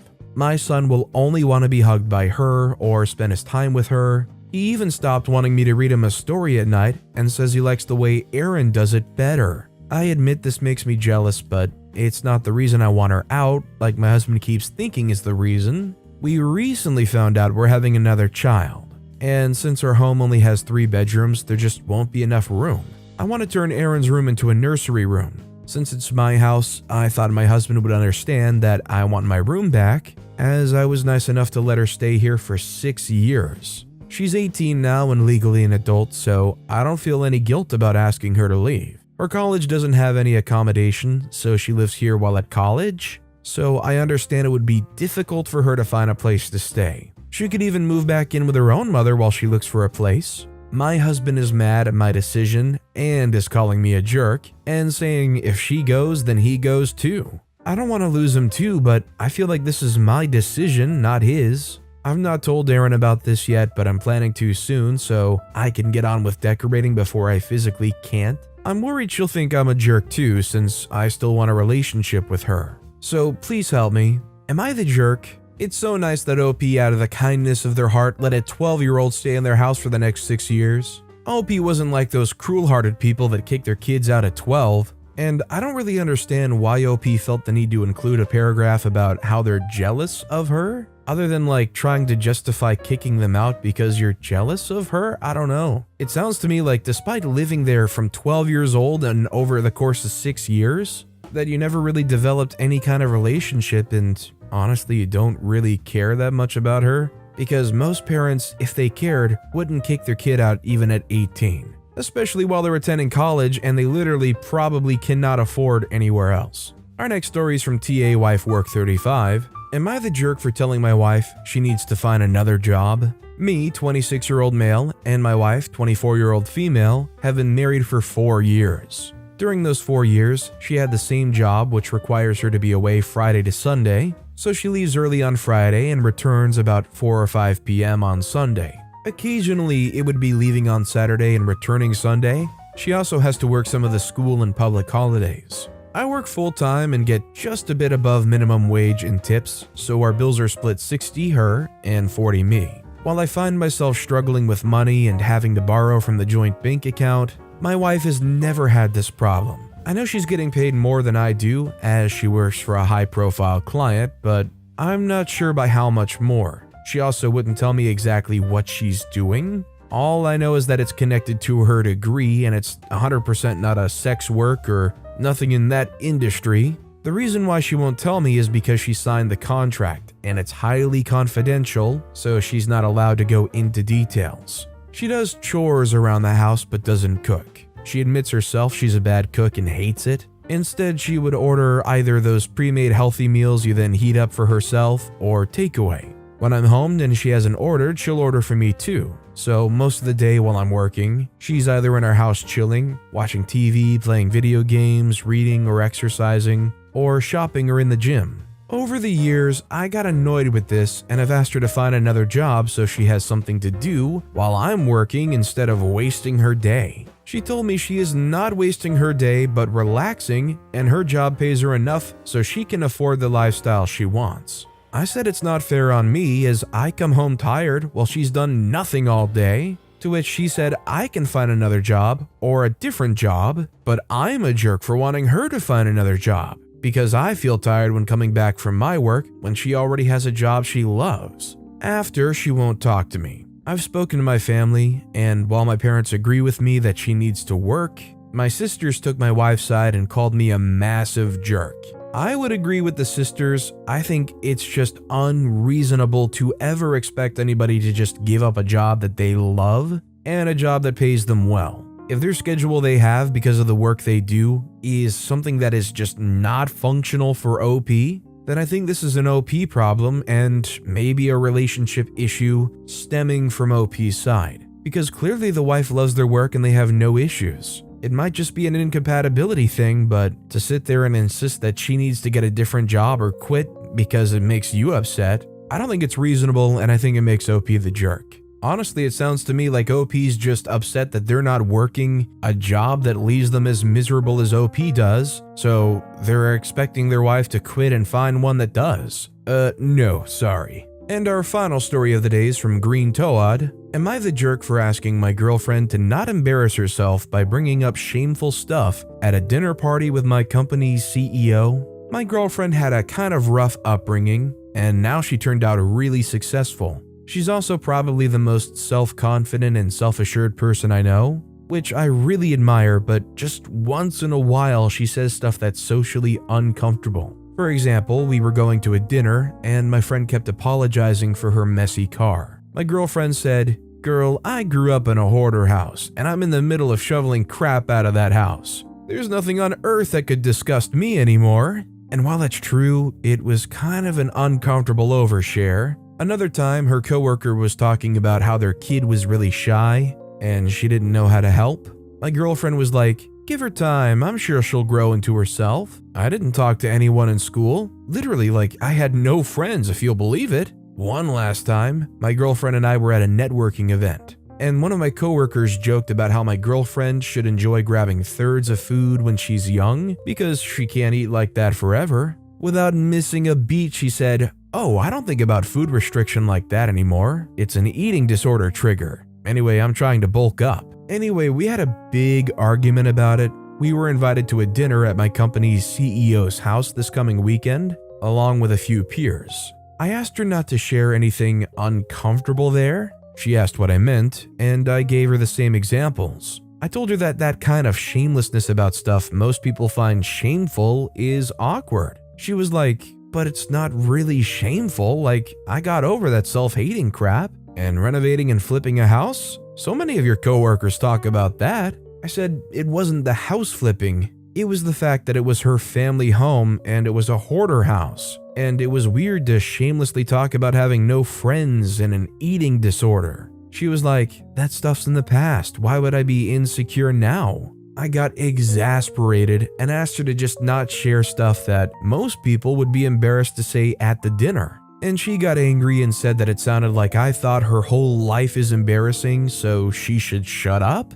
I said no, just talk about current stuff. Like you just got a promotion, traveled to Europe, bought your dream car. And she snapped at me, but I'm also still shoveling cat piss stinking garbage every day. So it sounds like you're embarrassed of me. Screw you for saying I should have more shame. I'm darn proud of myself. It sounds like you're the one ashamed. I'm still worried about how this dinner party will go, and I'm questioning whether I screwed up by saying something. Am I the jerk for asking my girlfriend to not embarrass herself at a dinner party with my company's CEO? I think OP better apologize, and apologize quick and hope they forgive them, because I think this girlfriend's mindset is super awesome. For them to basically look OP in the face and say, screw you, I'm darn proud of myself, and it sounds like you're the one ashamed, which is true, is awesome, and OP better hope that a person that awesome forgives them. But with that being said, that's all the time we have for today. Now, if you want to hear another Am I the Jerk Here story that was way crazier than any of the ones in this video, click on that left video. Or if you missed my latest video, check out the one on the right. That said, I'll see you all next time with some more stories.